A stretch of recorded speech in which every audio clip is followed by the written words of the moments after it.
Welcome aboard, demigods and mortals, to Mr. Percy.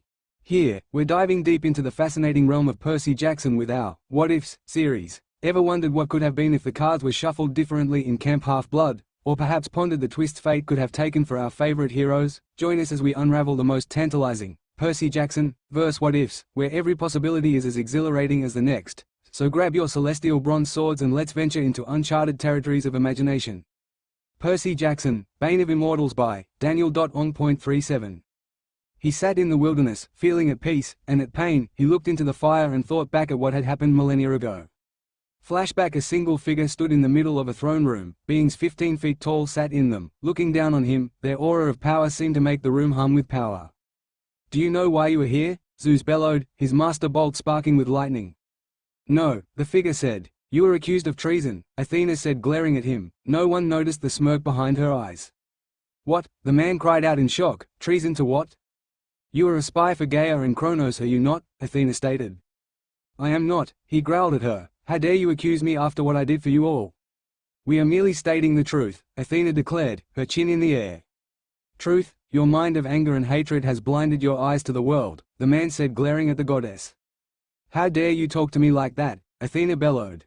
"Because I saved all of you not once but multiple times from mortals and immortals alike, and you have the audacity to say I am a traitor," he growled. "We have proof," Athena said as she waved her hand, and a screen appeared in the middle of the throne room, images recorded on it.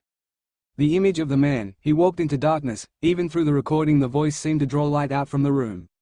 "Why have you come?" the deep voice asked him. "I am here to give you information," the man said.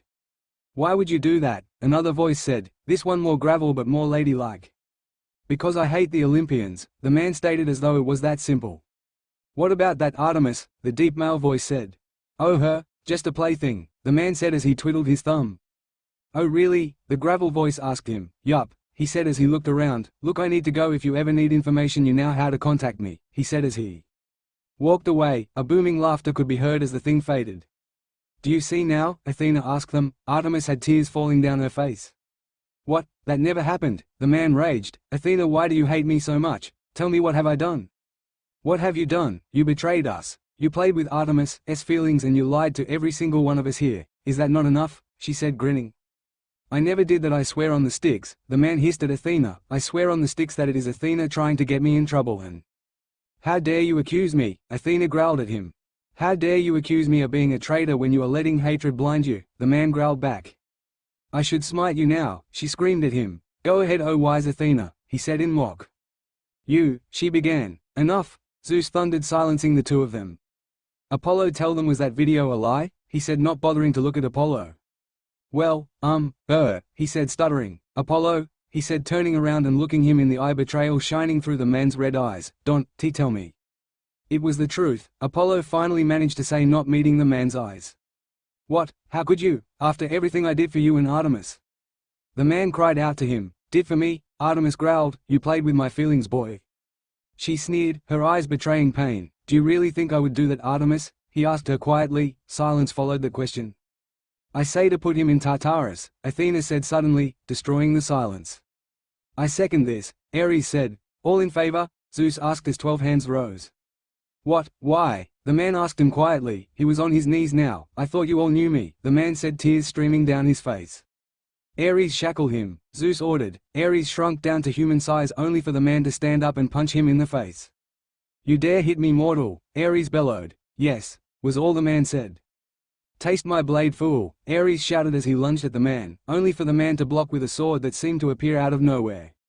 "Really, Ares?" the man asked him. "You can beat me," he said as he disarmed Ares, only for him to be pushed forwards by arrows raining down upon him. The man turned around and froze in shock, seeing both Apollo and Artemis firing at him, their arrows bouncing off him as their blunt tip bruised him over and over again. "Just leave," Artemis said as she shot him. "Just leave." She was crying. The man was so shocked that he didn't hear Ares come up to him and shackle him with celestial bronze. "I win, punk," the war god said. "For betraying Olympus, you are now banished to the depths of Tartarus," Zeus bellowed, his master bolt pointed at him. "I, Poseidon, god of the sea, second this," Poseidon said as he pointed his trident at him. "I, Hades, god of the underworld, allow this to enter the domain of Tartarus," Hades said as he pointed his hand at him. "Do you have any last words, demigod?" Zeus said, lightning sparking. I didn't do it. I thought that you would. They been more level-headed, Poseidon, after I save your life, your wife's life and your child's life. I guess it wasn't enough. Artemis, he said, turning to look at her. She couldn't meet his eyes. I thought that you would. They stayed by my side. I thought that you would. They known I wouldn't do something like this. I guess I assumed wrong, to think you actually cared for me. The man said with such venom in his voice, such pain. He glared at Athena. I hope you are happy, Athena, he said, venom dripping. Oh, much happier now that you get what you deserve, Athena said, grinning evilly. I will have my revenge on you. Mark my words, Olympus, you have made me your enemy. I will not help Kronos nor Gaia, but do not expect me to help you. Tell Chiron the truth, Apollo. I know you know this isn't correct, that this is a lie. I thought you had better backbone than this. The man growled and screamed in pain as Zeus fired, so did Poseidon and Hades. The man screamed, his skin glowing as a hole opened at his feet and he fell through it. His screams of pain ripped at Artemis' heart. The gods flashed out as Zeus dismissed the council. Flashback end. He remembered his dream, watching the fight between Artemis and Apollo. His heart softened at the memory. Flashback, he didn't do it, you know. Apollo finally said to Artemis when they were alone, he would never do something like that. Then explain to me the video. Artemis cried at him. I don't want to believe it, but it happened. It was false, Apollo said. Athena did that. Wait, you, re-saying. Artemis said, her eyes brimming with tears again. Yes, Artemis, we just condemned an innocent person, who saved us over and over again, to an eternity of torture. Apollo said, his normally cheerful demeanor gone, and I am sure the next time there is war, he won't help us. How do you know there will be war? Artemis questioned, her voice soft. God of prophecy at your service, Apollo said with no sarcasm at all. He won't help us next time. Why would he? We just condemned him. If that is true, why did you say yes to banishing him? Artemis questioned him. Because if I didn't, father would. They killed every single one of your hunters, he yelled. What? Artemis asked, not believing what she just heard. He would have followed it up, you know, father, paranoid for power. Apollo growled, but he didn't do anything, Artemis. Apollo said sternly. Athena came up with this. It is all her fault. All we can pray is that when the war comes, he will appear, Apollo said. Artemis said nothing as she sat there silently and wept.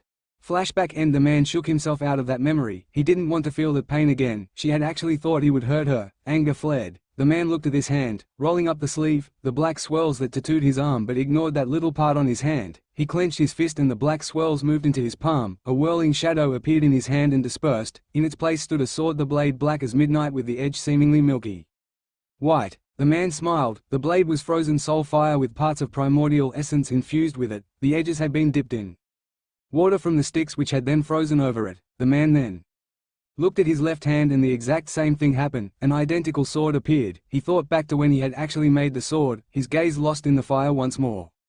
Flashback. He was screaming as pain filled every part of his body. He could see the light seemingly to disappear as the hole from Olympus to Tartarus was closed. He landed with a crash, creating a miniature crater. A rock cut his arm and looked down. His eyes widened and rage filled him. His blood was fully red. The normal golden red mix was gone. They had removed his immortality, and rage filled him. How dare they take away his immortality, even if it was partial, after they had taken everything away from him. He sighed and got up only to find himself in a throne room, a red and black throne in front of him, and in it sat a 30-foot being. His hands rested on the arms of the chair.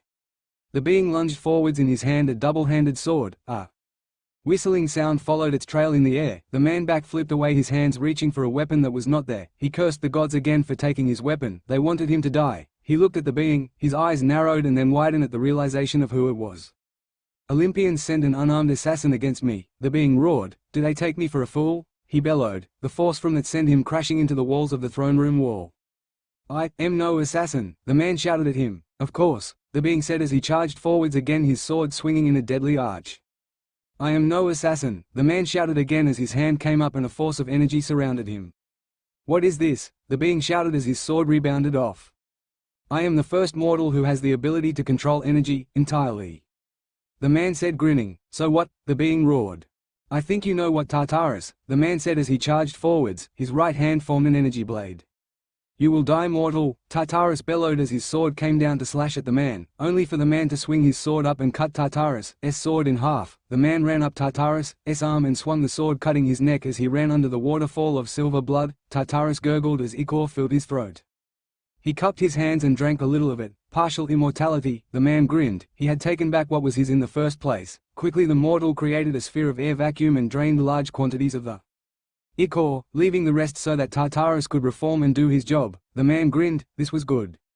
Line break. It had been 30 years since he was banished into the depths of Tartarus and another 20 years since he escaped, and during that time he had been taken in by a being powerful enough to kill the gods. The man grinned. He had managed to do things that were deemed impossible, killing the Nemean lion, catching Arion the steed, managing to slay Tempest the air spirit in his best feat, becoming the air slayer to the black dragon. He looked around. His latest task was to create twin swords. Seemed simple enough, only that the blade had to be infused with the blood of a primordial, and he had to somehow freeze soul fire, and then dunk it in the river Styx and again freeze that. He sighed. This was hard work. The man looked around and spotted something that he had missed. He grinned. Yup, that was it.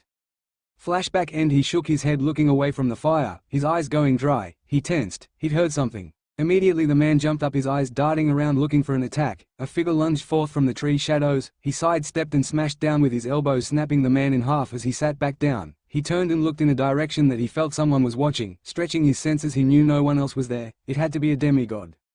The man grinned as he felt the demigod's soul watch him as he slept. What was it called? Demigod dreams. The man looked at the direction and waved his hand over that direction. He felt the soul depart. He sighed. Memories. He looked back to the other side of the fire for the first time in a while. There lay a child, son of Apollo by the look of it. The man sighed as he carried the child up the hill and gently lay him down on the hill, the border to Camp Half-Blood. He turned around, his eyes darting, looking at the shadows, looking for anything. When nothing turned up, he looked around again, his fire already dead, and he faded into the sky. His orange eyes bore the pain of a man betrayed by everything he loved, and then they too disappeared.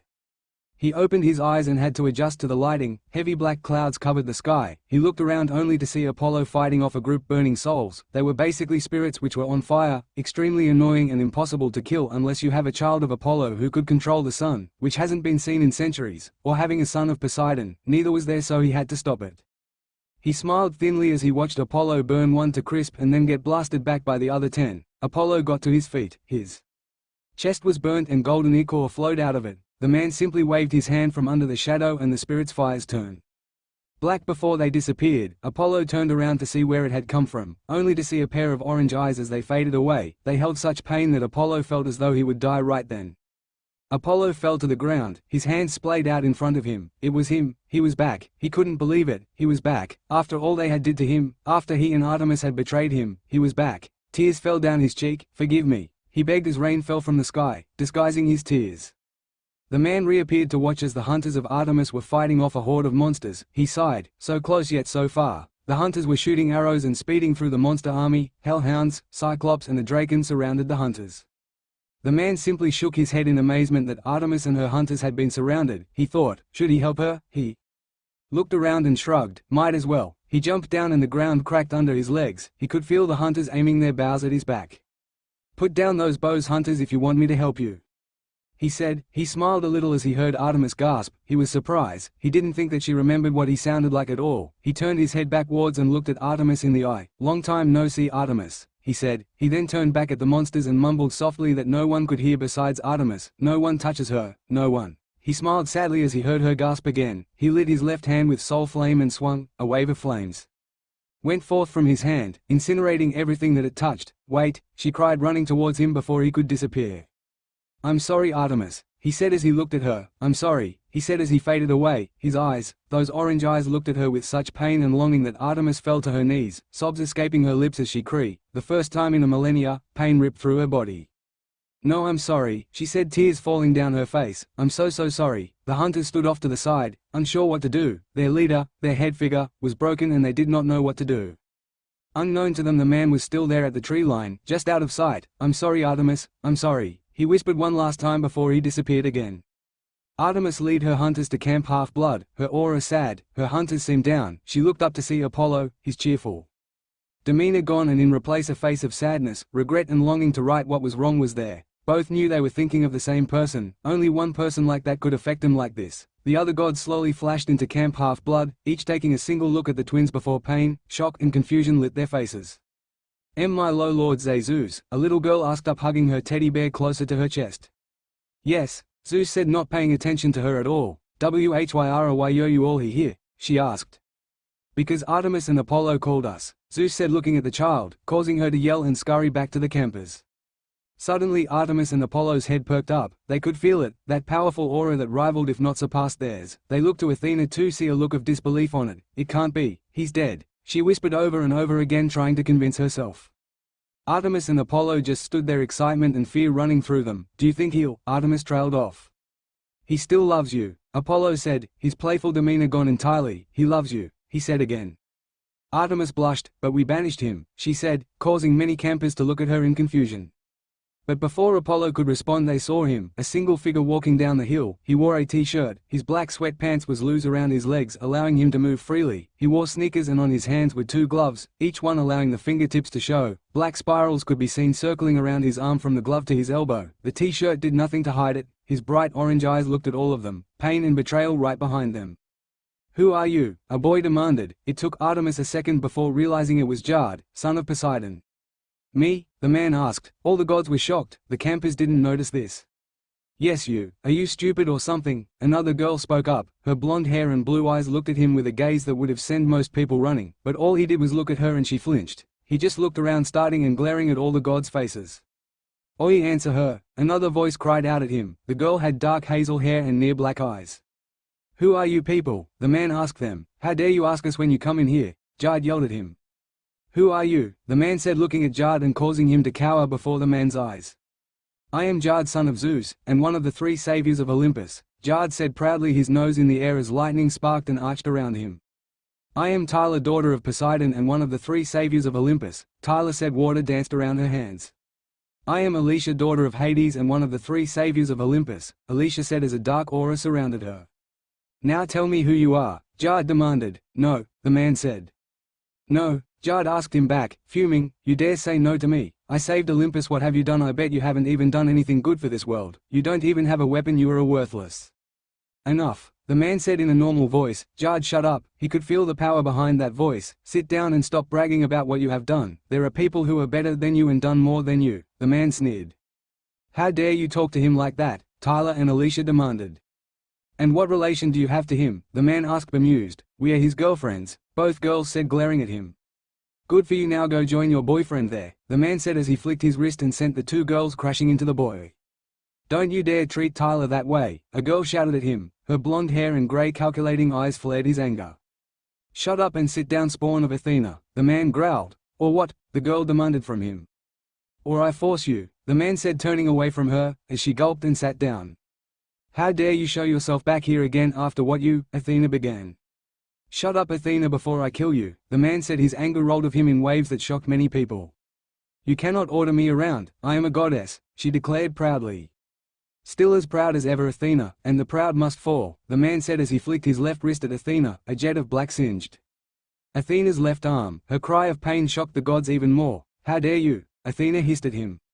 Because you betrayed me even after everything I did, he bellowed as he looked at her full on, causing her to flinch and take a step back. It is all your fault, he said with silent fury. Athena, like her child, gulped and sat down. Weak, like childlike mother, I guess, he said with venom and disdain in his voice. Who are you? A little girl asked him, her eyes wide. The man chuckled as he squat down so he was the little girl's height. What is your name, little one? He asked kindly. Maria, the little girl said, turning side to side and hiding behind her teddy bear. Don't worry, Maria, don't fear me, I won't hurt you, I promise, he said, looking at her. Promise? Her eyes going as wide as dinner plates. Promise, the man said as the little child squealed before running back into the crowd. You didn't answer her question, Jard growled at him, standing up now. Which was? The man asked him. Who are you? Jard growled again. He hated being played around with. The man merely smirked. He looked around at the gods and said 9 words that caused all the gods to go white. I am Perseus Jackson, the first god slayer wielder. Everyone looked at him, but you can just call me Percy. Who? Jard asked him. Don't worry, it was before your time, Percy said as he moved forwards. Jard stood in his way. Answer me, he said, his chest puffed out. No, Percy said as he shoved Jard, causing him to fly back several meters before crashing into a tree. His head snapped as he turned to look at Athena, Zeus, Poseidon and Hera. You, he said, venom dripped from his words. You, he shouted. What about us? Athena challenged. You will pay, he screamed. You ripped my world apart because you couldn't see past your hate. Well then, let's see how well you like to fade. Percy said, his eyes blazed with anger and pain. You ripped Artemis away from me. You, he said as he started to walk forwards. What are you going to kill me with, mortal? She sneered. You cannot kill me. Suddenly his left hand ignited in black flames. What is that? Athena asked him, her eyes narrowing. Her arm still throbbed. Soul flame, Percy said as he continued to walk forwards. Athena activated her shield aegis and summoned her spear and armor. "Oh, this will be fun," Percy said as he continued to walk forwards. "Stand back, mortal," Athena demanded. "No," Percy said as he flung his left arm out, his palm facing Athena as a jet of black fire flew forth from his hand and smashed into her shield, knocking her back into the trees. Athena reverted to her true form only for Percy to just be standing there looking at her. "Is that it?" he asked her. "How?" Athena asked him. "Last I check you were mortal. Partial immortality and energy wielding make your ultimate weapon useless," he explained. "I can die in battle but cannot age and cannot get sick." He grinned evilly as he dashed forwards, moving so fast that it seemed to Athena that he had merely disappeared and then reappeared in front of her as he delivered a full roundhouse kick, his legs leaving a trail of black fire. "Kick of the Black Dragon," Percy said as his foot connected with her face, sending her flying to the left. Percy then dashed to her again. "Blazing Fist of the Black Dragon," Percy said as his fist came down, smashing Athena into the ground with such force that she bounced back up. "Claw of the Black Dragon," Percy said again as his right hand was coated with 5 claws of soul flame. He swung his hand up, slashing through Athena's armor as though it was nothing and sending her flying. He dashed off again, following her as she flew. "Wing of the Black Dragon," Percy screamed as his left elbow came down, smashing into her stomach and crashing her into the ground. Her armor ripped like paper and tore apart her stomach. She cried out in pain as ichor flowed from the wound. She suddenly lunged from the ground, her spear going straight for Percy only to phase through him. She tried again and again, it phased through him. Her face was confused as Percy started laughing. "What is going on here?" Athena demanded, her stomach wound already healing. "What do you mean? Aren't you supposed to be a know-it-all god?" He sneered at her. "What, in the few millennia that you banished me to Tartarus I have found some fun ways to play around with energy usage," he grinned. "Or better known to you as magic. Get up," he ordered. "Why should I?" Athena growled. "Get up or I'll make you get up. Show me what happened to the know-it-all goddess who hated me with such passion. Let's see if your battle skills are as good as you say," he said, sneering and glaring at her. Athena stood up and cried a battle cry as she lunged forth, her spear coming down at such speed that most mortals would have died already. Instead, Percy merely ducked, weaved and dodged her futile attempts to subdue him. "Is that all the great Athena has?" he taunted, as she missed another spear jab. He spun around, his legs smashed the spear into the ground. As he snapped it in half, he turned around and swung his left leg, crashing it into her shield. He then spun again to the right as his right foot came up and bashed the shield aside, ripping it from her grasp. "Roar of the Black Dragon," he boomed as he opened his mouth. A jet of black flame exploded, smashing into her. The screams of the tortured goddess chilled everyone to the bone. The flames subsided and all that was left of Artemis was her arm. "She is dead," Percy stated simply. "What?" Jard said. He had come back to find her arm left. "Gods cannot die, even I know that." "Yeah, they can only fade," Alicia said. "No, they can die, you just need to remove their immortality," Percy said as a black flame danced on his fingertips. "That's what this flame does, it burns your very essence, removing the immortality of immortals and burns away everything from a mortal," Percy said simply. He turned to look at Zeus, Hera and Poseidon. "What?" Zeus demanded. "Run," Percy said. "What?" Poseidon asked him. 10. Wait, what is going on? Hera asked, looking around frantically. 9. Stop, Percy, I demanded you to stop, Zeus bellowed. 8. How dare you threaten me? I am Zeus, king of the gods, he thundered. 7. Why you? Zeus yelled as he drew his master bolt and blasted towards Percy, for him only to stop it with one hand and burnt it, destroying the whole bolt entirely. Immediately Zeus felt weaker, his symbol of power had been destroyed. 2. What? Hera screamed as she quickly looked around, trying to look for a way out. 1. Poseidon flashed away into his underwater palace, hopefully safe from the wrath of Percy. Zeus disappeared in a flash of lightning, leaving Hera alone with Percy as he said, 0. Percy cupped his right hand and an orb the size of a baseball appeared. He threw it to Hera, raised her hands instinctively to her face, the god's personal shield stopping the blast but still smashing her backwards. Come on, queen of the gods, aren't you the one always ranting on curses on people and wanting the perfect marriage or family? Percy sneered as he summoned 5 shafts of light and blew them towards Hera. Shield! Hera screamed as an energy shield appeared, blocking the shafts of light but shattering the shield and draining Hera of her energy. I expected more, Hera, Percy said as he walked over to her still lying form. Shut up, you accursed, Hera said, venom dripping from her voice.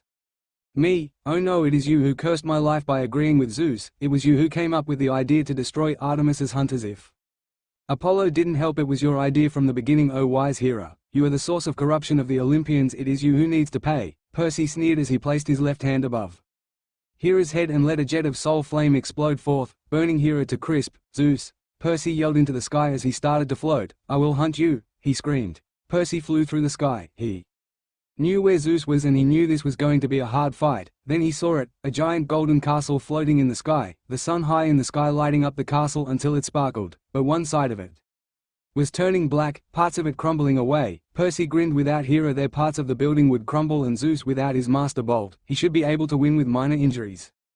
On a normal day he would be equal, if not stronger, than any of the big three gods.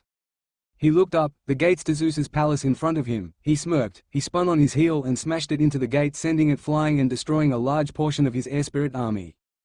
Percy clenched his right fist and his sword appeared. He lunged, moving as fast as he could, cutting through the army before they could even realize he was there. A cloud of golden dust filled the open fields of Zeus's castle.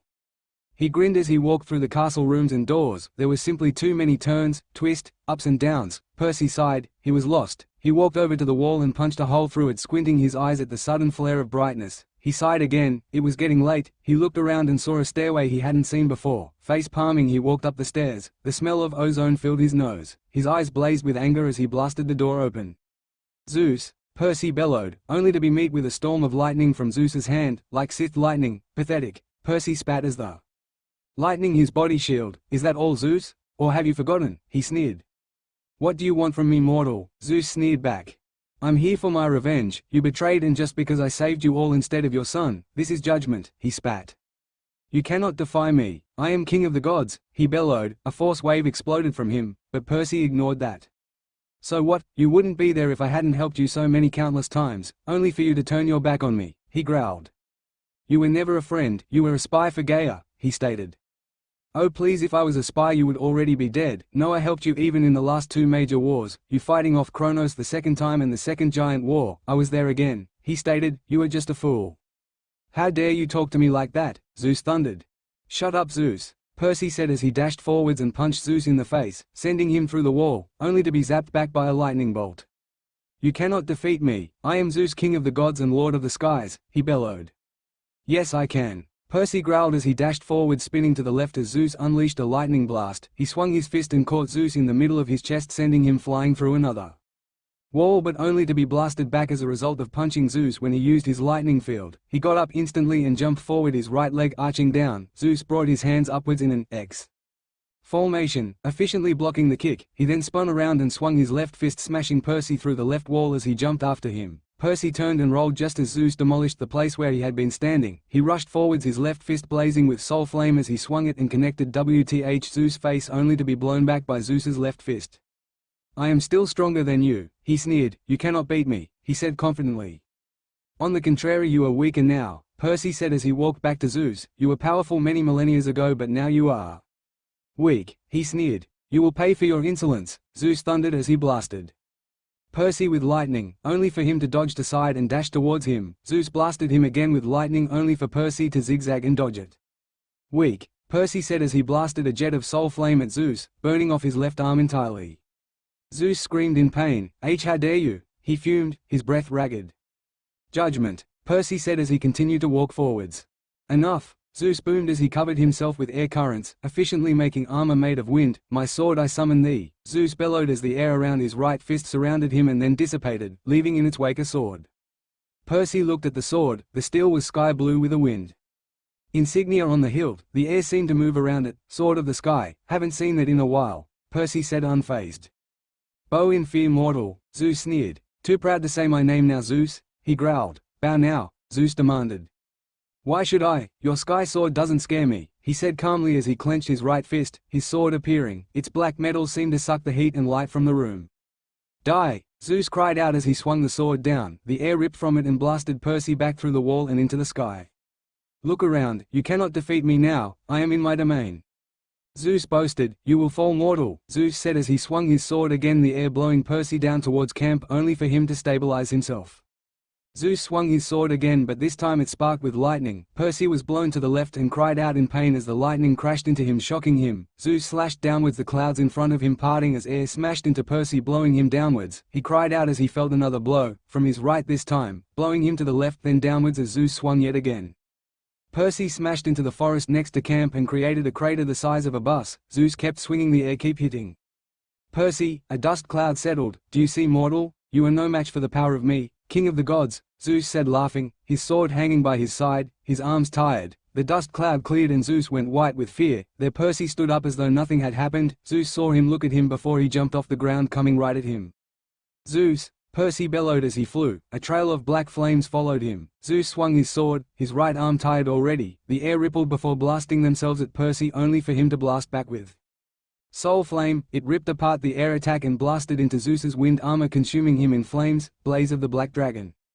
Percy bellowed as he clapped his hands together, Zeus screaming as pain filled him. The fire burned away at his very essence, not fading him, but killing him. The fire dissipated, but all that was left was a burnt husk, then disintegrated into dust as the winds came.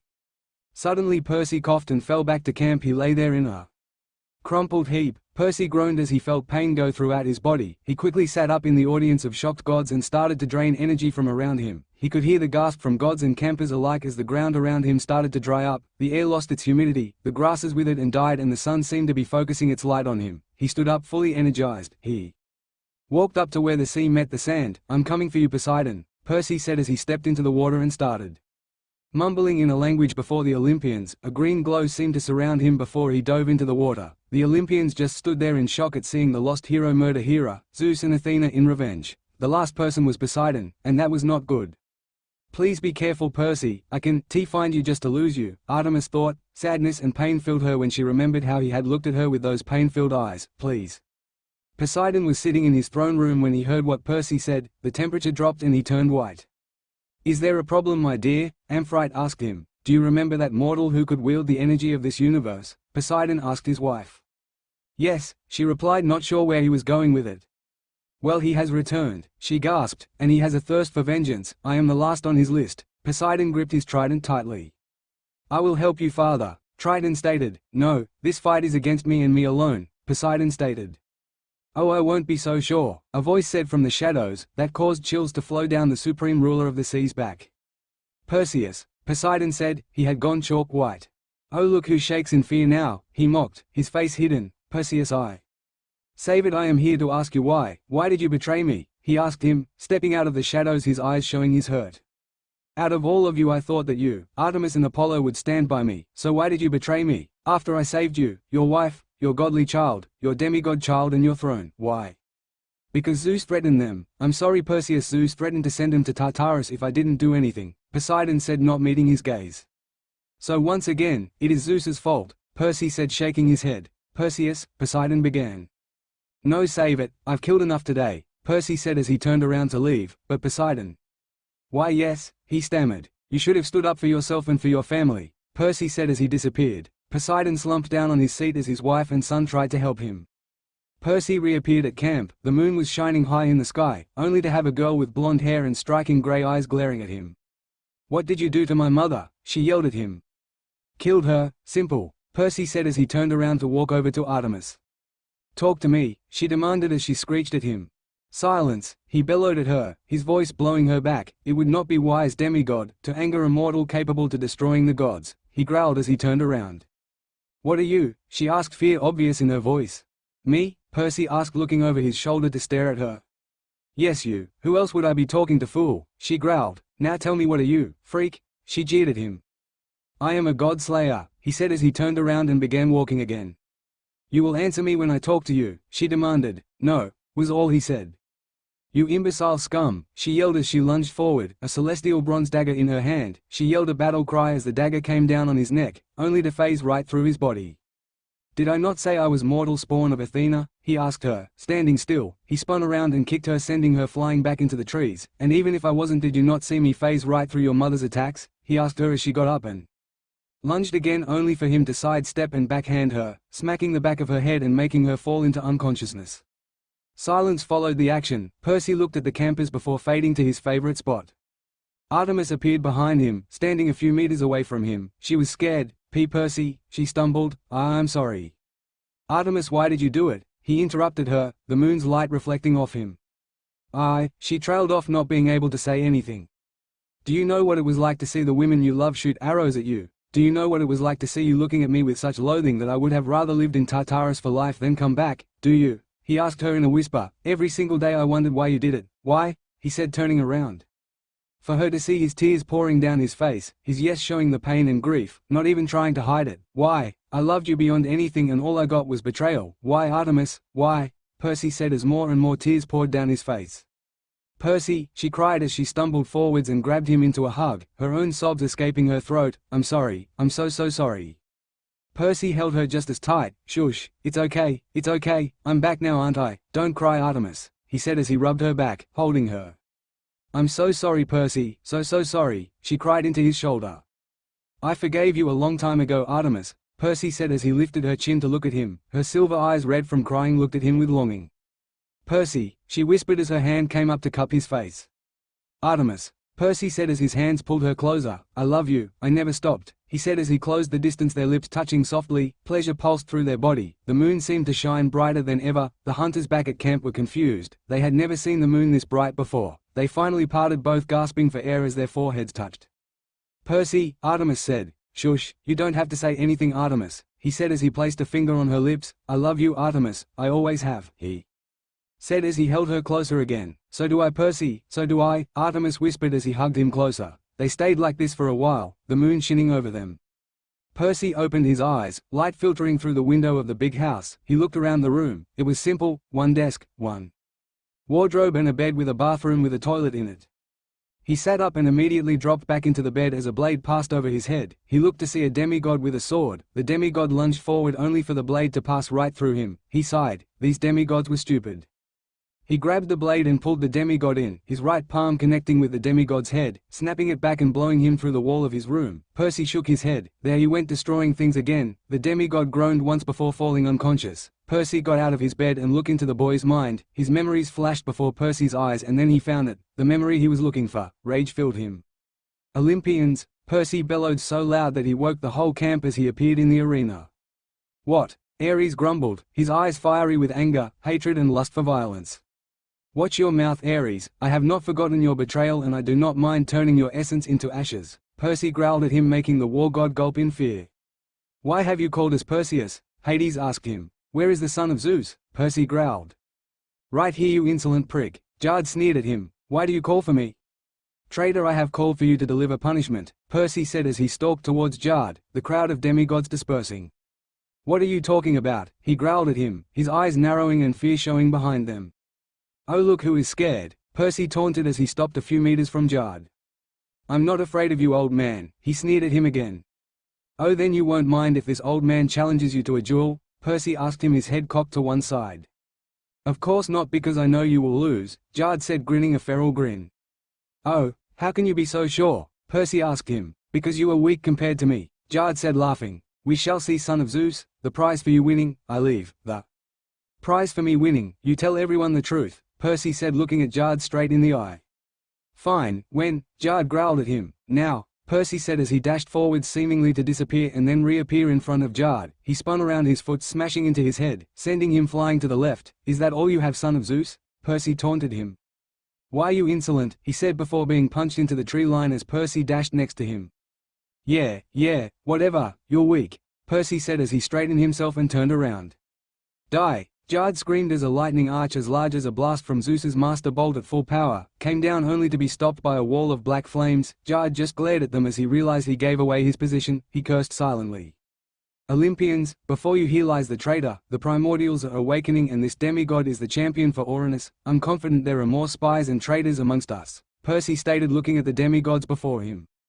That punk will die, Ares roared as he rushed forwards, a broadsword appearing in his hands as he dashed at Jard. Foolish god, Jard said as he pointed his right palm at Ares. Blue lightning arched out from it in the thousands, each one hitting Ares and charring his skin. The golden ichor of the gods slowly turned red as his immortality was stripped away. Jard clenched his fist before rising into the air. He raised both hands and swung them down. A lightning bolt smashed into Ares, vaporizing him instantly. I am the champion of Uranus, primordial of the sky and father of Cronus. You cannot defeat me, puny gods. I am more powerful than you, he thundered as the air gathered around him. The clouds swelled above him and lightning crackled in them. Percy started to rise in the air, only for Artemis to grab his arm, tears flowing down her face. Don't Percy, I can't lose you just after I found you, she cried. Stay with us, she begged. I'll be fine, you don't need to worry Artemis, Percy said as he gently shook of Artemis's hand. He flew up and looked at Jard. Can we finish this? I'm hungry.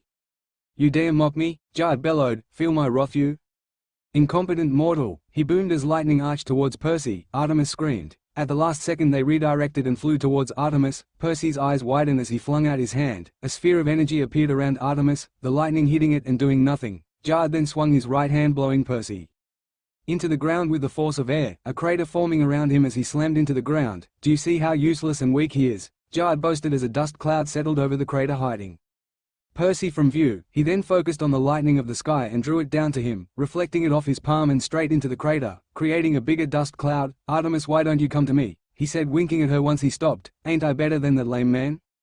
You are the very replica of everything I hate and despise, boy." Artemis sneered at him. "Oh, come here, you little girl," he said as he flicked his wrist, sending her up to him. "Why don't you give me a kiss to congratulate me on what I've done?" he asked her mockingly as he came closer to her. She spat on him and his eyes darkened. "Well, if you want to play like that." He trailed off as he slapped her. A red mark immediately took its place and she spat out golden ichor. "I don't mind playing rough," he said, grinning. Suddenly Artemis started falling and she crashed into the ground. Jard was being blown back by a black figure. "How dare you touch me?" Jard demanded as he swung his fist around, his hand coated with lightning.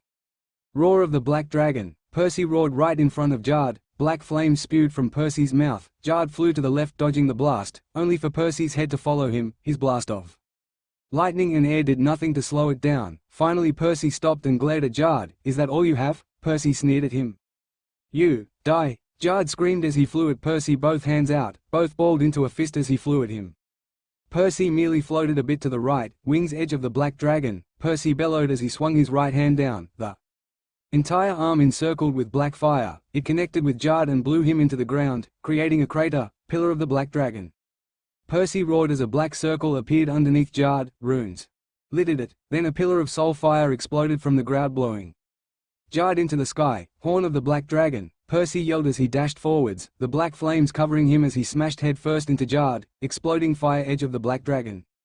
Percy roared as he punched down on Jared's chest. An explosion followed as Jard fell back to camp. Suddenly Percy flew down after him and his right hand gripped his head. Throw of the Black Dragon. Percy yelled as he spun around and swung Jared downwards, soul flame covering his hand as he burned Jared's face and threw him down. The crater sent a shockwave out, making everyone tumble. A dust cloud settled again. Percy descended down to the earth as the dust cloud settled. Jared lay there, his body broken, blood seeped into the earth, dead. Percy sneered as he flung out his left hand. A black fireball flew from it, engulfing Jared and burning him to ashes.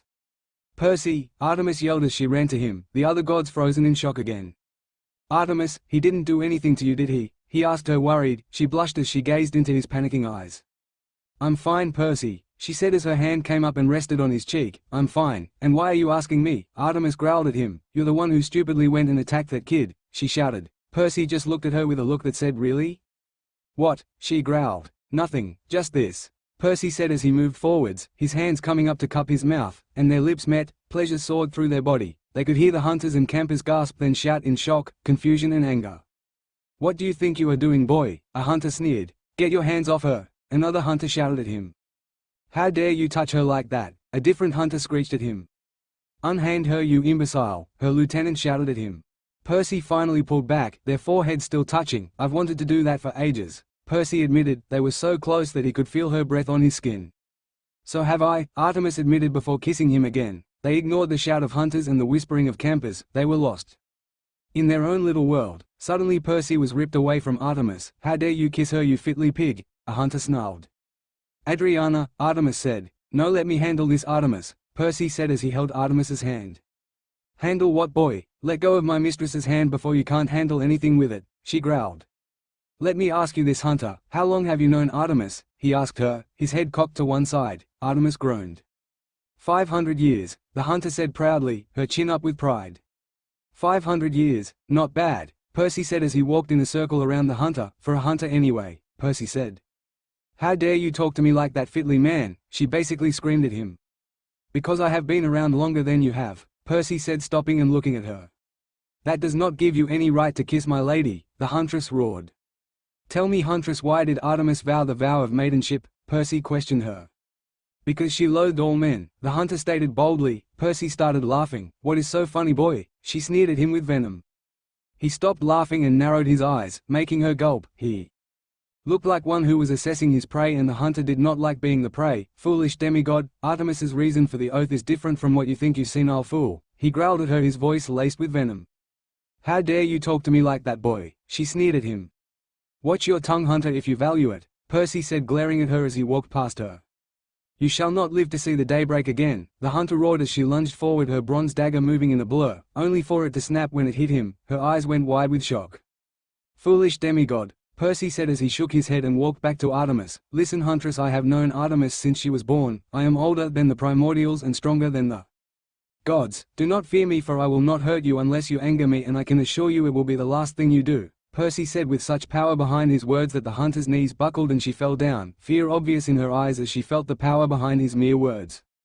"Who are you?" Ares asked him, fear laden in his words. "I'm Percy," Percy said casually, his head cocked to one side as he didn't understand what Ares meant.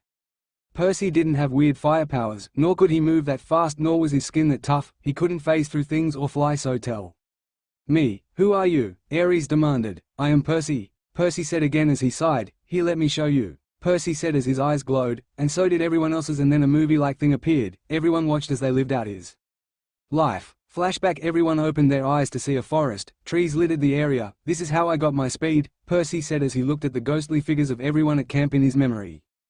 They all watched as Percy was hid behind a tree. As he looked around, a black blur seemed to be running across the forest. They watched as Percy grinned as the black blur miscalculated his speed and tripped head first into a tree. Percy got up and stood behind him. His eyes started to glow as two runes appeared on his feet, and underneath Arion a circle filled with runes appeared. "I, Perseus Jackson, the first wielder, take upon me the speed of Arion the steed." Memory, Percy said as a black smoke seemed to leave Arion's body and flow into Percy. "That was the taking ceremony," Percy explained to his audience. "It allowed me to take the speed of Arion. Now let us watch how I acquired my skin strength."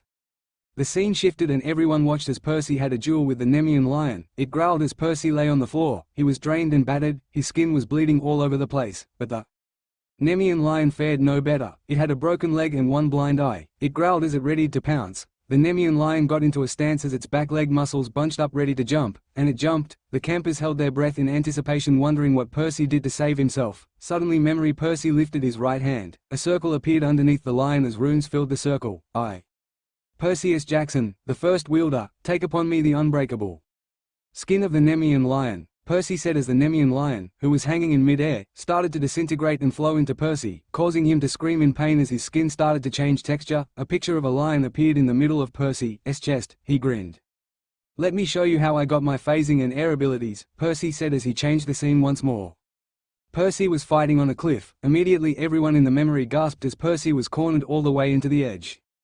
"Give up, wielder, your power has nothing against me," a cloud seemed to scream as the air around Percy started to whip at him. "Nothing to say, wielder," the thing growled.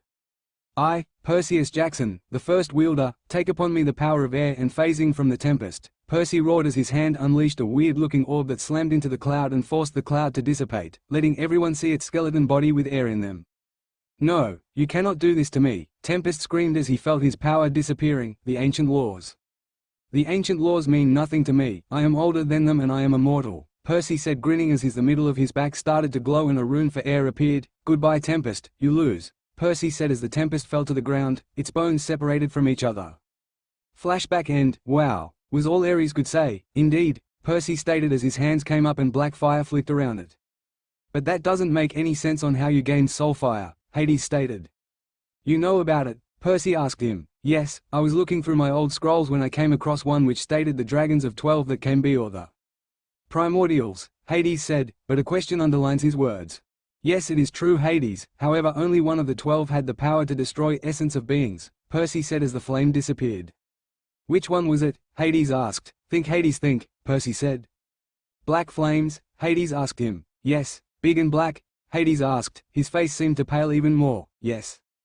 "Is it who I think it is?" Hades asked. His face was now full with fear as he stared at the floor. "Indeed, Hades, indeed," was all Percy said. "Who is it, Hades?" Poseidon wondered. Hades looked up, his face pale as he said, "Xander's the black dragon." "Who?" Apollo asked, confused. "Apollo, do you remember the dreams that you used to get about dragons the size of the Empire State Building, that had so much power we seemed like puny ants to them?" Hades asked him. Apollo nodded while Poseidon gasped, his face going white with fear. "Yeah. Well, they lived before the primordials." "What? That is impossible. There was nothing before the primordials," Apollo cried. "They were there. Kronos was told by Gaia and Uranus, and Rhea told Zeus," Hades said, "and Zeus told us. So it could all be a joke, right?" Apollo asked him. It isn't, Percy said quietly. Silence filled the place. What? Ares asked him softly. These dragons had the powers beyond what you could imagine. The so-called primordial forces were originally mortals, Percy stated simply. Impossible, Apollo declared. No, possible, Percy said. You see, there was a civil war between the dragons, the dark dragons against the dragons of 12. Both sides recruited mortals into their midst. These were known as the Dragon Slayers, Percy told them. They were mortals who were trained with the power to kill other dragons. However, these slayers were constantly killed off by both sides. With each consecutive kill, the next slayer, who was blessed by his or her master, was weaker. However, there was one dragon that did not take on a slayer, the Black Dragon, Percy said as he threw in his soul flame for effect. This dragon was powerful enough to kill others without the help of mortals. The war soon ended, the dark dragons were slain and their slayers destroyed. Sadly, the remaining dragons were too kind to their mortal helpers, too trusting. 5 of the 12 were defeated by their human slayer. These mortals are the first primordials. The first 5 were Chaos, Tartarus, Cronus, Uranus and Ether, the primordial of the void, primordial of nothingness, primordial of time, primordial of the sky and darkness, and primordial of light.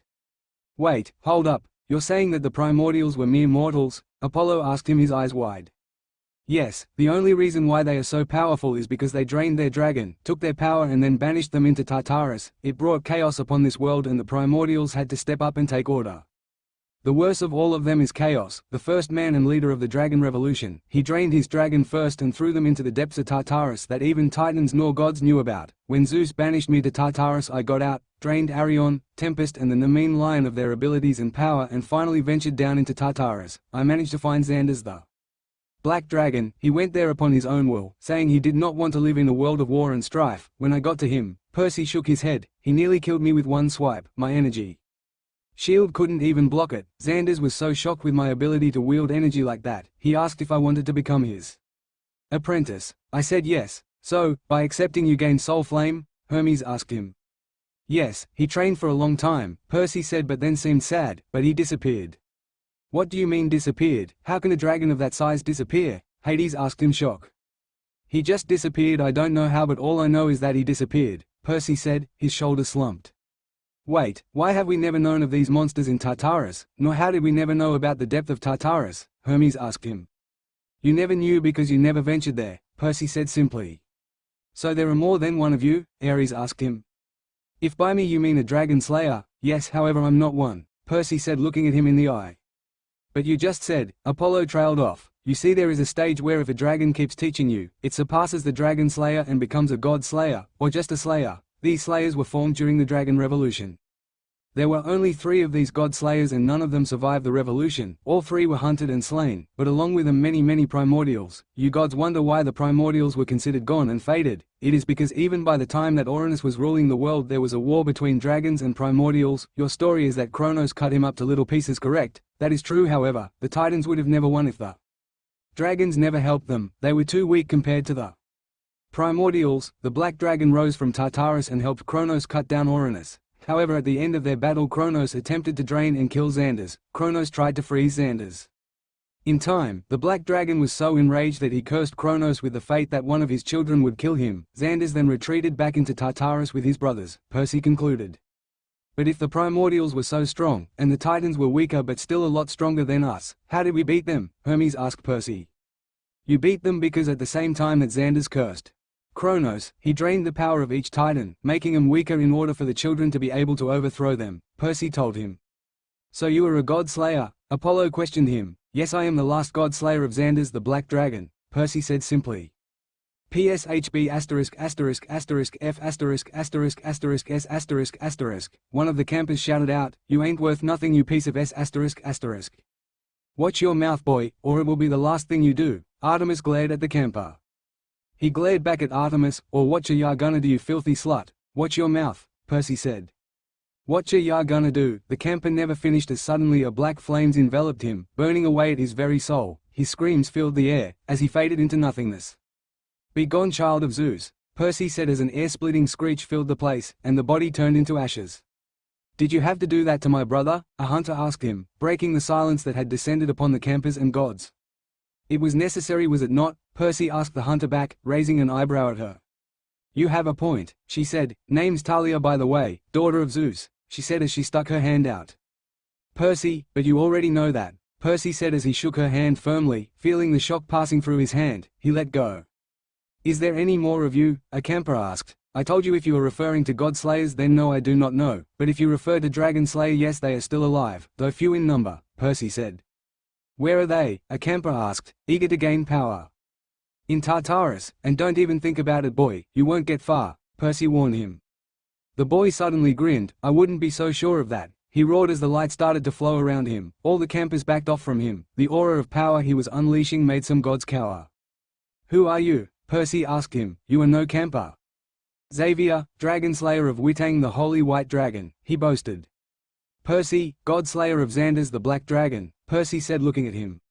Oh, I know that, you lowly fool, Xavier growled. Now bow before me, peasant, he ordered. No, Percy stated. You dare? Xavier bellowed at him, his eyes wide. Yes, I do, Dragon Slayer Xavier. Now stand down, Percy interrupted him. You cannot order me around, God Slayer, Xavier growled. I am a God Slayer, you are merely a Dragon Slayer, my rank exceeds yours and I command you to stand down, Percy ordered, his eyes burned with black fire.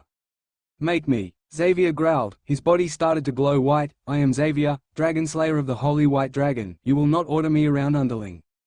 Stand down, Percy bellowed. Silence, you incompetent fool, Xavier shouted at him. I am of the royal dragon line, you will bow before your prince. Stand down, child, your line means nothing to me, Percy growled at him. You dare stand against me, your royal line? Xavier challenged him. Yes, because you are just a snotty brat, so shut up and stand down, Percy said looking at him. Die, you insolent peasant, Xavier roared. He dashed forwards. White Fang of the Holy Dragon, he roared, his fist suddenly covered in a white blade. Percy's left first came up and he grabbed Xavier's right fist, the blade dissipating. Do not even try, Percy said as he threw Xavier away. Your power, he sneered, is nothing. White Circle of the Holy Dragon, Xavier roared as he lunged forwards, burning a circle onto Percy's back. He smirked. You can't move now. White Claw of the Holy Dragon, he roared as he lunged forwards. Suddenly he flew to the right. That was weak, Percy said as he looked at Xavier, his left hands covered in black flames. Why you? I will make you pay. I will hurt your puny gods. I will hunt your precious Artem. Roar of the Black Dragon, Percy bellowed as a jet of soul flames exploded from his mouth and interrupted Xavier. You dare threaten them? Percy sneered, rage rolling of him in waves. That's the last thing you are going to do, boy. Percy sneered as he walked forwards, his hands lighting up by black flames that seemed to suck light and heat out of the place. Yo, you dare hurt me, a royal Leeline? He stuttered. Shut it, fool, Percy said, his eyes burning black. Suddenly shadows exploded from the ground and merged to form a person. A giant crack appeared next to him as well and a man shot forth from it. You will not touch the prince, the both men growled. Charles, Dragon Slayer of Shadowna, Dragon of the Shadows, Percy stated folding his arms, and Delorious, Dragon Slayer of Ethane, Dragon of the Earth. How dare you insult our prince, Percy Jackson, God Slayer of Xander's the Black Dragon, whose title is unknown to all but you, Charles growled. If he so much lays a hand on Artemis, I will rip apart the remaining Dragon Slayers. I promise this to you on the river Styx, Percy growled back. Their eyes widened. You wouldn't dare, Delorious questioned him. We are the few remainders of our kind, and you would hunt us into oblivion? Yes, Percy said, for if I remember correctly it was your type that brought the downfall of the dragons. It may be so, but you have no right to touch the prince, they shouted at him. I have every right, my ranking is higher, Percy stated, not liking to boast but finding it needed. Higher this, they shouted at him. Fist of the Earth Dragon, Delorious yelled as he punched his fist into the ground. Roar of the Shadow Dragon, Charles bellowed as shadows exploded from his mouth. Burning blaze of the Black Dragon, Percy thundered as he clapped his hands. Black fire exploded, destroying the fist that appeared and the shadows as the fire traveled to them. Their eyes widened before both brought up a shield that stopped the flames, but draining them of their energy severely. You will pay, God Slayer, they shouted at him as they disappeared. This is bad, Percy said, brushing his hands through his hair. A moment of silence descended upon the camp. Who were those? Poseidon asked, shocked. Isn't it obvious, brother? Hades questioned him. No, Poseidon replied dumbly. They were Dragon Slayers, Hades said, looking at Percy for confirmation. Indeed, Percy said, nodding his head. Xavier, Prince of the Dragon Slayers, Charles, Dragon Slayer of Shadows, his skills rival yours. Hades, Percy said, looking at Hades as his mouth closed with a clop, and Delorious, Dragon Slayer of the Earth Dragon. Why were they here? Artemis when she finally got up to Percy and hugged him. They were here to gain more information, Percy said. Information about what? Apollo asked him. They want to drain the remaining dragons, Percy said. The gods shook in fear. But if they do that, it means, Hermes stuttered. Yes, if they drain it they get stronger, but they aren't going to stop there, Percy said crestfallen. What do you mean? Ares questioned him. Percy looked up at all of them. They are going to kill them. So what if dragons are killed? A camper asked dismissively. If you kill a dragon, you become the dragon, Percy said. Silence filled the place. So, wouldn't it get them out of our way? The camper asked him. No, they would be half human with power, and half dragon with enough power to slay primordials, Percy said, shaking his head. You and gods would stand no chance. Why does this always have to happen to us? A camper groaned, frustrated. Don't ask me, Percy said grinning. Go get your rest, campers, you will need it, he said as the campers dispersed to their cabins. He suddenly felt arms wrap around his waist, and he turned around and held the person in his arms, the smell of the forest filling him. You look really hot when you go all angry, she said grinning as she leant back to look at him. Oh, do I now? Percy asked her, smiling. Yup, very, she said. That must be a first, being complimented by the man-hating goddess, Percy said, raising one eyebrow at her. Hey, she grumbled, pouting. He leant down and kissed her and then broke off. You're lucky I like you, Percy, Artemis mumbled. I know, Percy said, holding her in his embrace after so many years. I know, he said as both of them just stood there hugging. Percy, Artemis said after a while of silence, I gave a vow of eternal maidenship. Percy finished for her. I know, he said softly. Percy, that means, she said before he placed a finger on her lips, silencing her. You gave your vow to Zeus, correct? Percy asked her. Well, Zeus is no more. What do you think that means? Percy said after she nodded her head. Her eyes widened in shock and disbelief. It's voided? Yes, Artemis, it's voided, he said. Her eyes glistened as tears started to form. Is that true, Percy? She asked him with hope. Yes, was all he said as he smiled at her, and they stayed like that for a long time. The next few weeks were extremely calm, just the usual demigod things, a monster here, a monster there, but no major attacks, until that one fateful day. The conch horn was sounded. A group of Apollo scouts had found an army of 500 strong marching to camp. They ranged from dracons to hellhounds, and they had a Titan Hyperion leading them. I want all campers above the age of 12 to gather here now. All the rest please go and hide in the safety in the stone bunkers, Chiron said as a quarter of the demigods were taken away to protective bunkers. The gods aren't going to help us, you know, Percy told Chiron as they stared at the mass of 300 demigods. The enemy isn't significant enough for them to help us. I know, Chiron said. Like old times, eh? Percy asked him, turning his head to look at him and grin. Like old times, old friend, Chiron responded by grinning as well, taking out his bow. By the way, Percy. Yeah? Percy asked him as he started walking to the demigods.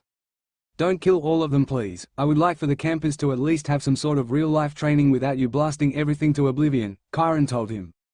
Sure thing, old horse, Percy responded laughing. Chiron notched a punching arrow and shot it at Percy, the punching glove on the end smacking his head and making him fall. Hey.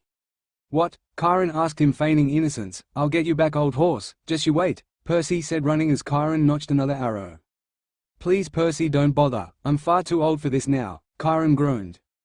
Demigods, Percy bellowed to the small army. Today you will be tested against this army of monsters. They come to trample your home. They come to destroy your home. Will you let them do that? No, the campers roared. Will you defend your home? Percy bellowed at them. Yes, they responded. Then let us fight, he cried out. The campers roared. The ground shook from their screams and banging. Upon the moment that the monsters could be seen, the demigods charged. Arrows flew over the demigods' ranks, piercing into the monsters and causing them to disintegrate into monster dust. The front rank of demigod soldiers clashed their shields together as the monster army smashed into them, the demigods behind them attacking the monsters. The screams and cries of both sides filled the sky as wounded monsters fell and campers were injured. Suddenly the battle stopped, both sides lowering their weapons and claws as a scream erupted from Artemis. Two beings made of black darkness seemed to jump out of nowhere and grab Artemis and Apollo, their dark tendrils burning away at their skin, causing them to scream again. They dragged them into the shadows. Percy dashed, pouring all his speed into his movement, only for his hand to miss by a millimeter as they disappeared. Artemis! Percy screamed into the air, his eyes blazed with black fire. He turned and looked at the army of monsters, burning vengeance of the black dragon. Percy screamed at them as a wave of black flames crashed into them, burning away at their very essence. Only Hyperion was left. You, he said, his eyes wide. Hyperion! Percy roared as he dashed right next to him. Where is Artemis? He growled. Fool, do you think I would tell you? He roared as he swung his sword, white flames exploding from it only to be stopped by the black flames from Percy. You will tell me, he screamed at Hyperion. His left hand came down, soul flames blazing behind it as he slashed it against Hyperion's sword, forcing him backwards and then blowing him into the trees. Where is she? Die, you mortal scum! Hyperion roared as he unleashed his flames, burning the trees around him from his mere presence. The tree nymphs cried out in anger, shock and pain as their life force was drained away. Get away! A nymph called out to him. Silence, you little tree! He roared as he burned the nymph, her cries going unanswered. The camp was shocked at his brutality. I have been blessed by them. You cannot stand against me, he roared. Silence, you fool of a titan! He sneered at him, his hands lighting up with soul flames. You dare stand against me, he roared. Yes, I do, you incompetent fool! Percy roared back. Tell me where she is and I might let you live. You cannot kill me, mortal. Even with your energy wielding you cannot kill a titan, he said confidently. Roar of the black dragon. Percy roared as a jet of black flames exploded from his mouth and flew their way to Hyperion. The titan just raised a wall of white flames that immediately dissipated after the black flames touched it. He rolled out of the way as Percy's soul flame flew past his head. You missed, mortal, Hyperion taunted, though not sure how that black flame was so powerful. Claw of the black dragon. Percy roared as he appeared underneath of Hyperion, his right arm swinging up as black flames covered it in the shape of claws. Wing slash of the black dragon. He followed up as he smashed Hyperion up, then lighting both hands in flames and slashing them down, exploding them in Hyperion's face. Roar of the black dragon. Percy roared again as black flames spewed from his mouth and blasted Hyperion back, smashing him into the trees and creating a dust cloud. Is that all you have? Hyperion taunted as he burnt away the dust cloud, the air around him igniting into flames. The heat singed campers 50 meters away. Let me show you real power! Hyperion roared as he blasted white flames at Percy. Hyperion cursed under his breath as he stumbled forwards a bit. Those 3 attacks had taken a lot out of him. Percy merely raised his right hand, his palm facing the jet of white flame, and it stopped. Percy cocked his head to the right and flung his right wrist, turning the flames black and throwing them back at Hyperion, burning away his right arm. Hyperion screamed as pain flooded his senses. Percy dashed forwards, his left hand holding Hyperion's neck as he held him up effortlessly. Where is she? Percy hissed. You will never, Ack! Hyperion chocked as Percy tightened his grip on his neck. One last chance. Where is she? Percy roared in his face. I will never tell you, Hyperion said, spitting on Percy. Percy roared as soul flame covered Hyperion's body. Screams of pain shattered the atmosphere as Hyperion felt his immortality being drained away, and then his very essence being burnt. Then everything went black for him. Percy roared into the sky. A plume of soul flame exploded from underneath him, blowing into the sky, dimming everything. Artemis! He roared into the sky. He turned to look at the gods, his blazing eyes causing them to flinch. What do you want? Ares growled at him, putting up a though front even though he was shaken on the inside. You all will stay here and defend camp, do you understand? He growled at the gods. We can't do that, Ares roared. Oh, and why not? Percy challenged him. We cannot go against the ancient laws, Poseidon said. I was there before the fates came into play. My word is law. You will listen, or do I have to make you? Percy hissed at him, black flames encircling him. Percy, calm down, Hermes begged. I will calm down when you all swear on the sticks that you will promise me to protect and stay at camp, he said, glaring at the gods, or I will show you why I am called the God Slayer, firsthand. We swear upon the river Styx to protect the camp and their campers with everything we have, the gods said in unison, fear evident in their voices. Percy nodded. I want a team of 3 demigods to go and seek the oracle and go on a quest with me to save Artemis, Percy demanded. You cannot do this, Tyler screamed at him, her fear disappearing. I can do this now, get out of my way, Percy growled. Shut up, fool, we are the leaders of this camp, you will listen to us, Alicia yelled at him. Get out of my way, Percy roared as the winds picked up around him and blasted him back. How dare you touch me like that, Tyler screamed at him. Father, do something, she cried. Poseidon looked at his daughter, distaste and disdain evident on his face. Tyler, listen to the man, you have no chance against him, stand down, he ordered her. How can you side with him against your own child? Tyler screamed, you good for nothing, backstabbing, bloody. Silence, you incompetent child, Percy roared, blasting her back with the winds. How dare you touch me like that? My father will, Tyler screamed as she got back on her feet. Your father will do nothing, Percy sneered. How? I can be this sure because I'm the one who gave him his throne, he growled at her, her face paling. Don't you dare talk to my friend that way, Alicia screamed at him. Silence, daughter of Hades, Percy roared, you are both wasting my time. You cannot talk to me like that, my father is one of the big 3, she screamed. So what? I am the one who gave him his helm of darkness, I am the one saved his throne from Olympus during the first Titan and Giant war. He will side with me over his ignorant and over-arrogant child. Percy hissed. She walked up to him and attempted to slap him. His left hand stopped her and then ignited in soul flames, burning her hand away. Her screams shocked everyone. "Shut up and stop your childish act," he growled at her. "I have no time for your stupidity," he said as she rolled on the floor, gripping her hand and screaming as pain exploded in her. "You, shut up, child," Percy said, turning to look at Tyler. "Or do you want to join her on the floor?" He spat. She smartly shut up. "Who are the demigods of this quest?" Chiron asked him, unfazed by his rage. "Oracle," Percy roared. Slowly an eerie green mist filled the camp. A mummified corpse appeared before Percy. "What do you want, Godslayer?" the corpse asked. The voice sounded like 5 voices talking at once. "Who is to go on the quest for Artemis and Apollo?" he questioned her. The mummy's eyes glowed green and the green mist fell from her mouth, her voice laden with power as she said, "The lost moon, the lost sun, together forever will be undone. The dragons breathe of fire, lightning and death, will open the eyes to theft. Lose one child, save the other, this is the fate of one's mother, open ye eyes ye gods. The end has dawned, let all hope you are not like the other." Silence overcame the camp as the mist retracted back into the mummified corpse, and it fell down, making a thump sound.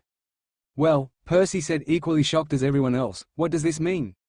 "Oh, the great All Might." Percy is stopped by a puzzle, Chiron said, breaking the tensed atmosphere.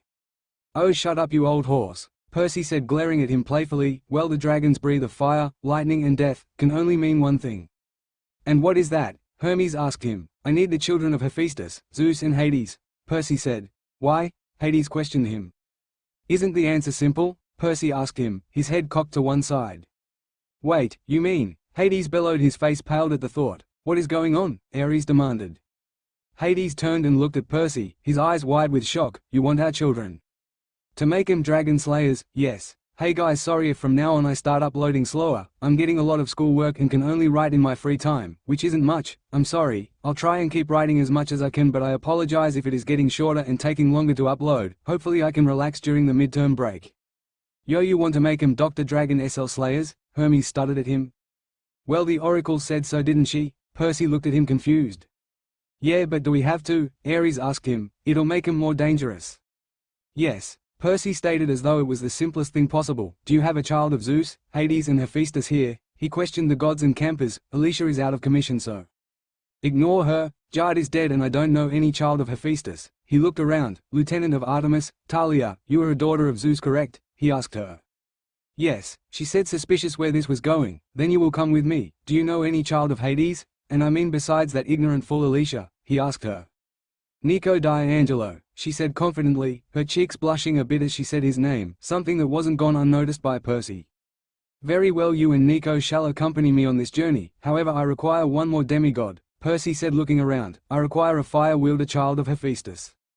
Silence filled the camp. "What is a fire-wielder?" a camper asked him. "It is a child of Hephaestus who can control fire, draw fire from within himself," Percy said. "There is no such thing," another camper shouted at him. "There is. The fire in London in 1666 was caused by an angry fire-wielder. The only reason he was subdued was because a son of Zeus defeated him. These fire-wielders are as strong as the big three children. Normally anyway, there have been times where they are stronger or weaker. It depends on both parties," Percy explained. "We have none here," a camper shouted at him. "Then why do I sense such power radiating from the Hephaestus cabin?" Percy questioned them. Silence followed his words. The crowd of demigods parted as a kid from the Hephaestus cabin came forth. "My name is Leo Valdez, son of Hephaestus and fire wielder, according to what you have said."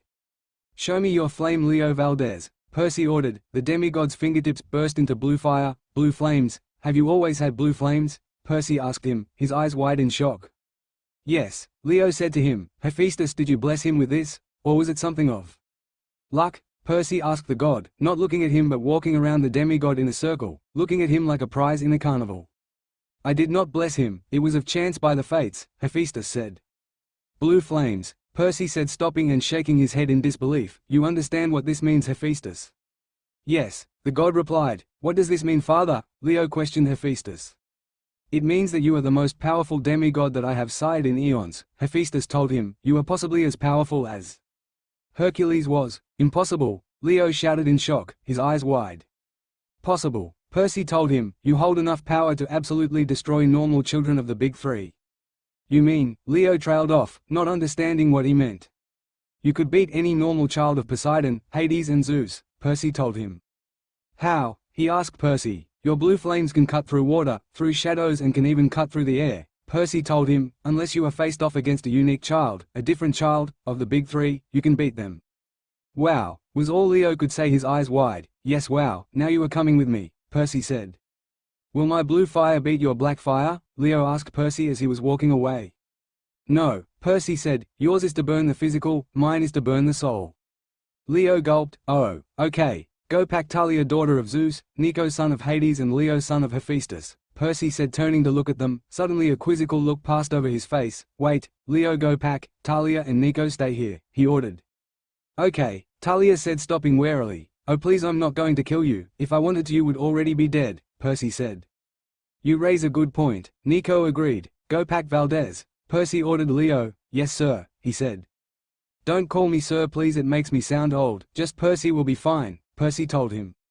Yes Percy, he said, trying it out. Now go, shoo, we leave very soon, Percy said, his hands making a shooing sign as Leo disappeared into his cabin to get his bag ready. Now you too, Percy said. What about us? Talia asked him defiantly. Percy chuckled. Ah, what good spirit you have, he said, grinning. Campers, please leave and do whatever you need to do. Attend to the wounded and repair the damages, or whatever you do, Percy said. The campers dispersed without another word. Should we leave? Hermes asked Percy. No, I just wanted the campers to leave. What I'm about to show you is the power behind these two demigods, Percy said, turning back to look at Talia and Nico. He flung out a gust of wind, blowing both of the demigods back. What was that for? Talia roared at him. He didn't answer but instead just started moving his arms in circles, the air following his hands, and blasted wind against them. They both flew back. Stop this madness, Nico demanded, his timid shell gone. Again Percy ignored them and just continued to blast wind at them. He suddenly dashed forwards and jumped up, the air casing his right hand like a drill as he lunged from the sky at Nico. Nico, Talia screamed. Stop, she thundered. A storm of blue lightning flew to Percy. The wind around his right hand dissipated as he brought it up and absorbed the lightning to his right palm. He then brought his right hand down to his hip. The lightning arched around him. He then flung out his right hand towards Talia. The lightning hit her and blasted her back into the trees. She was out of the fight.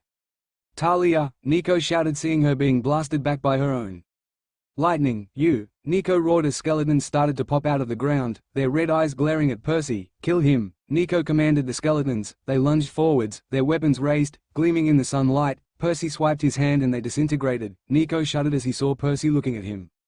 Weak, Percy said. I guess that Hades was right to ignore you for a while. You are weak, Percy sneered. You couldn't even protect Talia, he taunted. Stop, Nico hissed at him. Pathetic excuse for a child, Percy continued, ignoring him. Stop, Nico said, clutching his hands to his ears, as though he could tune out Percy's voice.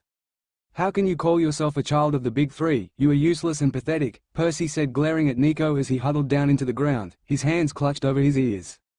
Stop, please, Nico cried. Oh what? The child is now too weak, can't stand the truth, Percy roared at him. You senile fool, how dare you call yourself a child of Hades? I bet you would turn over to the new enemy. I bet that Talia ha. Stop, Nico roared. He suddenly rose up. Why should I? You are just a weak senile child, incapable of defending those he loves and cherish. Why should I listen to you? Stop, Nico roared again. Hellfire exploded around Percy, edging closer to him. Percy just stood there as a pillar of soul flame exploded from the ground, stopping the advancement of Hellfire. Is that all you have, pathetic son of Hades? He challenged and taunted Nico, causing him to roar as the shadows swirled around him and lashed out, attacking Percy. They suddenly formed into humanoid beings made of shadows. Destroy him, Nico ordered, his eyes turning black. The shadows swirled around Nico, then disappeared, leaving an armor made of shadows. Not bad, Percy muttered under his breath. He spun and fired a blast of soul flames, destroying the humanoid beings. It flew towards Nico, who merely just raised his hands. Metals came forth from the ground and created a shield, but the flames just burnt it to ashes. Nico's eyes widened as he raised his hands in front of his face in an X formation, as shadows swirled around him, defending him from the blast of soul flames. He casted the shield away, his eyes darting around looking for his target. His eyes widened as he saw a flaming ball blasted at him, but then it passed right through him as though nothing happened. Percy dashed forwards following it and thunder clapped him, making Nico dizzy. Percy then pivoted on his left foot as he swung his right foot around in a roundhouse kick and sent him flying into the tree line. Enough, Percy said, helping Talia up, who was glaring at him. Let go of me, Talia screamed at him. Fine, Percy said, letting go of her, his hands in an I surrender now stop shouting sign. You guys didn't actually do half bad, Percy. Praised them? What do you mean? Talia growled at him. That was a test, Percy said. What? Nico roared. Yes, it was a test. Everything I said there was a test, Nico. I meant nothing I said, Percy told him. How can we trust you after what you just did? I mean, for crying out loud, you blasted me with my own lightning, Talia thundered. Did you notice what color was your lightning? Percy questioned her. Gold, she stated confidently. Blue, Percy said. Lightning isn't blue, Talia told him. Well, yours was, Percy told her. No, it wasn't, she said, glaring at him. Yes, it was, Percy said, glaring at her. Was not. It was not blue. Get it through that stupid thick head of yours. It was blue, he roared. They were basically head to head right now. Nico facepalmed. They were fighting just a few seconds ago and now they were shouting at each other, he sighed. Lightning is never blue, she shouted back at him. Yes, it can be, when you are strong enough, he shouted back at her. Nico sighed as he watched it go back and forth like a tennis match. Nico, Talia's voice snapped him out of his brooding. Was my lightning blue or gold? She questioned him, giving him the famous, I will kill you slowly, death glare. BB blue, he stuttered under that glare. What? She roared. Told you, Percy said, sticking his tongue out at her. Impossible, you must have tricked him or something, she roared at him. It was blue, Talia, Percy said, becoming serious again. How? That's not possible, she told him. It is. Blue lightning is a higher form, only able to be used by those who are extremely skilled or have raw power in them, Percy told her. You mean to say that? Talia trailed off. Yes, Talia, you have a lot of power inside of you, which is why you are going to become a dragon slayer, he told her. But, Talia stuttered. Anything is possible, Talia, Percy told her. He then turned to look at Nico. Yes? Nico asked him after he gulped. His mouth was suddenly dry. You are very powerful, son of Hades, Percy told him. But you just said, Nico said, confused. I know what I said, but remember, it was all false. I was using it to taunt you so that you guys would unleash that rage, Percy told him. Why would you want us to do that? Talia asked him. It was to see if both of you had the capability of becoming dragon slayers, Percy told them, and your power is definitely sufficient enough to be one, Percy said, looking them in the eye. Nico, do you understand why you could phase through my attacks and also call forth the metal from the ground? Percy asked him. You did what? Talia basically screamed in his face. I don't know, Nico replied to Percy. You unleashed the other side of Hades, Percy said. No, Don, Hades said, breaking the shock of the gods at the power these demigods showed. He must know, Percy said, not bothering to look at the god of the underworld. But, Hermes said. No buts, Hermes, Percy told him. What? Nico asked Percy. You called forth the power of your father's Roman side, when you called forth the metals, Percy said. Wait, what? Roman? What? Nico asked him, confused. You see, Nico, when Greece was overthrown by Rome, the Greek gods took a new aspect of themselves to present to the Romans. Percy told him, your father became Lord Pluto, god of everything under the earth. Wait, Roman? Nico asked him, shocked. Yes, Nico, all the gods have a Roman side, Percy said, sighing. But, Nico said, still shocked. No buts, Nico, don't become like Hermes, please, he said, sighing and pinching the bridge of his nose while Hermes snickered behind them. Shut up, Hermes, Percy said, causing the gods to laugh. Anyway, Nico, calling metals isn't your only power over the earth. You have no idea what the extent of your powers are, Percy told him. Okay, so what is my extent? Nico questioned him. I'm not telling you, Percy stated. His look was one that said, why would I tell you? You suck, Nico told him, pouting. Oh, don't be such a baby, Nico, Talia said, punching Nico in the arm, causing both of them to grin and then blush. Ah, young sweet love, Percy said. What are you talking about? Nico asked him, growing even redder. I'm Artemis's lieutenant, I cannot love a man, Talia said, going the same shade of red as Nico. Ooh, could have fooled me, Percy said. What are you talking about? Talia growled at him. Oh, nothing, Percy said, but now I believe we shall be leaving, Percy said. But where is Leo? Nico asked Percy. He'll be here right about now, Percy said just as Leo ran over to them. My bag's packed, Leo said. Good, let's go, Percy said, turning to walk away. Wait, what about our provision? Talia shouted at Percy. Too bad you were too busy to do it, Percy said, turning around and grinning at her. You blasted me into the trees, how am I supposed to pack? She screamed at him. I don't know, Percy said, shrugging. Hestia, you have their bags, don't you? Talia, Nico, Hestia said, ignoring Percy altogether. Yes, Lady Hestia, both demigods asked, bowing to the goddess. Here are your bags, Hestia said, giving him the bags, but, she said as she brought back the bags to her chest. There is always a but, Talia grumbled. But what? Nico said, glaring at Talia, who glared right back, causing both of them to blush as they looked into each other's eyes. I must agree with Percy, such sweet young love, Hestia said. Wah. Anyway, you must promise me that you will make sure Percy plays around a bit. He can be a tad bit too strict, don't you agree? Hestia asked them, winking. Hey, Percy cried out. Oh, that's no problem, Lady Hestia, Nico said, grinning evilly. I have to agree with Nico on that, Lady Hestia, Talia said, then blushing as she realized she agreed with Nico. Here you go, Hestia said, handing them their bags, and remember what you promised to me, she said, winking at them. Thank you, Lady Hestia, don't worry, we won't forget, Taya said, thanking her. You guys done yet? Percy grumbled. Yes, Mr. Grumpy, Nico said, grinning. Where are we going? Leo questioned him. Why, that's easy, of course, Percy said. What? Leo asked him. Where did I say all the dragons are kept? Percy said, grinning. Where? Leo asked, not liking where this is going. The endless pit, Leo, the endless pit, Percy said, his grin going even wider. You mean, he said, the realization dawned on all of them, their faces going deathly pale, even Nico. Yes, Leo, we are going to Tartarus. Percy laughed at their shocked faces. Why do you look so shocked? He asked them. Tartarus? Talia screamed, you want us to go to Tartarus? Why, of course. Where did you think we would go? Percy asked, his head cocked to one side. I don't know, like some sort of mystical island or something, just not bloody Tartarus, she raged. Oh, we will definitely be going to magical and mysterious places. Percy said, grinning, but of course we would be going to Tartarus, or where would the fun be? He asked her. You will not bring my child to Tartarus, Hades roared, the monsters held their will. Will fall before their strength. Percy turned to look at Hades. Do you trust me so, little Hades? He questioned him. No, of course not, it's just, he trailed off, I will return them to you, but the question is how much will they retain their past self? Percy said, turning around, away from Hades, and walking. Come on, demigods, we are leaving, he said as the demigods followed after him, shaking off their stunned expressions and leaving behind a very stunned and scared bunch of gods. Percy, return them to us, they are all we have left, Hades mumbled. Percy waved his hands at the gods as though he heard them. Where are we going, Percy? Leo asked for the 50th time. The trees surrounding them, a mountain to their left, it loomed over them, as though it was waiting for them, waiting for their death. I told you, Percy growled, to the volcanic mountains. Leo nodded his head as though he understood. Right, so, when are we going to reach there? Oh, for heaven's sake, Percy roared, for the last time I don't know. A sudden roar cut through their fighting, a plume of flames exploded through a side of the mountain, rocks rained down on the demigods. Scatter! Percy shouted as he bolted away from the rocks.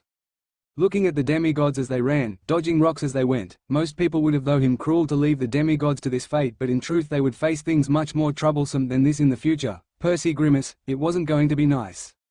Why did you leave us there alone? Talia roared at his face. Percy looked at her, the very sight making her flinch. He nodded before turning back to look at the broken mountain, the stone rubble surrounding its base. Beings of rock started to form and look at them, daring him to come.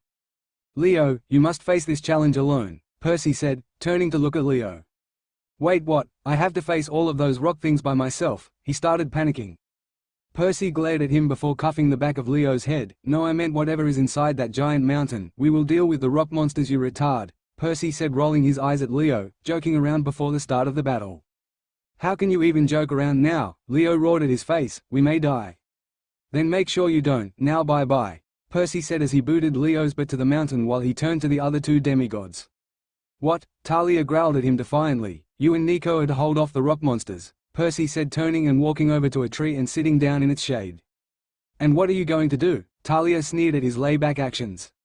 Why isn't it obvious? Sit here and watch you all, Percy said, glaring at her, challenging her to challenge his authority. You brought us here, you will help us on this death quest, she demanded. No, I won't, was all Percy said as he looked at her. Now go, shoo, he said, waving his hands for them to go away, pushing them away using air, their screams not reaching him.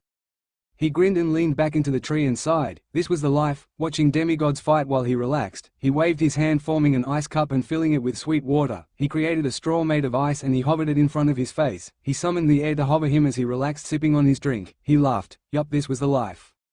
He then swiped his right hand downwards. A screen appeared and showed what the three demigods were doing. He zoomed into Leo's screen and made popcorn. He grinned. This would be an amazing movie to make.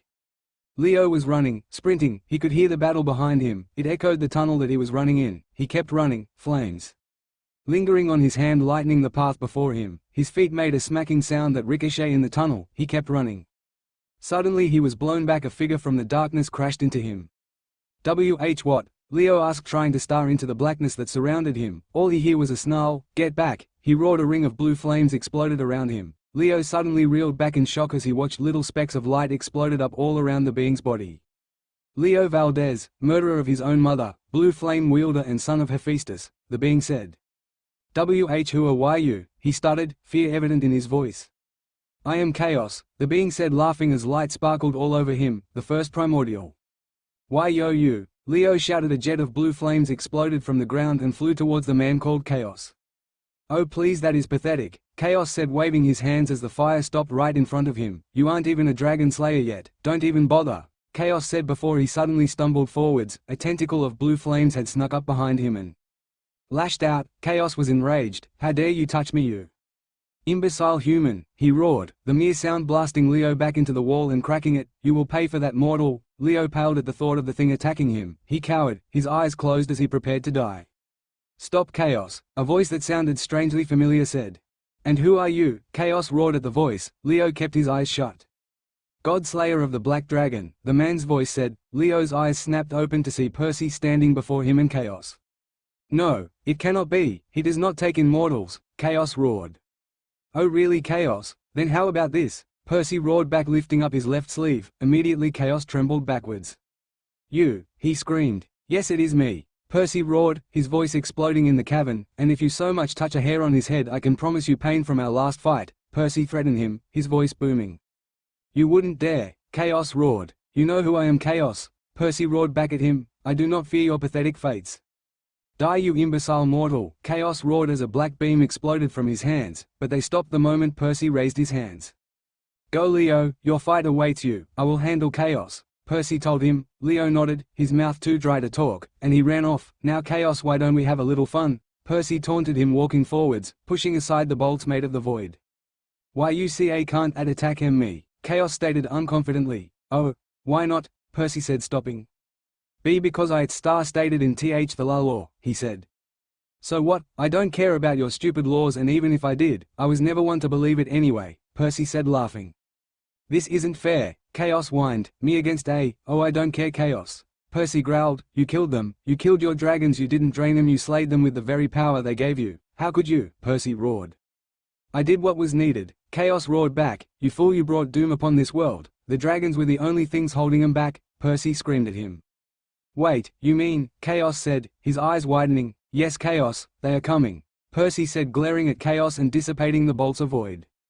But, he stuttered, it is possible, and you brought it upon us, fool, he roared. No, it's not possible, Chaos shouted at him in disbelief. It is very possible after what you did, Percy roared at him. Now get out of here before you do any more damage, he screamed. Chaos' eyes widened before he disappeared. Percy growled, fading back to his spot to watch as Leo took on the fire draken that awaited him. Leo stepped into the cavern. The sounds of Percy and Chaos shouting boomed around the tunnel, but the sound was muffled by the time it got to Leo. He shrugged. He didn't need to know. Leo looked around the cave that suddenly appeared. He could see an outline of something lying on the floor in the middle of the cave. He lit his hand with flames and held it up and instantly regretted it. His breath caught in his throat. There in front of him was a draken. Leo backed up, his foot shuffling, but with his luck he smacked straight into the wall. He yelped a little, his fire disappearing. The shadows closed down onto him, but the red eyes of the draken could be seen in the sudden darkness. He gulped. Suddenly the draken roared. Red flames exploded from its mouth and lit the roof of the cave up, letting Leo see the monster properly. It was gigantic, easily twice the size of a normal draken. It had red fiery scales that covered its body, each one the size of a car. Its red eyes glowered at him, its mouth opened, its fangs glowed red, its claws burnt the ground wherever they were placed. It had no wings, but its tail was covered in spikes that dripped with fiery poison. Leo gulped. This was not what he expected. The draken roared. A jet of red flames exploded from its mouth. Leo yelped before flinging both his hands up, summoning a wall of blue flames to block it. He was pushed back into the wall even more from the jet of flames itself. The wall cracked. Leo let the wall fall as the flames disappeared. He frowned. Why wasn't he feeling tired? He actually felt energized. Suddenly Leo sprinted off to the side as another jet of flames smashed into where he had been standing a few seconds ago, blasting right through it, creating another hole through the mountain. He groaned. He hoped he didn't have to pay for this. He suddenly cringed. If he did, he was dead. Suddenly he sidestepped, the red flames exploding right in front of his face. His eyes were wide. He needed to stop getting distracted. Suddenly he smashed right through the walls of the cave as the monster's talon came down, smashing into his blue flame shield. The Dracon's talons melted and it roared at him, red flames blasting him out and causing him to tumble down the mountain. Leo raised his hands, covering himself in an orb of flames, stopping his descent and melting the rocks around him. Leo then swung his right palm in a circle, his palm facing the Draken as it fell. A ring of blue flames followed his palm. A spiral was formed before he threw it at the Draken. The Draken looked at him and roared a jet of red flames, causing an explosion as it hit the blue spiral of fire. Leo cursed under his breath. He then unleashed another jet of flames whilst sending a ball of flame behind the Draken. The monster unleashed its own jet of flames against Leo's. His face was drenched in sweat as he continuously fed the flames. His left hand came up. Leo then dropped his wrist. The ball of blue flames flew and exploded on the back of the Draken. Its armor scale melted off and its flesh charred. The thing roared, letting up on its red jet of flames and letting the blue flames smash into him, burning away the armor off its face and leaving a hideous face staring back at Leo. He gulped. The monster wasn't happy. The monster roared. The very force from it blew him off the mountain even more. Leo twisted and stopped his descent. He looked as the Draken stalked down the mountain. Leo, a voice inside his head said, shocking him, "Relax, it's just me, Percy. Anyway, you need to get back into that cavern. That is your part of your quest. Good luck, you're making a lovely show, by the way." The voice faded as the laughter resounded in his head. Leo growled, "Stupid Percy, leaving him to do all the work. Oh, come on. That's no fun." Percy's voice said, coming back, "Now go and get your dragon mark." Leo was snapped out of his angry thoughts as the Draken descended upon him. He raised his hands and formed a shield of blue flames that stopped the Dracon's jet of red flames. Leo then spun out of the shield, letting it fall, and sent a jet of blue flames back at the Draken. It smashed into its side and burned away its armor, burning the skin under it. He then rolled to the right as a jet of flames exploded to his left. He rose up only to see the Draken lunging at him. Leo jumped out of the way. He spun so that he was facing the Dracon's body and unleashed a torrent of blue flames, melting away the armor and burning the skin under it. Immediately the Draken responded by swinging its tail. Leo flipped over it as the tail swung around and punctured itself. The roar shook the mountain. Leo sprinted up the mountain as the Draken roared and raced after him. He cursed. It was always him that got the bad luck. He turned around and sent a jet of blue flames at the Draken, slowing him down and burning him even more. Leo kept running, the mountain scenery around him a blur of grey. Leo blasted a group of rocks, melting them into lava and letting them trickle down the mountain, melting more and moving its way slowly to the Draken. The monster roared as the lava smashed into him like a wave, stopping him and melting away at its armor and flesh. The Draken roared again in pain and sent a last jet of flame at Leo. He turned around only to see the flames coming at him, his eyes wide as it was too close for him to raise a defense. Suddenly he swung both his arms out in a tearing motion. The flames circled around him before dissipating. Leo fell to his knees as his strength was drained. He looked over at the Draken only to see golden dust disappearing back to Tartarus. Leo sighed as he continued to climb up the mountain, finally reaching the cave again. Leo looked inside. The light from the outside of the cave shone in. "Oh, you made it, Leo," Percy said, leaning on the cave wall. "You good for nothing, F. Now Leo language," Percy said, waving one finger at him. "Don't tell me what to do while you did nothing, you be," Leo ranted.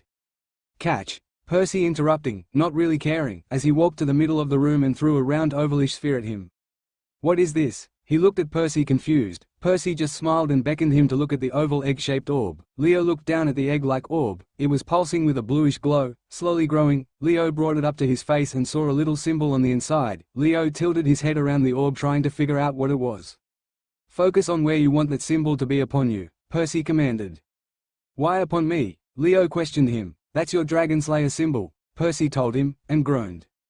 When Leo looked at him confused, "You can't just waltz into Tartarus and expect the dragon to take you in. You need a sign on you that marks you as one who has gone through trials to survive, and you are powerful enough to withstand against its power." Percy told him, "I'll be waiting outside. See you later," he said as he faded. Leo looked back at the egg thing. He imagined it on his right arm on the shoulder. Suddenly the egg cracked and exploded. The light blinded him and pain coursed through every fiber of his body. Leo screamed in anguish as pain flooded his senses. Then the light stopped and so did the pain. Leo fell to the ground, his breathing ragged. He turned to look at his shoulder only to see a spiral of flames engraved onto it. He sighed before rolling and stood up, groaning as pain filled him. He stared out of the hole in the cave, the sunlight shining through it. He sighed before jogging down it. The engraving on his shoulder throbbed with each step. Our young Dragon Slayer is back," Percy said, smiling. "What is happening to me?" Leo asked him, scared. "You have been marked," Percy said simply. "You are ready, I hope." It had been 2 weeks since Leo got his mark. They were trudging along a plain as they looked for Talia's or Nico's challenge. "Why do we have to search this long?" Leo whined. "What do you mean this long?" Talia challenged him. "I mean for me we only walked a few days, for you we are walking years," he grumbled. "It is not years, Flamehead," she growled, blasting him with lightning. "It's only been 2 weeks," she growled. "So what? It's been too long," he groaned as he got up, a charred mark in the middle of his shirt. "And look what you did to my shirt," he yelled at her. "I don't really care, Flamehead," she said, turning away to keep walking. "Well, you should," Leo shouted at her back. "Or what?" she growled, turning around, glaring at him. "Or I'll burn you," Leo roared, his hands lighting up in blue flames. "Try that, Flamehead," she roared back at him as lightning sparked off her. Leo roared as he let loose a jet of blue flames that flew towards Talia, raised her hands, and lightning arched down in front of her, smashing into the fire and keeping it at bay, though it was getting closer every second. "Enough!" Percy's voice boomed throughout the plane. "Talia, your challenge is here." "What?" Talia said, her head snapping, looking around. "Where?" "Be patient, child," Percy chided. Talia blushed. "Sorry," she mumbled. She was about to dismiss what Percy had said when suddenly the sky went dark. Clouds had rolled in speeds that she never thought possible. "Where did these clouds come from?" she questioned. "While you and Leo were fighting with each other," Percy said, simply causing Talia to blush again. "Well, have fun with the fight," Percy said as he, Leo and Nico faded from view. "Wait, what?" she roared into the air. "Come back down here, you good-for-nothing piece of—" She never got the chance to finish as suddenly she was blown back by a lightning bolt arching down from the dark clouds. A loud boom was heard as Talia was sent flying across the plain. "What?" Talia asked, dazed, stumbling side to side as she got up. "Pathetic, foolish child of Zeus," the monster roared. Talia still couldn't see it, her gaze foggy. "Who are you?" she asked when she stumbled forwards a bit. "Pathetic, one blast and you're down already, foolish child," the monster roared. "Who are you?" Talia roared as she stood up, her eyes clearing to see a being that had a grey body, where the body joints normally. There were only lightning. "Me, I am the very soul that was used to create Zeus's lightning bolt," the monster roared. "And now I will have my revenge upon you, child of Zeus," it screeched. Talia moaned. These monsters were always after her for what her father did. She cringed. Couldn't they leave her alone? "Come at me, you stupid piece of junk." The being roared as it lunged forwards, its hands coming down as they formed into a sword. Talia flipped back, her twin hunting knives out. She growled a little as she then sidestepped as the monster's arm came cutting down. Talia brought down her hunting knife and sliced off the arm of the monster. It roared before grinning as the arm grew back. Talia cursed. "You see, daughter of Zeus, you cannot defeat me. As long as I have the dark sky over my head, I will win." It started to laugh. Talia dashed forwards and called lightning down from the sky, only to be kicked back by the monster and making him stronger as he took in the lightning for himself, the transparent area in the middle of his chest storing the lightning. "Your powers mean nothing to me, child of Zeus." The monster taunted. "Against me you are nothing." The being laughed, its voice thundering throughout the plain. "Your pathetic, useless gods will fall, your Artemis will fall, her oath will be forcibly removed, and trust me, the man doing it will." "Enough!" Talia roared. "Shut up!" she screamed as she dashed forwards, lightning arching around her like armor as her knives flashed to attack him. His arms just came up and blocked her attacks, strike for strike, parry for parry, counter for counter. Suddenly his foot lashed out and smashed into her chest, blowing her back. When suddenly his arm morphed into a crossbow, and he shot her with bolts made of lightning, making her scream in pain. Lightning coursed through her very being. "Weak, was that all that your hunter's form IV had? Pathetic," the thing said as he stopped. "I'll make sure I take out Artemis by myself," he gloated. Talia snapped. She roared at him before. Lunging forward, her knives now in an ice-pick grip as she slashed downwards using her whole body and arms. She was spinning with each hit, making him walk back slowly as she delivered such force behind her attacks. Lightning trailed her knives, slamming into him and flowing to the middle of his chest. He suddenly blocked one of her downward slashes. She was on top of him as he gripped her hand before he suddenly swung her down, smashing her into the ground and creating a crater. He then spun around in one full circle before letting her go. She flew and smashed into the ground and rolled over and over again. "That all your Hunter Form 7 has?" he taunted. "I expected more, Hunter, I expected more." The thing taunted her as she tried to get up. "Oh yes, please stand, make this more fun for me," it gloated. Talia stood up, her body battered and bruised before she roared again. The lightning exploded from her and formed a dragon shape around herself. The being was suddenly wary. "What is this? Sorcery will get you now." "Where?" he roared warily as he blasted lightning at her, only for it to be taken into her own lightning field. He started to walk backwards, when suddenly archers from Talia herself and archers of lightning from the sky came down, both smashing into the monster. Its screams echoed throughout the clearing. Talia fell to her knees. That had taken a lot of energy out of her. "Well, that was interesting," the thing said as it ripped through the dust cloud. "Impossible," she said in shock. She had no more energy, her arms felt like lead. "Lightning, child of Zeus, is what makes me powerful. Do you not see this?" the thing said, pointing at the middle of his chest where her Lightning blast had been stored. That is my energy source, stupid child. Each blast you give me makes me more powerful. He gloated. You cannot kill me, you stupid child. Die. He roared as lightning arched from the monster's arms like a conductor rod as it smashed into Talia. Her screams of pain reached the heavens as she was blasted back. Oh yes, scream more. I love the sound of pain, he said gleefully as he repeated it again and again. Her screams echoed louder and louder before they suddenly stopped, or she stopped screaming. The monster said as it walked up to her, placing a foot on her stomach. Weak child of Zeus, I will kill you now. The thing roared. Its arm lashed out and gripped Talia's neck, bringing her above his own head. You will die in this plane, and your friends will do nothing to help you. The thing sneered. What did you say? The thing asked her as he saw her lips move. He brought her up to his ear to hear her. I said you suck. You shouldn't have told me where your stupid weak point was. She growled before stabbing the center of his chest with her hunting knife. The monster screamed as he felt his own energy, the energy he had been storing for centuries, being unleashed upon his own body. He screamed as his very essence was being destroyed by the amount of energy being released. He screamed one last time before he exploded. A wall of golden light appeared around her, protecting her from the explosion. Screw you, Percy, screw you, she said before she screamed. Her own dragon mark was being engraved into her left shoulder. She screamed before consciousness slipped out of her grasp and the darkness overtook her. Meanwhile, to where Percy had faded, Percy, help me, Nico screamed. The monster, which floated before him, radiated out an aura of pure fear and death. Nah, I'm cool thanks, Percy said as he floated and watched Nico. While seemingly calm and joking, Percy was looking at him, watching for any crucial mistakes that needed to be watched and worked upon. Screw you, Nico said before his eyes went wide and he backflipped away as the monster's scythe came down upon where he had been a few mere seconds ago, demolishing the ground he had stood upon. Would you please stop attacking me?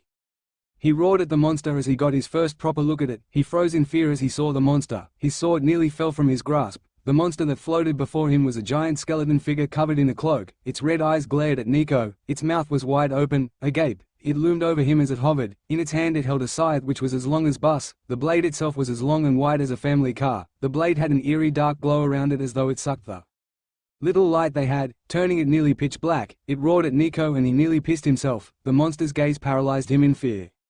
Snap out of it, Nico, Percy said simply. Nico shook his head as he tried to get rid of the fear, finally managing and rolling at the last second before the scythe crashed down into the ground, creating a crater. The ground spiked up like knives cutting the air. Screw you, Percy, you suck, he said as rolled again, dodging another hit that destroyed the ground. Pay attention, Nico. I don't want to tell your father why you're dead is because your stupidity at being distracted in a battle, Percy chided. Then help me, Nico roared, this time swinging his sword to block the scythe only to be blown back by the sheer force behind it. Use the shadows, Nico, use your fear, use your power, Percy stated simply. Nico looked around, realizing that he was actually in a cavern. He nearly face-palmed right there. He glared at Percy for chuckling, but that was a mistake as the butt of the scythe came down, smashing into Nico and sending him flying into the wall. Nico, I said pay attention, Percy roared. Yes sir, Nico said as he, in mid-flight, shadow traveled back to the monster, his Stygian iron blade at the ready. Now think, Nico, you are in the darkness and your father is Hades. What does that mean? Percy asked Nico from the shadows as he watched him with a crucial eye. I'm a bit busy here, Percy, he shouted at him. Don't shout at me, young man, Percy chided him. Think, boy, think, he said. You try doing this and thinking, Nico shouted at him as he dodged another swing of the scythe. It made a whistling sound as the blade cleaved through the air, shattering the ground where he had been standing a few seconds ago. Well, I have done worse, so, done, Percy said casually, watching through the darkness as Nico rolled again. Shut up, you suck, Nico said as he shadow traveled behind the monster only for it to turn at tremendous speed and slam the blunt part of the scythe into him, blowing him into the cavern's wall and creating a mound of rubble. Help me, Nico grumbled as he jumped out of the rubble as the scythe came down, crashing into it again. You are a son of Hades and you are asking me to help you while you are in the shadows? Percy asked, face-palming. Oh, Nico said as he jumped back again. Oh is all he can say, Percy said as though he was talking to a person. Shut up, you suck, Nico called from the middle of the cavern as he fought the monster. Well, hurry up and use the stupid shadows already. Ow, hey, Percy called. Nico snickered.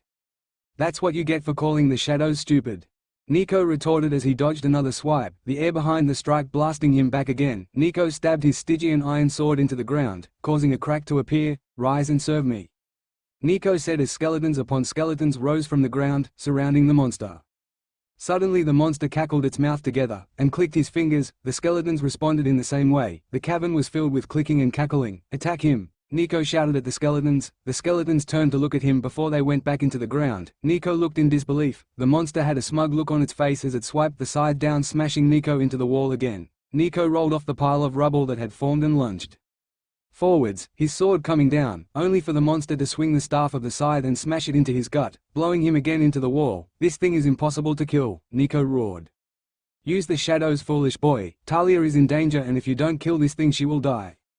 Percy screamed at him. Nico's anger suddenly raged. Talia was in danger. He went through the shadows, appearing behind the monster, and slashed his sword at the monster's neck. The monster roared as its essence was being sucked from itself into the blade. It whipped around and smashed Nico into the ground with its scythe. It roared again as it felt the gaping wound in its neck. Nico's shadow traveled out of the crater that had been created and flung the shadows at the monster like shards. They pierced into the monster. It roared again before its eyes snapped to him. It lunged forwards, moving so fast that all Nico saw was a blur in the darkness. Suddenly he was smashed into the wall. His blade had somehow stopped the scythe's blade. The monster kept pressing. The wall around him cracked as pressure was placed on him. Nico concentrated through his sword as he brought the shadows around him, bending it around him and forming a cocoon. The darkness that had once filled the room was now around him in swirls. The cavern was now bright white. Nico roared as he unleashed the darkness around him. The small amount of essence that Nico had in his sword unleashed itself into the world alongside the shadows. They smashed into the monster like spears, breaking through bones and straining him from the ceiling. The monster roared as pain filled its senses. It swung its scythe around only for its blade to stop a meter from Nico as shadows wrapped themselves around the arm, and cracked it. Lines appeared on the monster's arm that traveled up its body as the shadows continued. The monster roared as it tried to push away the darkness. It wasn't working. Nico then roared as he swung his Stygian iron sword in a downwards arch, 5 meters away from the monster. The monster roared as a shadow arched down from the sword and smashed into the monster, sending it flying into the other side of the cavern. It roared when Nico suddenly unleashed a torrent of hellfire, burning the monster. The thing roared one last time before it disintegrated into monster dust. Nico slumped down onto the floor, his energy spent. He roared at his victory. "Not bad, Nico," Percy said. "Now wait for the mark," he said. "Screw you, Percy, scree!" Suddenly he screamed as a skull with 2 sides crossing it appeared on Nico's left shoulder. He screamed again, the darkness coming. "Sleep well, Nico," Percy said. "Screw you, pair," he said before the darkness covered him. Nico opened his eyes and immediately closed it as light exploded around him. "Where am I?" Nico groaned. "Where do you think you are?" a voice asked him. "I don't know. Turn off the light." Nico groaned. "It's killing my eyes," he moaned. "Get up, death breath," a voice growled. "Screw you, Talia," Nico said before suddenly he felt pain exploded all over his body. He gasped as he felt like every fiber of his being was being burnt. He curled into the fetal position as pain flooded all of his senses. "What's happening to him?" Talia cried out. "The dragon mark is burning," the voice said. Darkness came and overtook Nico. Suddenly the pain stopped. Nico just stayed like that, tears coming down his face as the pain slowly subsided. "Nico, Nico," Talia cried out as he felt hands pushing him. "Wake up, death breath, don't go on me. Wake up," she cried. He could hear the very fear in her voice. "Talia, stop shaking me," he groaned. "Nico," she shouted. She hugged him to her. He could feel his shirt starting to dampen. "Talia," Nico whispered as his hands came up and he hugged her back. Cautious as she was a hunter, he slowly opened his eyes to see her black hair in his face. He closed them again and hugged her tighter. "Shush, I'm okay," Nico said, rubbing circles into her back. When you die didn't wake up IITH thought. She trailed off as she let out another sob. "What do you mean? How long have I been out?" he asked her. 12 days, the voice said. Nico turned his head to see Percy grinning. Immediately Nico blushed. 12 days, he asked. He felt Talia nod her head. "How is that even possible?" Nico asked confused. He opened his eyes and looked around. The room wasn't as bright as he thought before. It was a dark cavern with torches on the walls burning with green and red flames. Nico looked around again confused. The place was so dark. Why did he see light? "The mark that chose you was a very powerful one," Percy told him. "Your body had to come acquainted to it," he told him. "Wait, what do you mean a very powerful one?" Nico asked Percy, still hugging Talia. "I meant a very powerful one," Percy said. "I don't understand," Nico said confused. "Don't worry," Percy said. "Talia, have you had enough of hugging Nico?" he asked her grinning. Nico suddenly felt her tense up before she turned and looked at him, her red puffy eyes wide with shock as she realized what she was doing. Immediately she punched his gut. Lightning flashed from her hand and shocked him back. "Talia, what was that for?" Nico groaned. "For scaring me like that, death breath," Talia said, glaring at him. "Don't you dare try that again," she said menacingly, causing Nico to flinch. Yes ma'am, he said, only for Talia to blast him back with more lightning. What was that for? He shouted. Don't call me ma'am, it makes me sound old, she said, folding her arms across her chest. Fine fine ma, Talia, Nico said, gulping as he saw her glare at him. He would rather be fighting that thing right now than be glared at by Talia. Wait Percy, didn't you say Talia was in trouble? Wait what? Talia asked Nico before turning to Percy and glaring at him, causing him to shuffle his feet. Yeah why? He asked Nico, not daring to look at Talia. But, she looks fine, Nico said to him, wary of both of them. You were asleep for 12 days you know, Percy said, looking at him with a how stupid can you be look. So what does that have to do with this? Nico questioned him. Percy sighed, by the time that you fainted, we had to go over to where Talia was and pick her up. What do you mean pick her up? You said we would be close by to her, he roared. We were, he said. No we weren't, we were in a cave, Nico stated. That was right behind the plains, Percy said simply. Wait what? Nico asked him confused. Well that doesn't matter, I thought you said she was in danger. I was in no danger, Talia huffed. Oh please Talia, you were on the floor unconscious, broken and battered from the explosion you caused, which by the way nearly got you caught by mortals, did you know that? Percy questioned her. With a skeptical eye. Whatever, Talia said, now shuffling her feet. Wait you mean she was never in danger? Nico asked him, angry he had been tricked upon. No she was. Percy said, she was nearly captured by mortals and she was basically half dead, he stated. Oh, Nico said, trailing off. Yes, oh. Percy said, shaking his head. Okay, Nico said. You guys are hopeless, Percy said as he turned to walk down the tunnel, which had somehow appeared behind him. Wait, where are you going? Nico cried out to him. To where Leo is, Percy said. Realization dawned on both of them as they realized, Leo was nowhere to be found. Wait, where is he? Talia asked, concerned. Nico felt a stab of something in his heart, a foreign feeling that he wanted to rip Leo apart shred by shred. That's where I'm going. Now if you two would stop being stupid and follow me this would make it easier, Percy said, continuing to walk as Nico and Talia looked at each other before sprinting up to him. A sudden roar exploded through the tunnel, a bluish glow accompanied it. Nico and Talia covered their ears as the sound got louder and louder. What is this? Talia screamed at Percy. Leo is meeting his master, Percy shouted back at her as the sound kept going. What do you mean? Didn't you say we would only meet our dragon in? No, it can't be, we can't be there already, Nico shouted. We aren't there yet, right Percy? Wait, what are you talking about Nico? Talia shouted at him so she could be heard over the roar. Percy said we would meet our dragon masters in Tartarus, or well the oracle said anyway, Nico said, shouting back. Immediately Talia's face paled. Wait you mean? Talia asked, her eyes wide in shock as both of them stared at Percy. Percy turned to look at them, the roar stopping. They uncovered their ears. Oh yes, it is where you guessed it would be, Percy said grinning. He then turned to look at the tunnel's end which had come up. Nico and Talia gasped as they looked upon the endless fields of grass and trees, mountains and plains, seas and its frozen wonders. They looked at the only two figures there, a boy who had blue flames covering the ground around him. His mouth opened as he screamed. The other thing was a monster, a giant dragon. It had blue scales that covered its body. It was easily the size of a bus. Its blue wings opened and left the Leo in the shadows of its wings. They both turned to Percy who was grinning at them. Welcome to Tartarus. Tartarus? Nico stuttered at the grinning form of Percy.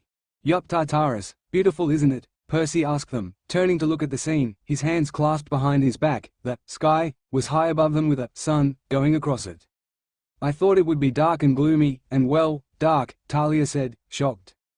Yes, well you did say dark twice, Percy said, teasing her. Shut up, Talia growled at him, causing Percy to smirk. Wait, this is Tartarus? Nico asked Percy, confused. Well not really, this is a part of Tartarus that the dragons reside in, Percy told them, starting to walk down the trail to their left.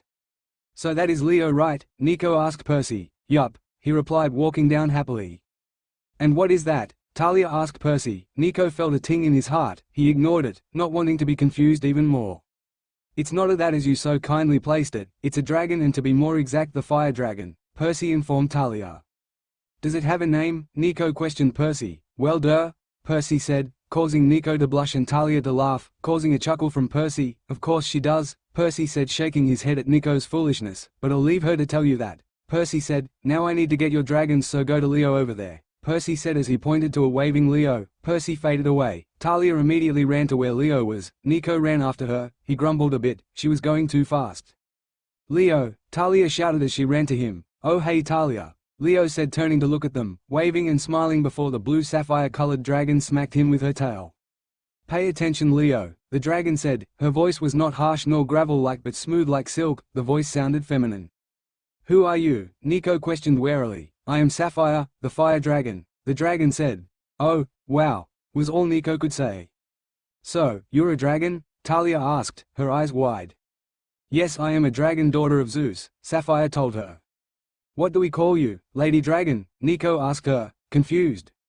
Oh no, please don't do that, it makes me sound old, the dragon said, shaking her head. Wait, this will be easier, the dragon said before slowly morphing. The wings retracted back into her back and her claws became hands and feet and her scales became long, luscious brown hair. How did you do that? Nico cried, stumbling back, his Stygian iron sword in his hand. Put that weapon away, son of Hades, the lady growled. All dragons have a human form, the question is, do we want to use it or not? Put that weapon away before I burn it away, she growled. So what do we call you now? Leo asked, watching his own dragon master turn into a girl. I'm still Sapphire, Leo, she said, putting a hand on his cheek, causing both of them to blush. She quickly took away her hand. Talia glared at her. Nico felt a part of him died when he caught her looking at Leo with those eyes, holding such emotions behind them. He felt his heart shatter. He shook his head. He couldn't care right now, he wouldn't. Oh, looks like everyone has introduced everyone, a voice said from behind them. They turned around to see three figures. The women on the right had palish skin that was the very same color as bones, black hair, spiky hair that was like an onyx gem while shaped like spikes, red eyes that seemed to stare into his very soul. He was about 6 feet tall with a ripped body that was obvious through his tight shirt and loose jogging pants. Nico felt mesmerized by her. The other person was a tall, fair skin-toned man with blonde hair that flowed down to his shoulders and electrical blue eyes, like Talia's. He was wearing a loose bright blue shirt and loose black pants. His body was ripped, that much was evident even under the loose clothing. Well, meet your two trainers, guys, Percy said. Introduce yourself, you two. Shut up, Percy, the girl said, stepping forward. I am Raquel, the skeleton dragon, she said, smiling warmly at Nico and causing him to blush, his heart thudding faster and faster. What is this? Nico wondered in his head. Hey, that's not nice, Percy said, pouting. We don't care, Percy, the man said, grinning and stepping forwards. I am Enoch, the sky dragon. Talia's eyes widened at him. She blushed. Come on, Talia, you can't think like that, you're a hunter. Talia screamed in her head. Shut up, you two old drags, you suck, Percy grumbled. Oh, Percy's angry, Raquel said, laughing. Her laughter sent chills down Nico's back. Shut up, Raquel, if I remember correctly it was you who fell into the lava pit created by Tadir and burnt a whole island up because of it, Percy said, glaring at her as she faked an innocent face. Hey, it wasn't my fault that I got knocked down into it, she cried out. Yeah, whatever, Percy said offhand. Anyway, so why did you want us to meet these two demigods? Enoch asked him, genuinely confused. Ouch, he cried out when Raquel cupped him on the back of his head. Are you really that stupid? She questioned him. No, he said, more like a question. Nope, you're stupid, Raquel said, rolling her eyes. It's what I think it is, right, Percy? She asked him, although she kept staring at Nico. Yup, he said casually. So, what is it? Enoch asked innocently. Think and use your stupidly thick head. Why do they have marks on their left shoulder? Raquel asked him sarcastically. I don't know. Wait, you mean? He basically shouted, his eyes wide before he groaned. Not again, he cried out, raising both hands into the air. Oh come on, Enoch, being a dragon master isn't that bad, Raquel chided him. Yeah, but come on, I mean, sure, we regained all the energy we lost blessing so many mortals, but do you have any idea how annoying and tiring it is to train a dragon slayer? He moaned. Toughen up, baby, Percy said. Easy for you to say, you never had to do it, he groaned. Wait, what do you mean, Percy? He is just a god slayer, right? Nico asked, confused. Just a god slayer, Raquel asked, confused, before her eyes widened. Is that what he told you? Yeah, Nico said, trailing off, not sure where this was heading, when suddenly all three dragons started to roar in laughter. Just a god slayer? Oh please, he is much more than that, Enoch said, wiping away a tear. I haven't had such a good laugh in ages, Raquel said, as she stopped laughing, but an insane grin took its place. I agree with you there, Sapphire said, grinning like mad. What are you guys talking about? Talia asked them. Isn't Percy just a mortal who found a dragon? She asked, confused. He is much more than that, Enoch said, but that is for him to tell you, he quickly said when he saw the glare Percy was giving him. Well, come with me, Talia, it's time we started your training, Enoch said before he morphed into a dragon. Get on, he said, his voice was gruff. Yes sir, Talia said, but she didn't move. Don't call me sir, just call me Enoch, young one, he said. Yes, Enoch, she said. Hurry up, we don't have all day, it's just flying, he said casually. Yeah sure, Talia said, her face had paled considerably. Why are you just standing there? Hurry up, he said. Okay, Talia said as she walked hesitantly forwards, her legs jerking with each movement. Are you okay, young one? He asked her, her anger flared before she zapped him without thinking. Don't call me young one, she growled. Oh, feisty aren't we? Enoch said. Shut up, she was cut off as Enoch launched himself upwards, towards his home in the mountains. Slow down, she screamed, her voice fading into the distance. Well, Nico, Raquel said as she cut through the awkward silence, her dragon form waiting for him. Get on, she said. Where are we going, Raquel? He asked hesitantly. Yes, that is my name, Nico, she said. Unless you somehow forgot it in the last few seconds, she asked him, grinning as he shuffled his feet uncomfortably and blushed. No, you just wanted TT to CH check, he said, stumbling over his words. Okay, Raquel said, following how he spoke before grinning as he blushed even more. There is no need to be shy, Nico, I won't bite much, Percy said. Not helping Percy, Raquel said offhand. Now hope on, Nico, let us go train. Oh okay, Raquel, he mumbled, blushing, before he moved forwards, only to trip and fall on his face. Raquel started to laugh. It was like chimes in the wind. It sent a tickling and warm sensation all over his body. His heart soared as he heard her laugh. How did you trip over that rock? She asked within gasp for air as she laughed. I don't not know, he said, stuttering. Just hop on, Nico, she said, smiling as best as dragons could smile. SS sure, he said, blushing a deep crimson color, causing Raquel to laugh even more and for him to blush even more. Hold on, she said before she launched herself into the sky. Nico hung to her, his eyes closed, as they disappeared into the distance. Percy grinning as he looked around, his eyes resting on someone he would have never thought he would see. What are you doing here, old friend? Percy called out as the being walked up to him.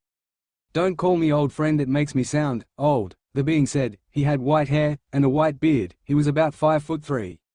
With toned muscles, he held a staff in his hand which was white with parts of it brown and black. He wore a long flowing grey robe that had gold on the edges. Well, firstly you are old and secondly you look old, Percy said, laughing as he clasped the man on the back. But it is good to see you, old friend. It's good to see you too, Percy, the man said as they just stood in comfortable silence. So what are you doing here, old friend? Percy asked him after a while, watching the sunset. You know why, the man said calmly. So they are coming, Percy said in a whisper. Yes, the man said, nodding his head. They are coming and only you and those new dragon slayers can stop it, he said. Percy just continued to look at the sunset as he drank in this information. So we have to fight a front against the dragon slayers, them and possibly some Greek mythological things? Percy asked, trying to confirm. Indeed, my friend, indeed, he said. Well, this sucks, Percy said after a while. Well, that's putting it simply, the man said, grinning at Percy's simple explanation. I hope they are enough, Percy said. As so do I, the man said, as the last ray of sun began to set. Is it not time for you to leave, old friend? Percy said, getting up and looking at the man. Indeed, the man said as he stood up. It was nice meeting up with you, old friend. We must do it again, Percy said, smiling as he clasped his hand. I agree, Percy, let's hope you survive, the man said as he clasped it back. Oh, I most likely think so, Percy said, grinning as the man grinned back before fading away. Percy looked around, letting his smile fade away. His heart cracked as he thought of Artemis. She was missing, and so was her brother. It had taken 200 years in the Dragon's Land, before the 3 demigods were passed as dragon slayers. Tali, daughter of Zeus and the Sky Dragon Slayer, and with the power vested in the sky, I now pronounce you a full dragon slayer. Enoch's voice boomed throughout the plain. He started to chant in the tongue of the dragons. A blue and gold circle appeared under Talia, the runes spinning in a circle and then froze as Enoch's eyes suddenly snapped open. The golden circle rose and passed through her and resided on top of her head. May the power of the sky dragon flow through your veins, Enoch said before both circles came and crashed in the middle and exploded as the last runes came to each other. When the dust cleared, Talia stood there, the ground around her charred, but she was fine. She grinned before going up to Enoch and kissing him, causing a gagging sound to be heard from Nico and Percy. Shut up, Nico, I'm sure you've been sucking on Raquel's face, Talia growled as she broke off from her kiss. Nico stepped forward, Percy said, totally ignoring Talia. Nico, son of Hades and the skeleton dragon slayer, with the power vested in the death, I now pronounce you a full dragon slayer. Raquel said normally as 2 circles appeared under his feet, one white and one black. The white one rose until it was above his head before it came down as the black one rose up. They collided, but instead of exploding they wrapped themselves around Nico. The black lines wrapped around his face, following the structure of his jaw, flowing down his neck and onto his arms. On the black lines were white runes. Before they disappeared into his skin, Nico stepped forwards and drew Raquel into a kiss. Talia gagged. Shut up, Talia, Nico said, breaking away. If I remember correctly, you were sucking on Enoch's face not too long ago. Shut up, Nico, Talia said. Screw you, Talia. Death breath, lightning bug. Skeleton corpse, sky brain, cheese, Percy interrupted. Both of their heads snapped to glare at him. Shut up, they both said. Leo, come forward, Percy said, ignoring the two. Leo, son of Hephaestus and fire dragon slayer, by the power vested in the flames, I now pronounce you a full dragon slayer. Sapphire said, her voice as smooth as silk, she said as a circle of blue flames exploded around him, forming runes that had not been seen in millennia. Sapphire stepped forward and kissed Leo. The people on the side stood in shock. Sapphire, you kissed him, Raquel said, shocked. So what? Sapphire asked her, breaking from the kiss, which left both of them breathless. You have never kissed one of your dragon slayers before, Enoch said. Neither have either of you, so why can't I do it? Sapphire questioned them. Well, Raquel said, trailing off, it's just that, Enoch said, unsure. Is what? Sapphire asked him, her eyes narrowing. That you just took Leo as a mate for as long as his immortal life spans for, Raquel said, unsure, it's just. You did that, Enoch said, shocked. Oh, get over it, Percy said, grinning. I'm happy for the two. Yeah, but, Raquel continued. But what, you two got Talia and Nico, why can't Sapphire get Leo? Percy questioned them. Exactly, Sapphire huffed, it's just that, well, Raquel said, it seems so weird. Enoch finished for her. Yeah, she confirmed. So what? Sapphire challenged them, her wings growing out of her back. Calm down, Sapphire, we've already been here for 2 days, we need to get back, Percy said. 200 days you mean? Talia asked him. No, 2 days, Percy said, looking at him confused. 2 days? Nico asked him, confused. It has been 200 years. Oh, you mean for here? Then yeah, it has been 200 years, but for the land above us it's only been 2 days, Percy explained. 2 days? Leo asked in disbelief. This place runs on a different time length than the land of the above, Percy told them. Where are we going now? Talia asked Percy as he started to walk away. Save Artemis and Apollo, Percy said. He turned around. Goodbye, my old friends, I hope to meet you again soon, he said to the 3 dragons. Make sure you bring 'em back, Percy, Raquel shouted at him. I'll try, Percy shouted back before fading with the children. When they opened their eyes, they were standing before a giant mountain. Monsters swarmed all over it like ants. On top of the mountain was their destination. Where are we? Nico asked him cautiously, not wanting to alert the monsters. We are on a hill full of monsters, Talia said sarcastically. Shut up, lightning bug, Nico growled. Don't talk to me, death breath, Thalai growled back. Their foreheads had clashed against each other. Or what, sky brain, he taunted. Or this, Talia said before blowing him away, only for him to backflip and land on the ground. Stop, Percy's voice cut through their fighting like a whip. Sorry, they both mumbled. Percy nodded in acknowledgement that he had seen it. But really, where are we, Percy? Nico asked, still curious. Why isn't this simple? Percy asked him. Think, a lot of monsters, quite a lot that you have never seen in your life. They seem to be swarming it like ants. The top probably has an stone which has groves for blood or ichor to flow down into the mess of monsters. Tell me, Nico, where are we? He asked him. His eyes widened. We are at the heart of monsters, he asked, scarred at now. Yes, Nico, Percy said, turning to look at him as the other two's eyes bulged to dinner plates, his sea-green eyes cutting into Nico. We are at the swarm of monsters. Hey guys, sorry for the short chapter, just really tired. This is just a short notice that I will not be writing that much anymore, as my last week for first term is coming up and everything is being jam-packed into the last few weeks. I have to study and that basically trumps fanfic. Anyway, thanks for your support and I hope to see you all next time. Till later. The author. The Dark Dragons, Chapter 8. The Dark Dragons, the Swarm, Nico asked, his voice wavering in fear. Impossible. Wait, what is this swarm? Leo asked, confused. Look around you, Leo, and tell what it is, Percy told him. A lot of monsters, Leo questioned. Percy looked at him with a "you just realized this" look. What? He cried. Well, duh, Percy said. Sorry, Leo said sheepishly. Anyway, we need to reach the top, or rather you need to get to the top. The whole prophecy revolves around you getting to the top. Every line there is, Percy said, looking at each one of them in the eye, is to do with the top. You have been trained by your dragon masters for 2 centuries in our time. Let us see if you are worthy of this name. Percy said, so I ask you, will you complete this mission? The 3 dragon slayers roared in agreement, causing the monsters around them to look, their eyes widen in shock, before they roared back and charged. Have fun, Percy said, fading. Screw you, Percy, screw you, Talia said, shaking her head. So, I take the right, you take the left? Nico asked Leo. Yeah, might as well, Leo said as he brought up his fist to Nico. Have fun, Nico said, fist bumping Leo. You boys, Talia said, shaking her head at their antics as the monster drew nearer and nearer. Well, let's have some fun, Nico said, running off to his area. Let's, Leo said before he ran off to his area. Boys, Talia said, shaking her head as she too ran off to her area. Nico looked up the mountain as he watched a swarm of monsters start to descend upon him. Roar of the skeleton dragon.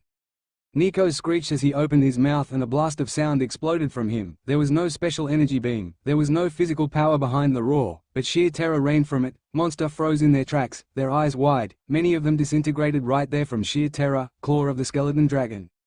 Nico bellowed as he dashed into the midst of monsters. His fingers on both hands began to grow, the skin receded back and allowed the sharp bones to show. Bones protruded from his elbows, giving him elbow blades. He moved forwards, his arms and elbows moving in perfect harmony as he lunged, ducked and swiped through their midst. Golden dust fell from the sky and covered the ground like grass. Nico backflipped back as the monsters kept coming. Wing. Slash of the skeleton dragon. Nico roared as his elbow blades merged into his arm as he swung it down at the monsters charging at him. As he slashed it down, the bones grew and slashed into the monsters' midst. Suddenly his eyes flickered, from onyx black to deep crimson red. Before they flickered back, the monsters that had looked at him when his eyes changed, they died instantly. Nico jumped over the remaining monsters only to be blasted back as something crashed into his chest. Oh, what is this? A voice said. Nico black flipped away. A spawn of Hades using bone magic, that hasn't been seen in a while. The voice said. Nico was confused. Bone magic, must be one of Father's powers, Nico concluded in his head. Who are you? Nico said as he got his first good look at the thing. The being was a man, a gigantic of a man, standing at easily 9 feet 4. In its hands was a double-bladed spear. The blade was black in color with a red gem in the middle. The being's black hair blew in the wind. The very sight of his bone armor made Nico feel a bit afraid. In the very middle of his bone chest plate was a core which swirled with darkness. Me, I'm a dragonkin, the man said grinning, and you will be my first death, the being roared. Ooh, I still don't get, who are you? Nico asked him confused. The man glared at him, not believing his stupidity. Are you serious? I just introduced myself and you ask me that? Are you bloody serious? He growled. What? I've got ADHD and dyslexia, Nico complained. His hands morphed into bone claws again, blades popping out of his elbows. So, the man asked him, you know what, don't worry, Nico said before he lunged forward. His right elbow blade came down, he was just a blur. Oh, you will have to do better than that, spawn of Hades. Bone magic against me will get you nowhere, the being roared as he swung the spear up, blocking the strike before he swung the other side of his spear down, smashing Nico away. He just backflipped in midair and landed on his feet. Don't worry, we haven't even started yet, Nico said grinning, his mouth curled into a feral snarl. Well then, shall we continue from our warm-up? The man said grinning evilly. Nico just snarled in response as he jumped forward. He faked lunging to the right before spinning to the left, his elbow blade slicing towards the man, only to be stopped by the spear and smashed back as the man kicked him on the chest. His breath began to wheeze from the sheer strength behind that kick. You can't kill me, spawn of Hades, your bone claws are nothing compared to my spear, he gloated. Anything is possible, Nico sneered as he disappeared through the shadows, reappearing behind the man only for him to spin around and slam the spear into Nico, shattering his bone armor, which had been conjured at the last second, and blowing him back again. Weak son of Hades, absolutely weak, the man mocked. Suddenly Nico roared, bone wings exploded from his back and his feet changed to bone talons. What is this? The man roared at him. This doesn't look like bone magic. Nico lunged forwards, the wings making him go faster than before until it seemed he had just disappeared. Suddenly the man reared back as the claw came out of seemingly nowhere, nearly cutting his face. He spun his spear and jabbed in the direction, but only meeting air, only to jump back again as a wingtip came slicking down where he had been, only to be smashed back as Nico had gone behind him, his other wing smashing into his back sending him flying. Anything is possible, Nico told him as he started to walk forward. Die, spawn of Hades, the thing roared as he lunged forwards, his spear creating a crater as it smashed into the ground where Nico had been a few seconds ago. Claw of the skeleton dragon, Nico roared, the man's eyes widened at this. A dragon slayer, he was screwed. The man screamed as Nico's right hand slashed through his armor like it was butter, drawing blood and ripping a hole in his chest. Dragonkin, you may rise but you will fall once more, Nico said to the dying figure of the man. We will rise once more, you cannot stop us. The dragonkin trailed off, blood choking him. We shall see, dragonkin, we shall see, Nico said walking away. He finally reached the top to see Leo and Talia there. Artemis, they all cried out. Leo ran up his side of the mountain, but nothing was there. His face was scrunched up in confusion. Why wasn't there any monster here? He just kept climbing normally. Suddenly Leo spun to the side as a geyser of water exploded from the ground where he had been just a mere 2 seconds ago. Who is there? Show yourself, Leo called to the mountain, the sound rebounding all around him. As a booming laughter echoed, show yourself, Leo roared.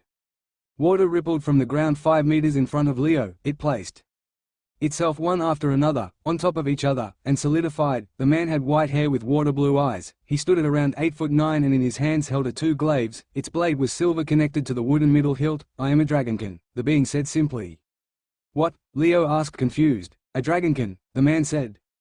"What's that?" Leo questioned him, walking around him. "It is the being never finished as Leo sent a massive torrent of blue flames at the man. The being spun around only to be thrown back by the sheer power behind that blast. It roared, accepting the challenge, before it lunged forwards, forcing Leo to backflip away as the glaive slammed into the ground where he had been a split second ago, creating a massive crater. "You dare attack me as I talk? Foolish demigod, you will pay with blood," the being roared before he spun around and threw one of the glaives at Leo. Leo raised his hands and a wall of blue flames exploded from the ground, a shield, but at the last second it exploded into a shower of water, slamming into the wall of flames at such force that it exploded past it and smashed into Leo, sending him flying back. The water settled and changed back into a broken glaive. "Foolish demigod, do you really believe that you have the power to stop me?" the being sneered. "I am older than your primordial gods. I am more powerful than your primordial gods. Do you really believe that your blessing from Hephaestus can stop me?" the thing mocked.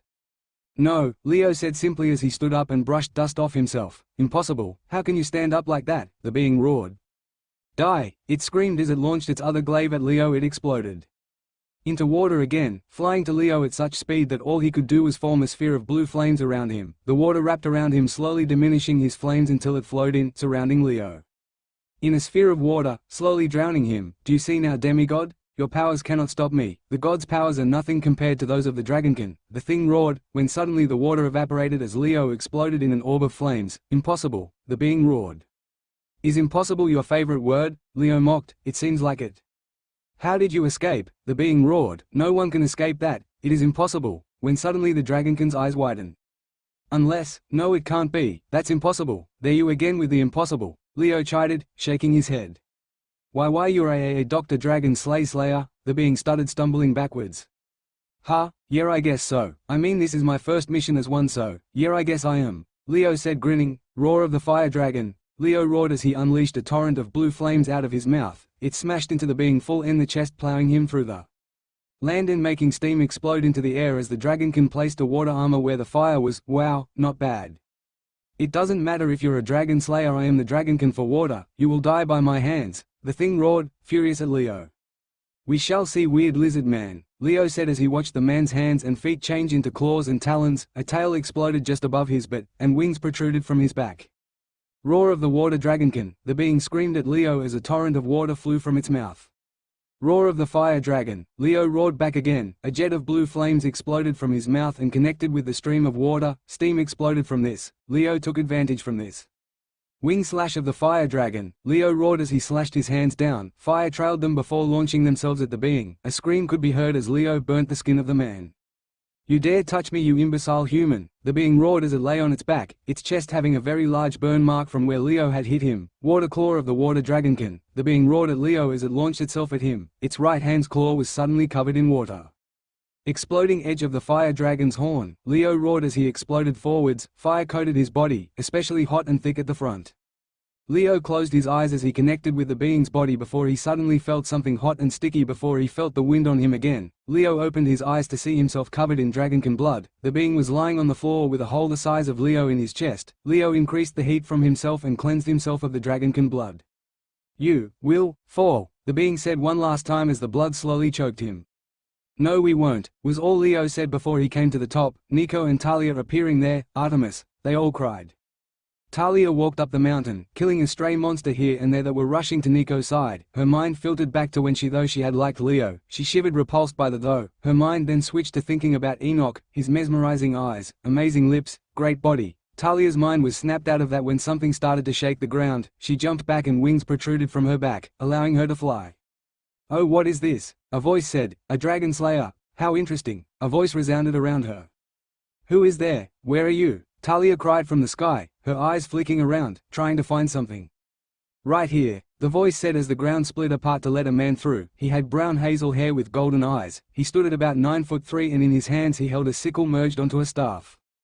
"Who are you?" Talia stated more than questioned after she finished analyzing him. "Didn't you Dragon Master tell you?" Talia, the being questioned her. "How do you know my name?" Talia growled at him. "I know many things, little one," the man chided her. Many things that would rival even your dragons, the man grinned. Now tell me who you are, Talia demanded from him. Oh, now where would the fun be in that? The man asked her. I'll make you a deal. You see, the earth and the sky will always fight each other, correct? Yes, but what does that have to do with this? Talia growled at him. Patience, little one, he chided. You see, like Uranus and Gaia. Like sky and earth, like you and me, it will always be a continuous battle. Do you understand? He questioned Talia. So you are of the earth? She questioned him. No, I control the earth, but I am not of the earth like Gaia, he told her simply. But you are still part of the earth? Talia asked him, raising one eyebrow. Yes, in a way, the man said. So why did you go through that long explanation? She asked him, confused. Because, you are. Just shut up, Dragon Slayer, the thing growled. So what was the deal again? Talia asked him. You beat me, I tell you what I am. I beat you. The man grinned. Let's just say it won't be fun for you, he said before laughing. Do you accept this challenge? Yes, Talia said before suddenly barreling down. Windfall of the Sky Dragon. Talia screeched as she came down, air forming around her and spinning like a drill. The man roared as he lifted his hands. Just as she reached him, a wall of earth exploded from the ground, blocking her. The explosion forced both apart. Wind's edge of the Sky Dragon. Talia screamed as she lunged forwards and swung her elbow at him, Wind trailing it as it smashed into him and literally chipped a part of his earthen body off. Wind talon of the Sky Dragon. Talia screeched as her knee came up, smashing his head. Exploding wind tail of the Sky Dragon. Talia roared as she spun around, delivering a full roundhouse kick to his face, chipping a bit off and blasting him back. Wind roar of the Sky Dragon. Talia thundered as she braced her feet into the ground and let loose a torrent of air at the being, smashing into him and blowing him further. A dust cloud settled. Pathetic, a voice said through it. Is that all you have, Dragon Slayer? He taunted. Let me show you real power, he thundered as he lunged forwards. Talia could still see the chips on his rock skin. Talia jumped back just as the being's hand came down, smashing into the ground and creating a crater there. He spun on his foot and kicked Talia. She flew back. Do you see, little Dragon Slayer? Your sky power is nothing against the earth. The earth will beat the sky. We are solid while you are in the clouds. We have power while you float around, he taunted. At least we don't have a big ego, Talia growled at him. Lightning's call of the Sky Dragon. She roared as lightning fell from the sky, lighting up the place with a golden glow, smashing into the sphere of protection that had been called up by the man. Rocks flew apart as she continued her attack. Finally one attack got through. It smashed through the dome of rocks and blasted into him and blew him through his dome. Looks like I'm not that weak, she gloated.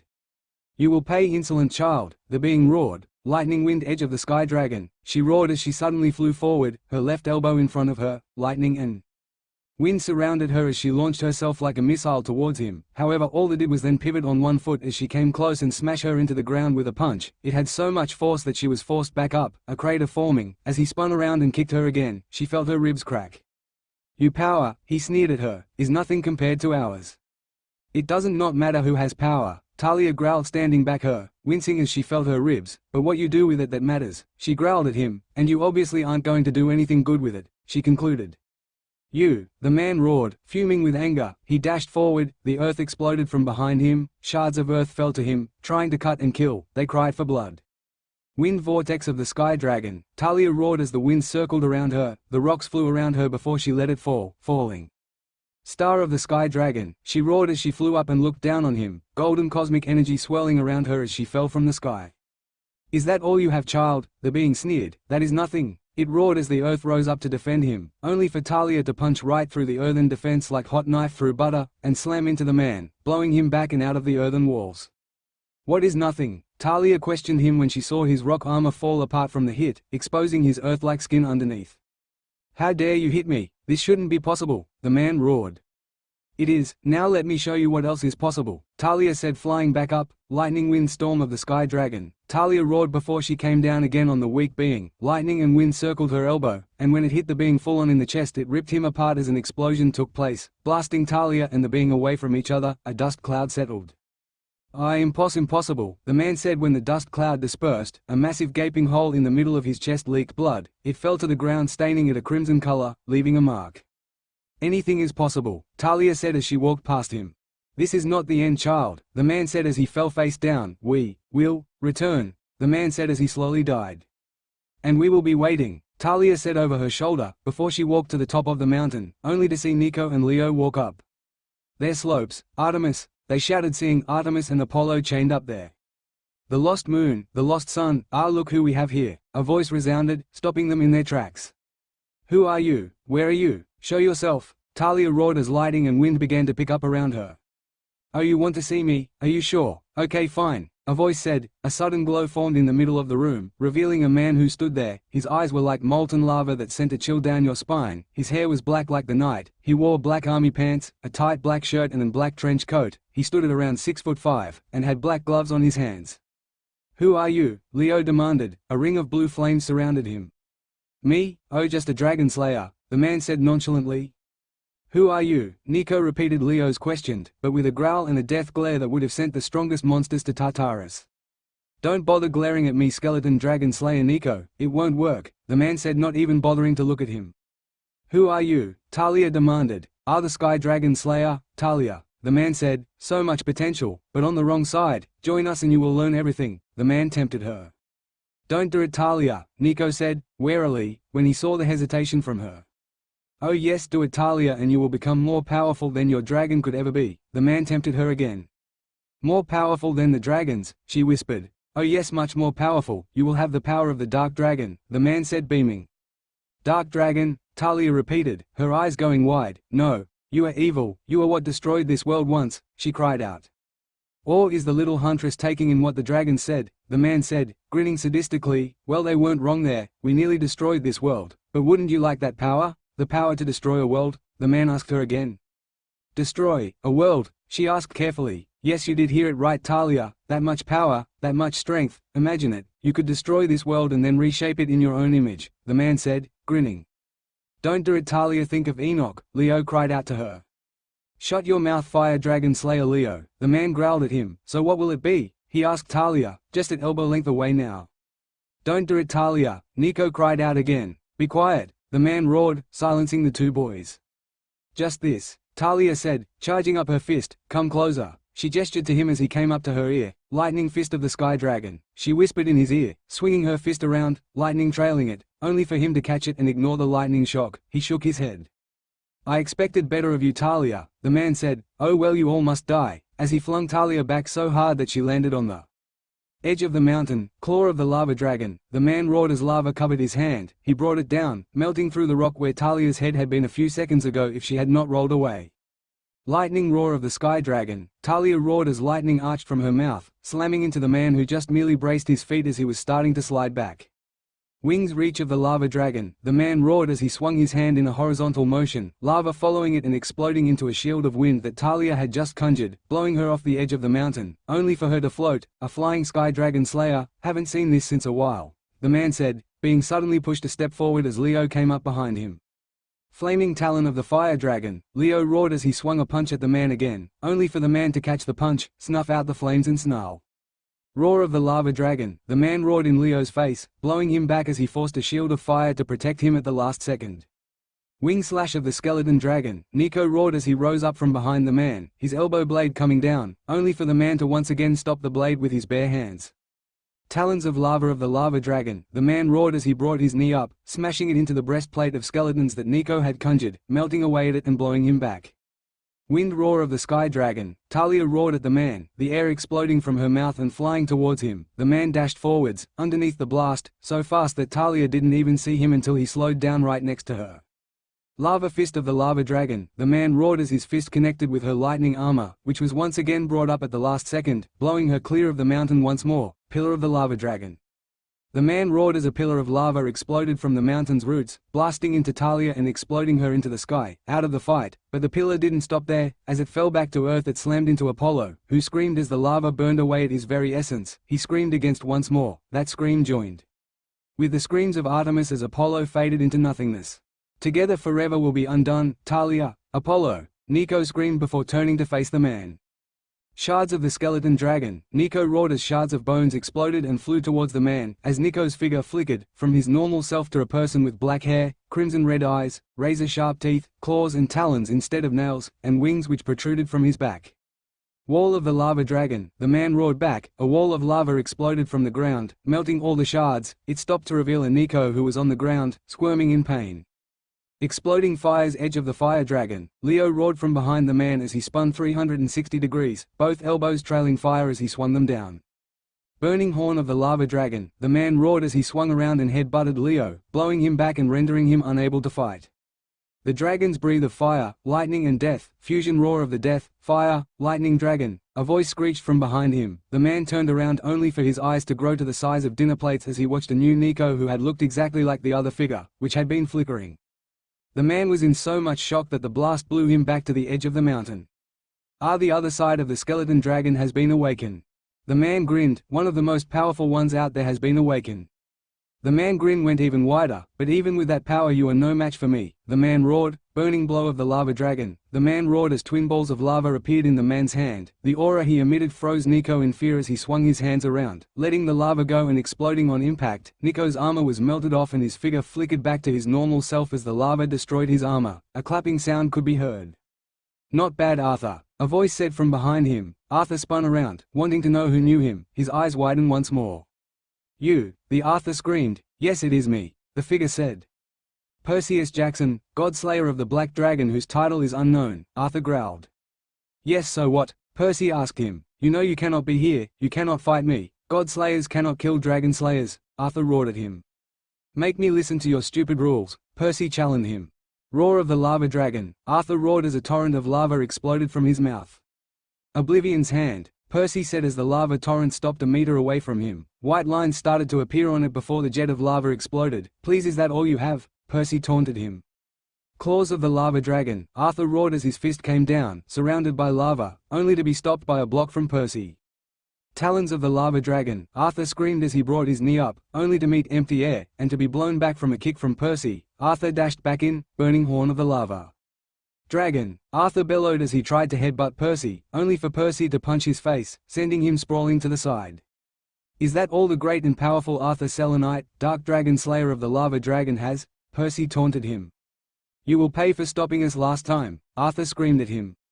"Secret Lava Dragon Slayer art, exploding lava's roar of the lava dragon," he roared. "Oblivion's destruction," Percy roared back as an explosion of white lines flew from Percy, drawing a white line on everything it encountered, making the place look like a gigantic white graphic board, stopping just before where Leo was watching in awe. Before everything exploded, Arthur was blown back. Percy threw a black-looking orb that exploded upon contact to Arthur. A circle appeared on top and below him, circling with runes. "What is this?" Arthur roared, furious. "Judgment," Percy said as he walked forwards again. "What judgment?" Arthur roared at him. "I have done nothing wrong." "You have done everything wrong," Percy roared back at his face. "I have done nothing wrong. We deserve to rule, not you," the Dark Dragon Slayer spat in Percy's face. "You will be judged," Percy said, ignoring Arthur now. "Oblivion's vice," was all Percy said as strings of white lines exploded from Percy and wrapped themselves onto Arthur. His screams of pain echoed the mountain as he felt the energy cutting through his flesh, gashes appearing all over his body as the lines continued. Arthur screamed again as his arms and legs were cut into square pieces. Blood exploding from them, he screamed again as the lines made their way up to his chest and face. "Stop, please, I beg, stop. I'll do anything. I'll give you wealth, land, women, and anything, just let me go." He never finished as his tongue was next to fall out in square pieces. Blood gushed from his mouth. He screamed again as the lines dug into his face and chest. Before they finally dug themselves to his core and exploded, square pieces of human body flew everywhere. "Artemis!" Percy cried, running to where she was chained, where she had fallen unconscious after her brother was destroyed. "We'll open the eyes to theft, mother," Artemis mumbled. "Why did you let Apollo die, mother?" Artemis cried in her slumber. "How could you let this happen?" she whispered in her sleep. "Why?" she cried again, tears flowing from her clenched-up eyes. "Lose one child, save the other. This is the fate of one's mother." "It's okay, Artemis, I'm here," Percy said, whipping her tears. "Percy?" Artemis asked as her eyes fluttered open. Tears still streaked down her face. "Apollo?" she asked, softly. "I'm sorry, Artemis," Percy said, hugging her close as she started to cry again. Her wails of pain and anguish bounced off the walls of the mountain. She cried out again just as Talia reached back there and Nico stood up with Leo. All three dragon slayers stood in silence of the passing of one of the best gods Olympus had to offer. "I'm so sorry. Open ye eyes, ye gods, the end has dawned. Let all hope you are not like the other. The war has begun." Chapter 9. The war has begun. It had been 2 weeks since the passing of Apollo, since the fading of Artemis opposite. She hadn't left her room since the incident with the monster swarm. Percy had stayed in her room trying to comfort her and soothing her. No one was allowed in besides him. Talia Nico and Leo had been enraged at the sight and feeling of being defeated so easily. They had been training for 200 years by dragon time, and yet they had been destroyed nearly instantly. They felt angry and cheated. Percy, Talia cried out at seeing him walk out of Artemis's palace on Olympus. No one, not even Talia, lieutenant of Artemis, wasn't allowed in. The hunters had been camping outside her palace. "Ha, oh hey Talia," Percy said, turning to look at her and smiling a small smile. "Is she okay? How is she? Is everything all right? Can I go in? Did she say anything?" Talia said, shooting out questions like a machine gun. "Calm down Talia," Percy said, interrupting her. "She's fine, she just needs to rest. She fell asleep the last I saw her," he said, calming the fanatic Talia. "Are you sure? Are you 100% sure she's okay? Are you?" Talia continued like a minigun. "Talia, enough, you're giving me a headache," Percy groaned, clutching his head. "Anyway, there's a reason why I'm out here and not in there," Percy said, becoming serious. "Well duh," Nico said, rolling his eyes. "Nico, this is no time for joking around," Percy warned. "But you just," Leo argued. "Enough Leo," Percy said, his voice resonating with power. "This is no longer a joking matter," he said, his eyes darkened. "What do you remember about the fight on the mountain?" Percy questioned them. "That dragon slayer," Nico said, trailing off. "And what do you remember about him?" Percy questioned the three of them. "Power," Leo trailed off as well. "Do you remember how we taught you that the dragons fought the dark dragons?" Percy said, probing around the question. "Yeah, what about it?" Leo questioned him. "What did that dragon slayer say?" Percy said, nearly growling. Oh," Leo said, his eyes going wide. "So, what did he say?" Percy questioned them like students. "Dark dragons," Nico said, trailing off as Percy nodded. "That isn't it though, is it?" Leo asked him, noticing the silence that had befallen them. "No Leo, it isn't," Percy said, shaking his head. "What else did you fight on the way up?" he questioned them. "Some sort of weird lizard people," Leo said, trailing off. "Dragonkin," Nico said slowly, not sure. "Yes Nico, the Dragonkin have risen as well," Percy said, shaking his head. "Olympus is doomed," Nico groaned. "That still isn't all, is it Percy?" Talia whispered. Silence fell over them like a blanket. "No it isn't," Percy sighed. "What is it?" Nico questioned him. "Something you will not need to converse yourself in," Percy said, looking at him. "The message clear, do not get involved." "But we're meant to help," Leo cried out. "No, not in this last enemy, this one," Percy trailed off, shaking his head. "What about this last enemy?" Talia growled at him. "They are too strong for you to fight, the dragons just barely beat them, and even that came at a heavy price," Percy said, looking them in the eye. "If the dragons could only just barely beat them, what makes you think you can defeat them?" Percy questioned each one of them. "They have brought nothing but death and suffering to this world. We, the dragons, revolted against them when they came from the stars, when they invaded our planet. Death and pain, gore and blood, reigned this world for centuries before they were beaten back, whipped to near extinction, but leaving the dragons severely crippled." Percy told them. "If we couldn't beat them, what makes you think you could?" Percy growled at each one of them. "Do not even bother fighting this last enemy, you will not survive." "You said, we," Talia said softly. "Why, oh, Percy stuttered, rubbing the back of his neck, his mood changing instantly from fierce and stern to a stumbling. "Teenager, slip of my tongue, why does that sound like a question?" Nico said, looking at him with a skeptical eye. "No it wasn't, it was a slip of the tongue," Percy said, trying to fake confidence. "Percy," Talia trailed off while Leo and Nico snickered. "There you guys are," Hermes said from behind them as they snapped their heads to look at him. "Oh hey there Hermes, calling us for a council meeting?" Percy asked him. "Yup, could you all make your way to the main Olympus throne room now please, thank you," Hermes said before sending darting glances at Artemis's palace. "We will go, she will be fine," Percy said when Hermes looked at him. "I hope so Percy, I hope so," Hermes said before flashing away. "Well guys, see you there," Percy said before dashing there, phasing through the door as he ran, stopping himself just at the hearth. "Hestia," Percy said, smiling at the 9-year-old attending the fire. "Hello Percy," she said, smiling. "Why aren't you sitting in your throne?" he asked her, smiling back. "I prefer the hearth," she said, smiling warmly at him when he nodded his head. "Olympians, I call upon you," Percy thundered as the 3 dragon slayers pushed the door open while the gods flashed in, 3 thrones empty. "Why have you called us?" Ares demanded. "Watch your tone Ares," Percy growled. "Do not think I have forgotten your betrayal," he said, making Ares gulp and nod. "We need to fill these seats," Poseidon mused, "or Olympus will crumble." "That is very true," Percy said, looking at each of the gods in turn. "So who will it be?" Hermes squirmed in his seat when Percy looked at him. "Poseidon, you are now king, Hestia, you are now queen, and will someone get that blasted daughter of Athena here?" Percy ordered as Hermes flashed away and then flashed back with a demigod. "Why am I here?" she growled. "Nope, sorry Hermes, could you send her back and get her brother?" Percy asked him. "Wait, what?" She never finished as a light engulfed them before fading, then reappeared as Hermes dropped off Malcolm, the son of Athena. "Why am I here?" he asked timidly. Percy grinned. "Perfect." "Malcolm, son of Athena, will you take up your mother's throne and her titles?" Percy asked him. Yes," he asked more than stated. "Is that a yes or a no?" Percy questioned him. Why yes," he finally managed to stutter out, before looking at Poseidon afraid, when suddenly a golden circle appeared. Underneath him as Percy looked at him, runes flew around the circle. Before exploding, Malcolm screamed as pain filled his body, as power filled his body, as godhood filled him.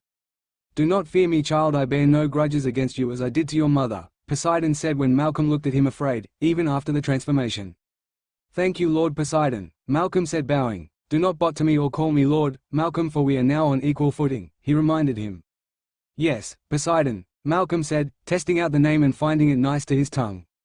"Well, now that's fixed, I believe we still need to have a person of the sky in marriage," Percy said looking around. "Aphrodite, do you have anyone for marriage?" he questioned her, looking dead at her in the eyes, not letting his eyes wander over her.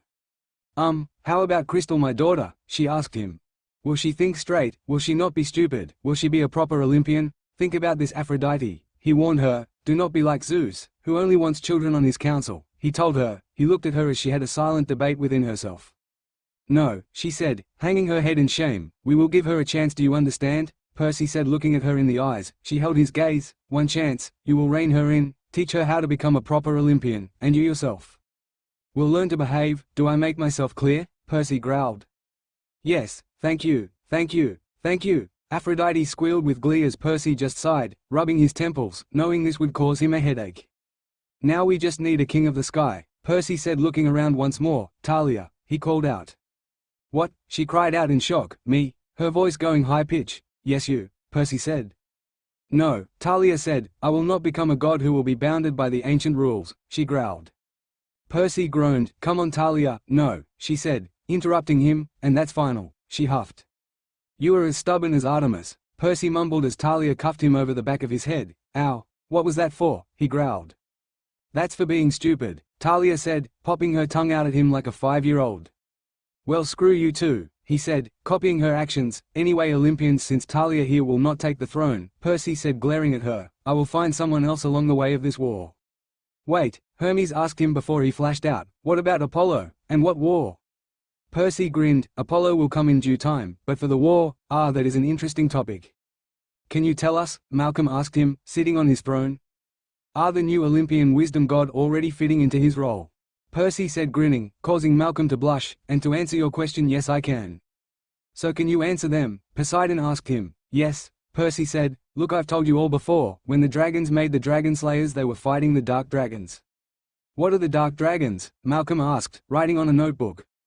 "A dark dragon is an evil dragon," Percy said simply. "Anyway, these dark dragons were slain and placed into slumber at the end of the Dragon War. Then after this the Dragon Revolution happened, where the primordials were made, by slaying and absorbing the power of their dragons."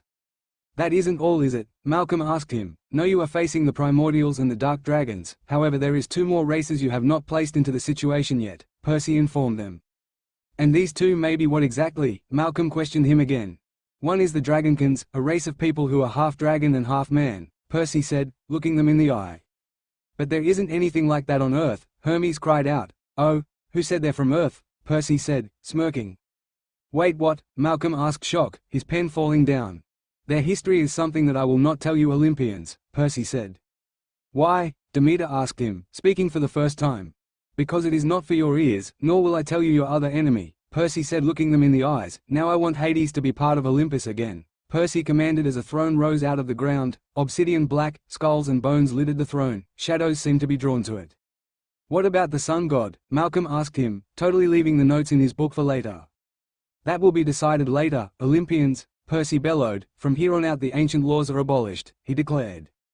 "Who are you to say that?" a voice said as 3 flashes entered the room. Immediately all the Olympian gods bowed before the 3 fates.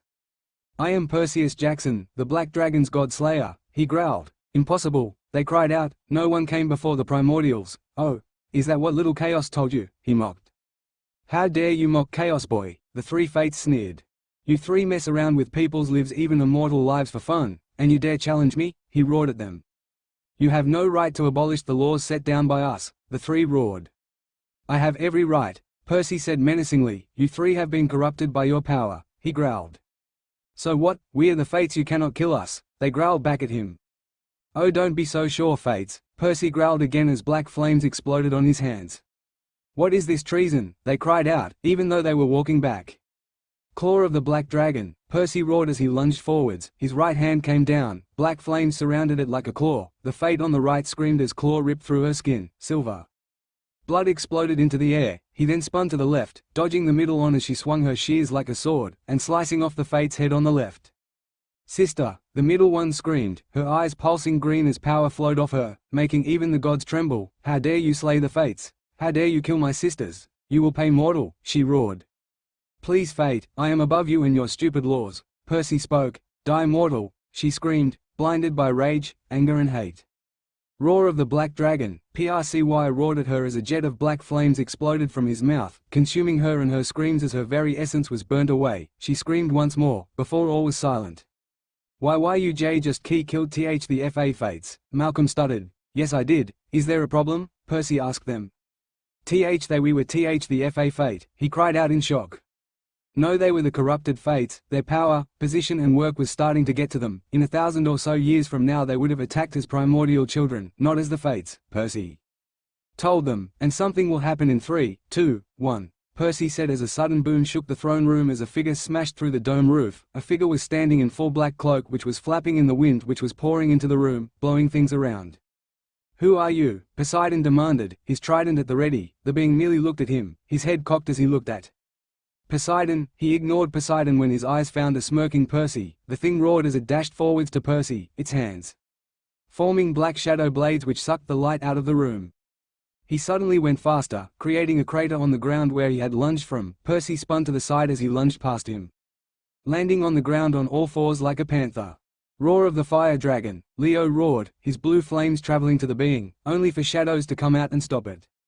Stand back Leo, Percy called out, do not interfere with this, you are no match for him yet. Percy roared, Roar of the Black Dragon. Percy roared as black flames exploded from his mouth towards the being, only for it to disappear into the shadows, wing edge of the Black Dragon. Percy roared, slashing around with his elbow and catching the man in the face, sending him flying back into one of the columns. Percy lunged forwards, his hand burning with black flames, burning Claw of the Black Dragon. Percy roared as his hands connected with the column as it exploded, the being already shadow traveling away, vision of the Black Dragon. Percy roared, a wave of black flames exploded off him, flying all around him as it slammed over the thrones, scorching him a bit, but finally smashing into the being and sending back into the walls of the throne room. Percy suddenly formed in his hand a bright-looking orb which he threw at the being. It flew to him but instead of hitting him, it sunk into him. The being screamed as light began to shine forth from within him. It screamed again as white cracks started to appear on its body. It screamed on last time before it exploded, dark shards flying everywhere.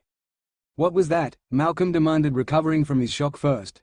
That was a shadow assassin, one of the weaker ones by the look of it, Percy stated calmly.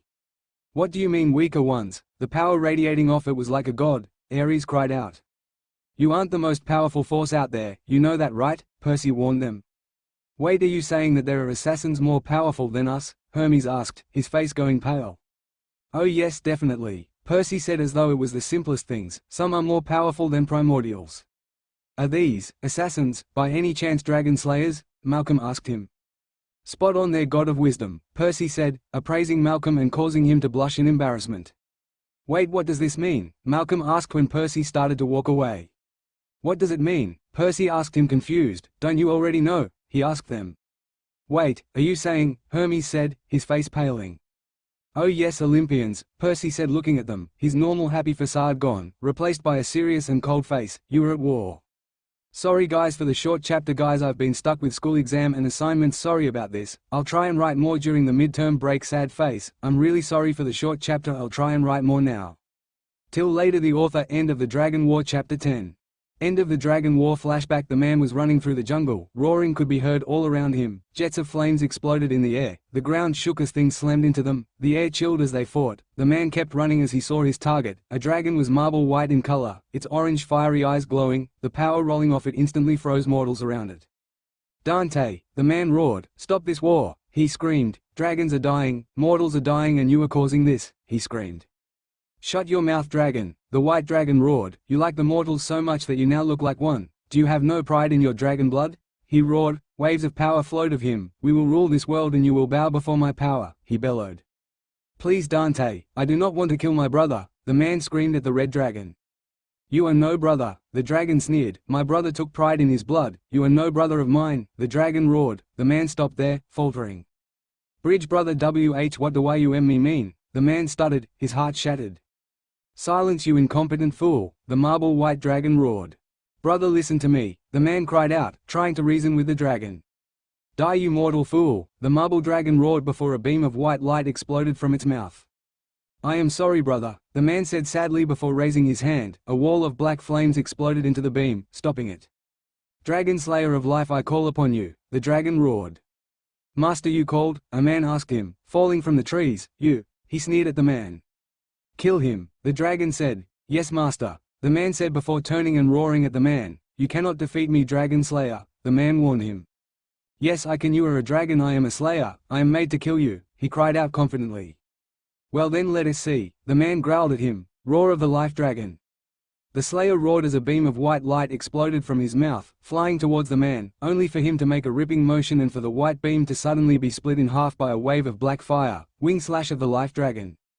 The slayer roared as he lunged forward towards the man, his elbow swinging down as bright white light followed it. The man just raised his hand, stopping the elbow. Black flames destroyed the white light and burnt the slayer's arm. He jumped back. "How dare you burn me?" the slayer roared.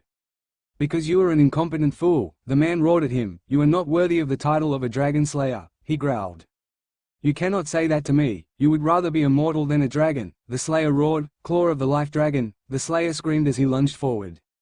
"Brother, watch as your pathetic excuse of a dragon slayer dies," the man growled as his hand came down, black flames blazing and trailing it, before it smashed into the slayer's head, instantly burning it away, leaving a headless corpse that swayed before dropping to the ground like a sack. "Is that all your slayers have now?" the man sneered at the dragon.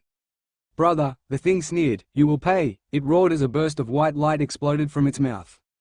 "Brother, stop this madness," the man roared. "You know this is wrong." "Wrong?" the dragon roared. "Wrong? We are the dragons, we are to worship, not used like some slaves," the dragon roared. "Please, brother, can we then not talk about it?" he screamed. "We do not need to fight," he screamed. "Silence, you pathetic excuse for a dragon," the marbled-colored dragon roared. "Do you not think mother told me what you are?" The dragon sneered as the man stumbled back. "Oh yes, she told me."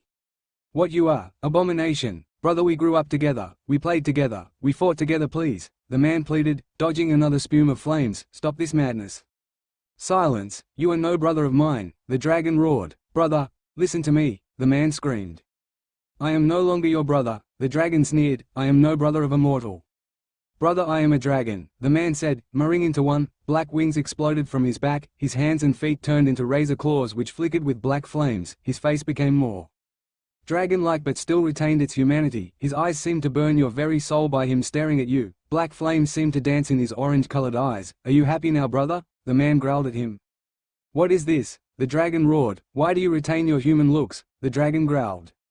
"Because it is in this form that we are strongest," the man told him. "Brother, please listen to me and stop this violence," he cried out. "Never," the dragon roared again. Another beam of white light exploded from his mouth, burning the very ground which the man had been on before. He seemed to have disappeared entirely. "Then I am sorry, brother, forgive me," the man said as he appeared in front of the dragon, moving so fast that even the dragon couldn't see him. His foot swung around and smashed into the marble white dragon. Black flames trailed his foot and started to crawl up its skin. "What is this?" the dragon roared. "Soul flames, brother," the man said as his right hand, now like a dragon claw, came up and slashed his brother's face. Black flames digging into the dragon's face. He backflipped as the dragon opened its mouth and unleashed a beam of white light, missing him by centimeters. "Fool, stay still and fight," the dragon roared. "Brother, you brought this down on yourself," the man said sadly. "Die, you mortal fool," the dragon roared as it lunged forwards, only for the man to spin around and bring his foot down, black fire trailing it once more, and smash it into the dragon's side. Black tendrils of darkness started to spread on its body. "How dare you touch me?" the dragon roared, darkness starting to spread on his body. "Stand down, brother, and I'll vouch for your sparring," the man pleaded his brother. "I know you aren't like this. Please, brother, stop." "Never," the dragon roared. "Feel the wrath of life," he said as he flew up, strong flaps keeping him afloat. An orb started to grow in his mouth. It swirled white, being imbued with the life force of its surrounding. "Brother, what are you doing?" the man roared, the trees around them withering and dying. Some mortals immediately aged into dust, the very life force of their surroundings began to die. "Stop this foolishness," he bellowed over the noise that thing was making. "Brother," the man screamed before falling to his knees, tears trailing his face. "Brother, please," he cried out. "Do not talk to me, mortal," the dragon roared, "you will be eradicated from this world." "Brother," the man screamed as the dragon unleashed the orb. It flew through the air, the booming sound it unleashed blew many dragons and their slayers around them away. It slammed into where the man was, the ground snapped under the pressure of the blast. "Brother, you have failed," the dragon roared, it had a smug look on its face. When the orb suddenly started to turn black, tendrils of black fire seemed to engulf the orb before it disappeared in a plume of black flames. "Brother, stop this," the man cried as he destroyed the orb. "How did you do that?" the dragon roared, "you shouldn't have survived." "Brother, this is not the time for this. Listen to me," the man roared. "You insolent senile fool," the dragon roared, "do you believe that I will listen?" "I am sorry, my brother, forgive me," the man said as his eyes glowed white. "What sorcery is this?" the dragon roared as white lines appeared, binding his wings and limbs to his body. The earth shook as the dragon fell to the ground. "Unchain me, you pathetic excuse of a dragon." "I am sorry, brother," the man said one last time before twin white circles appeared above and below the dragon. "Stop!" a cry boomed out as a figure exploded towards the man, a funnel of water flying towards him. "Stop, Naha!" the man cried out as white lines appeared on the water, exploding it. "Why are you attacking me?" he roared. "How dare you touch your brother?" the water dragon roared. Her feminine body figure gave off a sleek look, blue wings that expanded into the sky and claws that were hook-shaped. Her scales were bluish-green like the sea, and her eyes pulsed blue with power. "He has started a war which is leading the demise of our kind, and you are standing there demanding why I attack him," the man roared back at her. "Shut up, you mortal fool," she sneered back at him. "You have no right to claim us as your kind. None of you do." "Naha, you take this too far," he growled. "To go this length just to get the love of my brother," he sneered. "How dare you talk to me like that?" the dragon roared at him. "Stand down, Naha," the man growled, ignoring her, "and I will leave you until next time," he growled. "Do not talk to me, traitor of our kind," she growled. "You have no right to call us your brethren." "Naha, I have no abandon our kind. Humans have the right to live alongside us," he cried out. "We are the higher order," she screamed at him. "We should be in total control." "Why, Naha, why? Why have you let power cloud your mind?" he cried to her. "Silence, you incompetent fool," she screamed at him as she unleashed another torrent of water. "Then I am sorry, Naha, but you must die," the man said as he lunged forwards, his dragon wings sending him soaring just over the ground. "You cannot kill me," the female water dragon roared, letting loose an explosion of water at the man, only for him to dodge to the side. Immediately the water dragon flew up and let loose another jet of water as the man got closer, only for him to spin to the right and fly upwards faster, catching up to her. "Naha!" the man roared, his body glowing with dark flames which flickered with white lines. "Die, you incompetent mortal!" the water dragon roared as she unleashed another torrent of water, only for the man to raise one hand, stopping the torrent of water a meter from him. "I am sorry, Naha, I am sorry," the man said as white lines exploded from his palm, enveloping the torrent of water. "And Naha, I am sorry," he whispered before the water dragon screamed once more and fell to the earth. The torrent of water exploded and showered the ground with rain. Naha's body lay on the floor, smoking. "Naha!" a voice screamed through the air. The man turned around only to be blasted back by a golden beam. "You killed her! You killed Naha! You killed my sister!" A golden dragon roared. Its body was black while the underbelly was golden. Its wings looked like the night sky, stars shining on them. "Hemel, the cosmic dragon," the man said, flapping his black wings. "Have you too joined them?" the man questioned him. "Yes," was all the dragon said, as he morphed into a man who had golden wings protruding from his back. His hands and feet morphed into golden claws. A black tail appeared just above his butt and his face morphed until only the center of it was human. "Then you must fall," was all the man said as he flew forwards, black fire trailing his fist. "Oh, I won't fall that fast," the cosmic dragon stated as he flew forwards, his fist trailed by golden light. The man's fist came down at Hemel, only for him to fly up and unleash a golden beam from his right hand. The man spun around and blocked it with black fire. He flew up towards him, spinning around as his foot came towards Hemel, only for him to block it with his right hand. "Is that all you've got?" the dragon sneered before punching the man in the stomach, blowing him back. The cosmic dragon lunged forward after the man, his entire body being trailed by golden lights. He moved so fast that all he left of himself was snapshots of where he had been. The man spun to the left, only for the dragon's claw to connect with his chest, blowing him into the ground 10 meters away from where the marble white dragon lay, bound by white lines. The cosmic dragon stood up, looking down on the form of the man. "Pathetic," The dragon spat. "Is that all you have? I expected more from the great Black Dragon." Hemel sneered when suddenly the man jerked up, spinning as he did so that he appeared behind Mel. "Don't be so quick to judge, Hemel. I give you one chance. Stand down and I will vouch for you sparring." The man pleaded into his ear. "I do not want to kill another of my brethren," he cried. "Then that will be your downfall," the golden dragon roared as he elbowed backwards, only for it to be stopped by an opened palm. "I said I didn't want to, Hemel. I did not say I wouldn't," the man told the golden dragon, as his eyes widened in fear. "No, please, I'll do anything. Please, I beg, I'll give you anything you want, I'll give you." He never finished as the man spun him around, his right hand chocking him as he gripped his neck. "It's too late, Hemel. I'm sorry," the man said as white lines started to creep out of his right palm, spreading from the golden dragon's neck like cracked lines on glass as they grew all over his body. "I'm sorry, Hemel," the man said before the white lines exploded. The golden dragon screamed before a bright light covered the two of them. When the light cleared, the golden man swayed a bit more, the black man's hand by his side. Before he fell down, dead, white smoke rose from him like Nahar. "You killed them," the marbled-colored dragon roared. "You slay your own brethren," the thing screamed. "You brought this upon us, brother. Your thirst for power led to this," the man growled, turning around, his hands glowing black and white. "You said I was not your brethren, but when I'm forced to slay two of them you start calling me that. How far have you fallen because of your lust of power?" the man said, tears falling down his face. "Brother, no one brought this on him but you," the man told him, crying. "You cannot defeat me," the marbled-colored dragon roared, ignoring that the man before him, his own brother, was crying. "I am the lord of the dragons, you will bow before my law." "I do not care, brother. It's over, brother. You lost," the man said.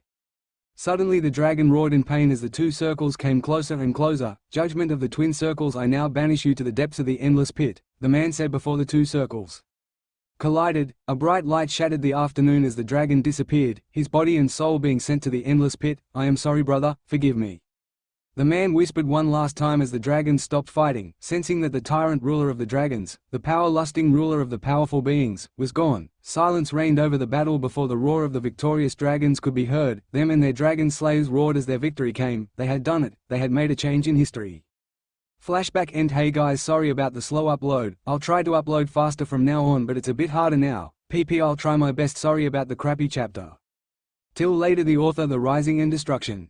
Chapter 11. The Rising and Destruction. It had been 2 weeks since Percy told the Olympians, 2 weeks of sheer preparation, 2 weeks of pure training, 2 weeks since Percy demolished the ancient laws, and 2 weeks since the war began. The day had started off nicely, the sun shone clearly in the bright blue sky, birds chirped from the trees, as they knew nothing, and mortals went on with their normal lives, and yet the demigods knew, they were coming, and they were coming in great numbers. A sudden blazing horn exploded the afternoon air, birds squawked as they flew into the sky, darkening it.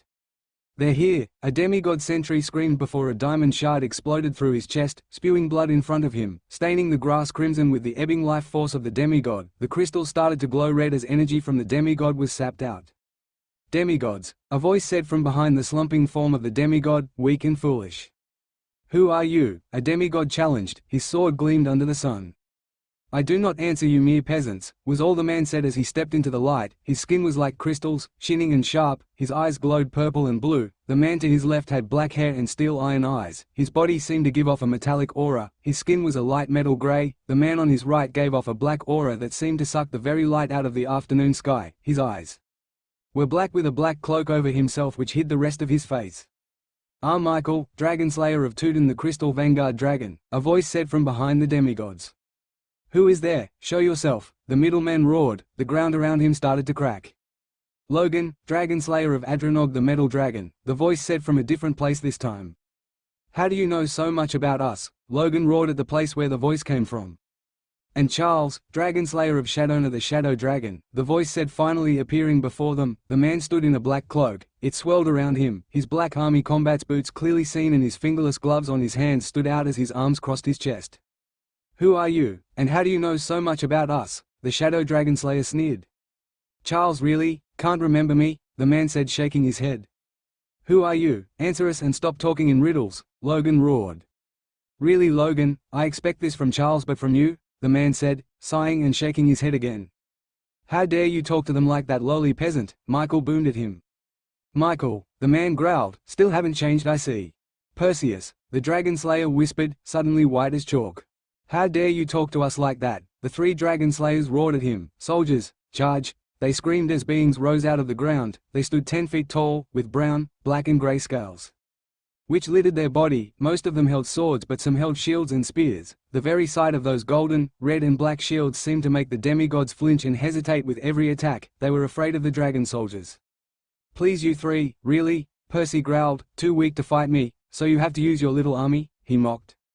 "How dare you talk to our leader like that?" one of them roared as it threw its shield like a boomerang. It whistled through the air before passing right through Percy and killing the soldier behind him. Poor soldier, can't even hit me," Percy said, shaking his head as he flicked his right hand, blowing the soldier back with black flames and eating away at the front portion of his body. "Come here, dragon slayers, or are you too afraid to a god slayer?" he mocked. "You dare mock us, roar of the shadow dragon!" Charles roared as darkness spewed from his mouth and flew towards Percy. "Hand of the black dragon!" Percy thundered as his arm came up, black flames trailing it, and ripped apart the line of shadows. "You'll have to do better than that, Charles," Percy said, winking, enraging the dragon slayer. "Blade of the Iron Dragon!" Logan boomed as he lunged forward, his right arm morphing into a sword. The air whistled as he lunged towards Percy. "Talon of the Black Dragon!" Percy roared as he backflipped over Logan and kicked him, the force blowing him back and winding him. "Sad that the Iron Dragon Slayer has fallen this much," Percy said, shaking his head. "How dare you mock us, boy?" Michael spat as he said that last word, sneering at him. "You will bow before your superiors." Exploding wing edge of the crystal dragon, Michael roared as crystals formed over his elbows. They hummed and glowed with power as he dashed forwards, jumping up 5 meters from Percy and falling down, spinning around so that he seemed like a spinning top. "Really, Michael, that's all you've got?" Percy said in mock sadness. "Well then, let me show you power," he growled as he looked up. Claw of the Black Dragon, Percy roared as he swung his left fist up, black flames forming around it like claws. It slammed into Michael and blew him back a good 10 meters, Percy smirking at the 3 Dragon Slayers as they stood up and glared at him. "Is this the power of the Dragon Slayer these days? I'm using Dragon Slayer. Wielding at its most basic form, and you can't even touch me. I haven't even used God-slaying power yet," Percy said, shaking his head. The battle between demigods and the dragon soldiers raged around him. No one wanted to be close to the current dragon slayers. "Do not mock us, you senile old fool," Logan growled. "Your time is up. It is time for us to reign this world," he roared. "No, it is not. The dragon's time has passed. Let it pass," Percy chided. "Who ever said anything about the dragons?" Michael said, grinning. "Oh no, we don't want the dragon's reign back. Oh no, we want our own reign," he said, grinning evilly.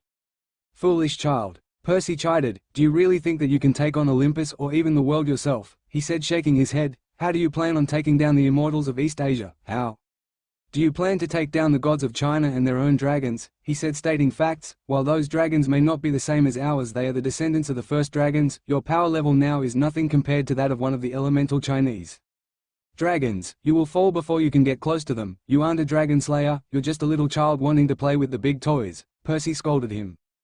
"How dare you talk to me like that?" Michael roared. "Cavern of the Crystal Dragon," he roared as crystals came down upon Percy like a cage. Michael lunged forward, back leg kick of the Crystal Dragon, he roared as he kicked Percy out of the cage and towards Logan. Steel Storm of the Iron Dragon, Logan thundered alongside with Michael as he let loose shards of iron into the air as Percy flew into them. Iron Horn of the Iron Dragon, Logan roared again as he dashed into Percy headfirst, blowing him back and out of the storm towards Charles. Forward Exploding Wing Slash of the Shadow Dragon, Charles roared as he swung his right elbow down, connecting with Percy, and letting loose an explosion of shadows, which wrapped themselves around Percy, purging darkness of the Shadow Dragon. Charles rasped as he made the shadows around Percy to blow him out. Percy landed in a heap in the middle of all 3 of them. The almighty Black Dragon God Slayer, brought to his knees by 3 mere Dragon Slayers, Michael roared in laughter. "Looks like he is all talk and no walk," he said, grinning. "I wouldn't be so sure, Michael," Charles warned softly. "He's gone through much worse than this and come out alive." "Impossible," Michael scoffed. "No one can survive the power of 3 Dragon Slayers." "But take into note, Michael, he is a God Slayer," Charles said before a new voice spoke up. "He's right, you know," Percy said as he got up as all 3 Dragon Slayers spun around to see who had spoken. "That was interesting, I must say," Percy said, looking Michael in the eyes before his face broke out into a grin. "But is that all you have?" he challenged. "How can you still BB you up?" Michael stuttered in shock. "No one should be able to survive that," he shouted out, stunned. "Did you not hear anything Charles said, fool?" he growled. "How dare you talk to me like that, you mere peasant?" he growled back. "Stupidity will be your downfall," Percy said, shaking his head. "You will bow before your betters," Michael roared. "Crystal Energize," He growled as crystals started to form a pattern on his body, leaking energy into him, before cracking and falling off. "You will not stand against the power of 3 dragon slayers," Logan sneered at him. "Steel scales," he growled under his breath as his skin started to change from a tan to grayish material. Patterns appeared on them, forming armor. His skin became his armor. "Foolish god slayer," Charles muttered, as black tendrils of darkness seemed to fly off from him. "Shadow akin," he said finally as the shadows wrapped themselves around him, forming armor.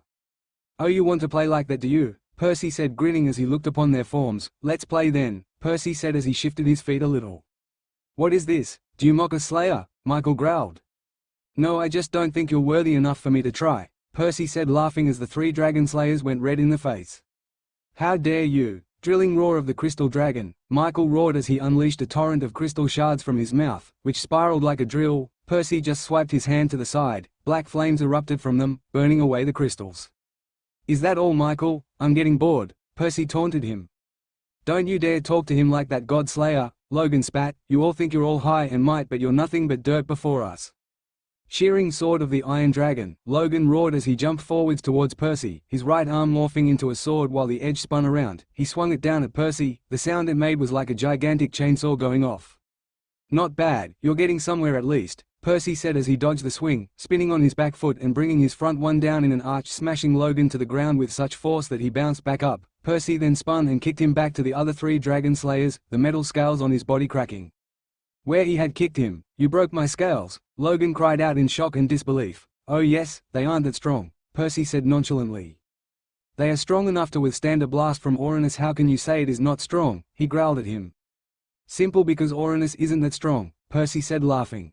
"Percy, just let us destroy this camp. You hate the gods anyway, don't you?" Charles asked him, basically begging.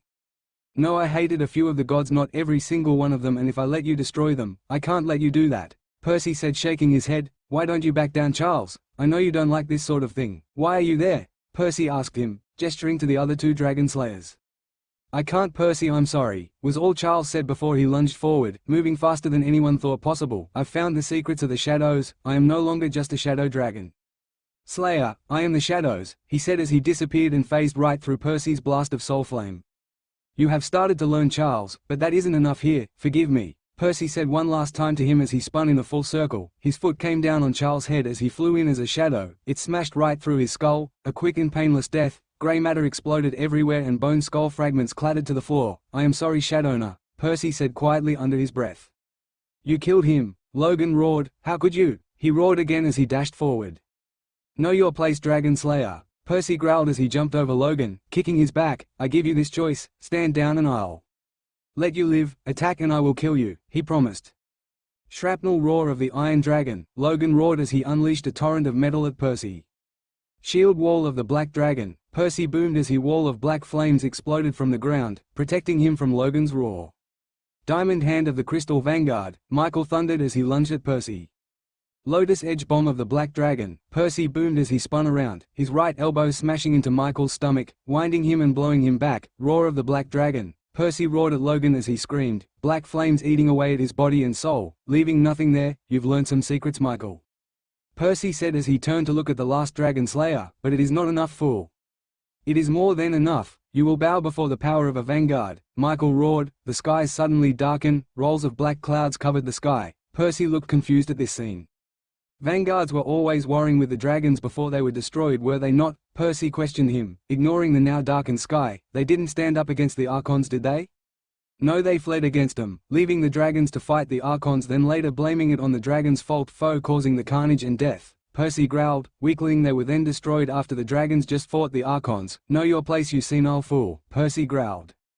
"How dare you talk to me like that?" Crystal Cage of the Crystal Vanguard, Michael roared as he charged up a single crystal shard in his hand and unleashed it at Percy. It glowed a purple and gold hue as it flew through the air. Percy just brought his hand up. Black flames consumed the crystal before smashing it into pieces. "Weak," was all Percy said before he lunged forward, his sword appearing in his hand. "Come show me the battle powers of your stupid vanguard," he challenged as he attacked Michael. "You will fall," Michael roared as his right hand morphed into a diamond blade. He swung it at Percy. The two blades collided with each other in a screech, sparks flying off as the frozen stick's edge blade smashed into the diamond one. Percy flicked his wrist, slashing back at Michael with a backhand. Michael leaned back, dodging the attack and lashed out with his crystal sword, the blade catching Percy across the chest, ripping his shirt open. "See, your pathetic sword play is nothing compared to mine," Michael boasted as Percy jumped back to dodge another stab. "I wouldn't be too sure, Michael," Percy growled as he lunged forward, his sword becoming a blur, moving so fast that Michael could just barely block them. Barely, but still blocking them. Michael quickly stopped the next attack and slid his crystal arm down the blade's length, catching Percy's sword at the hilt and flicking it away.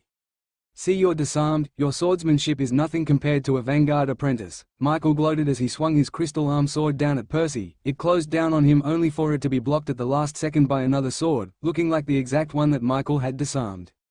"Do you think I only carry one blade, fool?" Percy sneered as he pushed Michael off and slashed at him, his sword blurring as he swung his left-hand sword using a front-hand motion, smashing the sword into Michael's blade arm and smashing the arm away. "You're using all the most complicated vanguard maneuvers and you gloat at beating the dragon sword form at its most basic level." Percy growled, "Let us see how good you truly are," he roared as he started to attack like he never had before, his sword moving so fast that it no longer seemed to exist but merely just phased in and out of reality. He spun and lunged, jumped and ducked, his body leaving images of where he had been. Suddenly he slashed right only to spin around at the last second and slice off the right arm of Michael. The Dragon Slayer roared in pain. The battle ceased as everyone watched. The almighty Dragon Slayer vanguard apprentice fell on his knees before the God Slayer. "For your crimes, you will be punished." Percy boomed, his sword flashed down before shimmering and then disappearing. Blue light crystals fell from it and shattered on the ground, flakes of blue light exploding everywhere as Michael's head rolled off his body and fell to the ground with a thud, soon accompanied with the falling of his body. "Dragon soldiers, I give you this chance now. Leave and I shall spare you. Stay and you will end up like this man. But if you leave, you must not come back into this war." He roared throughout the battlefield. Wreckage of the camp burned around him as demigods, gods and dragon soldiers looked at him alike, stopping the havoc as lightning flashed in the sky. A singular scream of pain could be heard before it too was snuffed out. Silence descended upon the battlefield. Suddenly one soldier stepped forward. "Who are you, soldier?" Percy questioned him, turning to face him. "I am Adin Adar, second in command of the dragon soldiers. Do you hold your promise with your life?" he questioned Percy.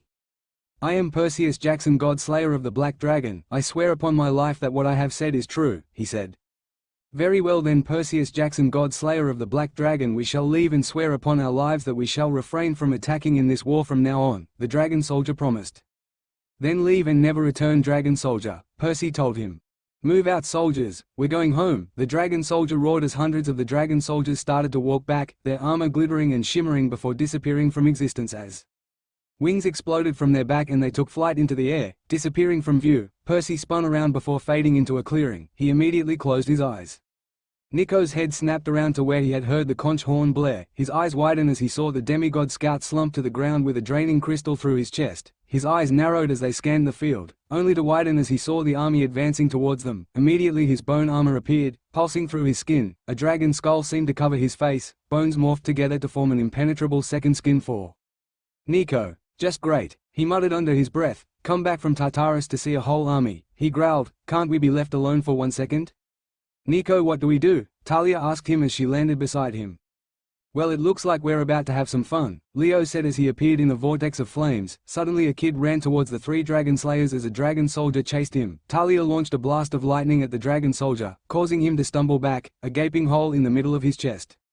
"Run to Bunker 55, kid," Nico said looking at the kid, a small child of around 10 years of age, bright golden hair with blue eyes, light caramel skin and a bow in his hand.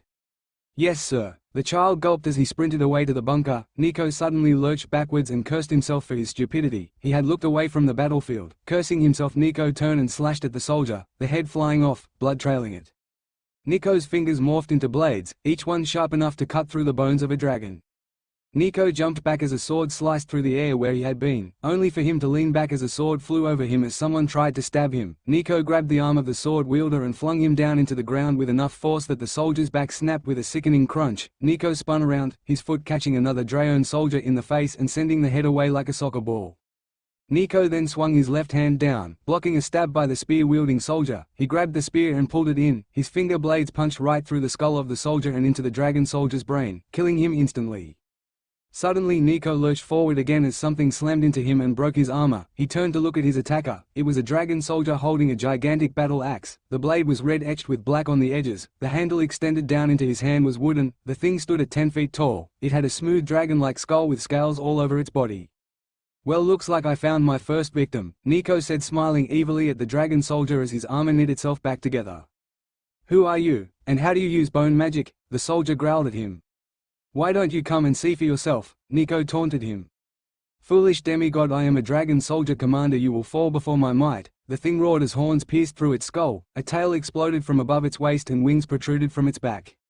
Well, you look fine and dainty, Nico laughed, taunting him. You dare talk to me like that? The dragon soldier roared, you will bow before the might of the dragons. And how is a dragon soldier supposed to beat a dragon slayer? Nico taunted him. By going through special training, the dragon soldier grinned as his sword started to shimmer blue. Nico's eyes narrowed. Vembrain blades, Nico hissed. Oh, you know that? The dragon soldier grinned at him. Well, then you know what happens when I do this. The thing roared as he swung its sword down, lamming into Nico's breastplate and sending him flying back. Oh, must be one of those fake ones, Nico said when he checked his armor. No, impossible, the dragon soldier roared. Very much possible, Nico said, grinning, when suddenly the armor cracked. Jagged lines started to appear from the middle of his armor, expanding outwards, wanting to eat more. Oh, looks like it's the real deal, Nico said, looking down at his armor. Foolish dragon slayer, you will perish by my hands, the thing roared as it lunged forward at Nico, its sword humming with blue power, leaving blue lines which traced the air as it flew in the soldier's hands. Nico back-flipped away from the dragon soldier. Talia, Leo, let's kill this guy, Nico said as the other two dragon slayers appeared by his side. With pleasure, Talia said as she causing the winds to pick her up, flying up, lightning arching around her. Let's do this, baby, Leo said, laughing as the flames started to circle him. Foolish dragon slayers, fall before the might of the vanguards, the dragon soldier roared. Claw of the bone dragon, Nico roared as he lunged forward, his finger blades appearing as he swiped them down. Sparks flew as his finger blades connected with the soldier's sword, the bluish glow collided with the grey one, energy crackled in the air as the two beings pushed down with their might. Leo then ran up behind the thing as his sword held off Nico's finger blade. Ripping wings of the fire dragon, Leo roared as he swung both his hands in opposite directions. Flames exploded from them, slamming into the dragon soldier forwards as Nico released his hold, spinning away as the dragon soldier stumbled, his sword flying out of his grasp. Lightning strike of the sky dragon, Talia roared from the sky. Arches of lightning slammed into the dragon soldier, finding chinks in its scale armor. It thundered backwards, falling to its knees, causing the ground to shake as he fell down like a mountain. Roar of the bone dragon, Nico roared in front of the soldier as shards of bones smashed into it, ripping through scales. Blood poured down from its wounds. Wind clam of the sky dragon, Talia boomed from the sky as she swung her palms together, the winds following it and smashing into the soldier. The dragon soldier cried out in pain. Roaring fire blast of the fire dragon, Leo roared as he brought both his hands down like as though he was holding a ball at his hips. Fire gathered in the middle of both his hands, they flared, seeking blood. Be unleashed, Leo roared again as he flung both his hands at the dragon soldier. A streaming jet of fire exploded from it, blasting into the dragon soldier, melting its armor scales and burning it onto its body. The soldier screamed again in pain as Leo let go of the blast, tiring. Storm shard of the bone dragon, Nico roared as bones popped out from the ground, flying around him before flying towards the dragon soldier and cutting into it. Lightning spear of the sky dragon, Talia roared as a lightning bolt appeared in her hand. She flung it. The amount of energy exerted from the blast made Zeus's lightning bolt look like a firecracker. The dragon soldier flew back, the scale armor breastplate broken. Roar of the fire dragon, Leo roared as a jet of flames exploded from his mouth, smashing into the dragon soldier. It slowly started to melt its way through the armor. The dragon soldier screamed once more before everything went horribly wrong. Somehow the dragon soldier had managed to grab his sword, which had fallen when Leo attacked him, and threw it behind him. It cut through the jet of flames as though it was bread. A blue hum surrounded it. Leo's eyes widened as the sword plunged itself all the way to the hilt through the middle of his chest. It had enough force behind it that it slammed Leo into a tree, his body suspended by a sword. Leo, Nico screamed, seeing his friend's body being stuck into a tree. No, Talia cried out as she watched her friend dying. Ops, the dragon soldier said, faking innocence. My sword slipped. The thing said, grinning, oh well, one less dragon slayer to deal with. He laughed as he walked over to the tree. Both other dragon slayers, too shocked to do anything, and slid out his sword from Leo's body. He inspected his blade when suddenly he swept it down, beheading Leo in one smooth motion. Lou, Talia screamed. How dare you! Nico roared as he lunged towards the soldier. Four-arm blade of the bone dragon. Nico roared as his whole right arm morphed into a gigantic blade. The bone had a marking sketched onto it, swirls of red that seemed to suck the light out of the sky and swirls of black that surrounded it seemed to make the blade glow black. Nico slashed this down, cutting right through the dragon soldier's armor like it was paper. He then spun around and slashed the blade up, cutting through the dragon slayer's mask before spinning around and slashing horizontally across the dragon soldier's exposed chest. Now, drawing blood, the red lines seemed to draw it in and glow with even more power. Bones vengeance. Nico roared as bones started to grow out of his skin, making even more blades pop out of his body. He then dashed forwards, moving so fast that all the dragon soldier saw before pain exploded in his chest was a dust cloud floating up. Nico spun around, slicing one leg off the dragon soldier, his elbow blade cutting through it like butter. He then spun around again, swinging his left elbow blade at the soldier's exposed right arm, slicing it cleanly off. Blood exploded from it, staining the ground a crimson red. Nico then swung his blade again at the dragon soldier's neck, only for the soldier to get lucky and punched Nico in the chest with its left arm, blowing him back. Nico screamed in pain as his bone armor broke and stabbed into his chest, puncturing his lungs and the area around his heart. His ribs broke along with this. Nico fell to the ground, his chest a heaving, bleeding mess. Nico! Talia screamed, watching another friend fall prey to this soldier. Pathetic. The dragon soldier gasped as blood flowed onto the ground from his missing leg and arm. Even with a arm and leg me missing, I can still beat you, the soldier said through ragged breaths. Nico! Talia screamed again. No, no, no, no, no, she said, shaking her head, holding her hands to her head as though she could block out the sound of their dying breaths. Oh, look at how the might dragon slayers fall before the vanguards. We will claim back what is ours. You will die, the soldier roared out. Laughing, his mouth covered in blood stained the blue sky as red crimson liquid flew out into the air with each word. What was that? The dragon soldier mocked Talia as he heard her start to mutter, her hands still covering her ears. Speak up, let me hear your last words. The dragon soldier gloated. Suddenly Talia's head snapped up, her eyes glowing an intense blue. The air around her picked up, clouds rolled over the sky, turning it dark. Lighting of heaven, hear my cry, listen to the pleas of your master, strike down this fool, leave nothing behind. May the walls between life and death be destroyed, may they come crashing down upon him, may he be snuffed out of this world. Lightning of the heavens, strike him now. Talia screamed, her hands still covering her ears as she let loose the lightning executor's call of the Sky Dragon, a power that was known only to the best dragon slayers. Secrets of the Sky Dragon. Blue lightning then arched down from the sky, smashing into the dragon soldier over and over again. His screams of pain echoed out through the now silent battlefield. Talia ran over to Nico as the lightning died down, not caring that all that was left was a pile of ashes. Nico, can you hear me? Talia asked him as she held his head in her hands. Call, Raquel. Nico gasped through his broken chest. Shush, don't talk, Nico. Raquel, Talia screamed into the sky as she held him in her lap. Nico, the bone dragon gasped when she appeared out of the ground. Oh Nico, she cried as she took him from Talia. Quell, he said, his voice strained. Don't talk, Nico, don't talk, Raquel said, tears spilling down her face, falling onto Nico's. L-E-O. Nico got out. Talia spun around to see Sapphire there by the body pieces, crying. It's okay, Nico, Sapphire's here, Talia said, crying. She suddenly felt warm arms circle her body. Enoch. She choked on his name, chiding herself for feeling safe that she didn't die. Shush, Talia, Nico will be fine. Dragon slayers have gone through worse, especially hers, Enoch said, holding the ex-huntress. Nico, please be safe, Talia whispered. I don't want to lose another friend, she cried. It will be okay, Talia, Enoch said, holding her tighter. Talia just held on to Enoch like a lifeline. Nico, a voice said behind them. Percy, please heal him. I know you can, Raquel pleaded with Percy. Do not worry, Raquel, you know your dragon slayers have gone through worse, Percy told her as he placed his hands on Nico's chest. White lines appeared all over his body. What are you doing? Stop, Talia screamed. She fought against the suddenly strong as iron grip of Enoch. Talia, what are you trying to stop him for? He's healing, Nico, Enoch told her, but even he sounded skeptical. Healing? Those were the same lines he used when he blew up that dark dragon slayer, Talia screamed, fighting against Enoch's hold again. Dark dragons? Enoch asked. His grip suddenly slackened and Talia fell face first into the dirt, getting a mouthful of it. Yes, Enoch, they are rising once more, Percy told him as he drew his hand away from Nico's chest. The gaping hole which had burned its ways into Talia's mind was gone. All that remained was skin, his normal pale skin. Nico? Talia asked in disbelief. Nico? She screamed as she shook him. Stop shaking him, Talia, Percy said as he gripped her two arms. Why isn't he waking up? She cried. He needs to rest, Percy told her.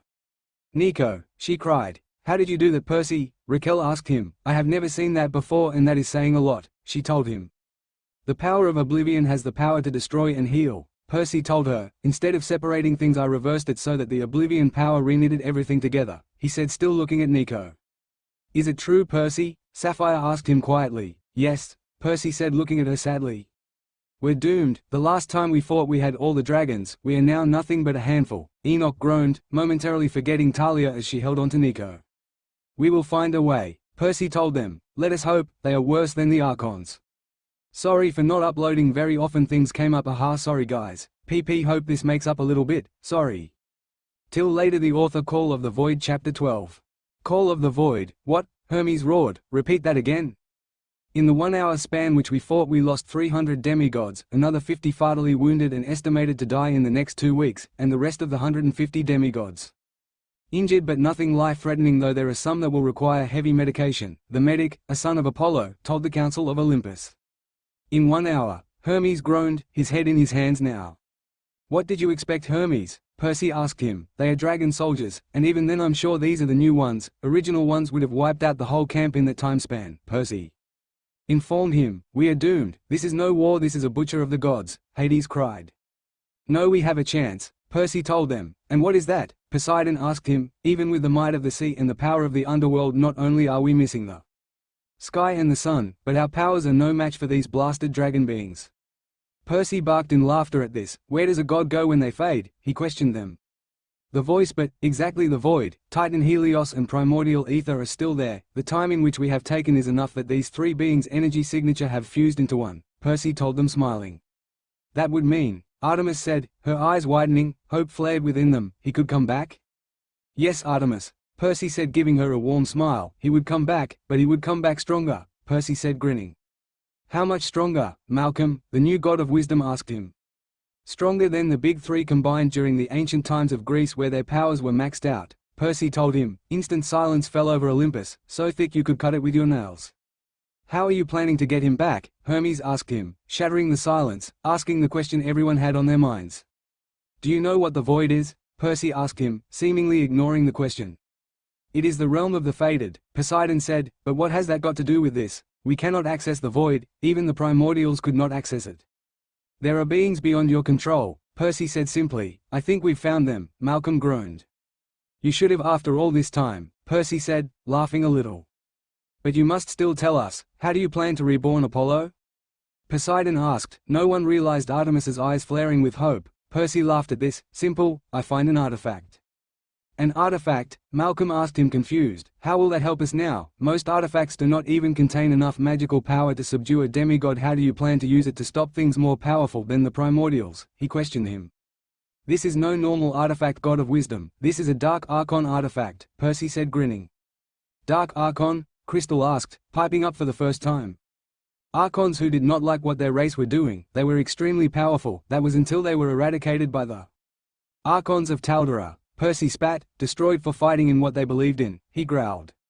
"Where is it?" Hermes asked him, gulping. Percy grinned, his previous show of anger gone. "Why, where else but in Egypt and the Amazon rainforest?" "What?" Malcolm roared. "Both lands of beyond the gods." "True," Percy said, grinning, "which is why I require Nico and Talia to go to Egypt." Percy told them, "I will go to the Amazon rainforest." The morning light did little to nothing to penetrate the thick forest roof. Leaves covered the sky, turning it black. They rustled as the winds caressed them. Singular beams of light cut through the thick vegetation and landed on the ground. Small spots of light littered the floor. A single figure stood in a clearing, cursing under his breath as he stared at the vegetation in front of him, blocking him off like a physical wall. He growled again before stepping through. Black flames covered his body, burning away at insects and little animals that ventured too close to him for his liking. Their last shrill cries of pain went unnoticed by the singular person. Percy cursed once more as he reached a section of vegetation, thicker than the rest. Suddenly his head snapped around as a single leaf rustled out of place. Immediately Percy's eyes narrowed, his pupils changing into slits as he looked through dragon vision. The trees were just black shadows now as he looked for the warmth in a human body. Percy's head suddenly snapped back as his senses immediately went into override as his eyes saw himself surrounded by people.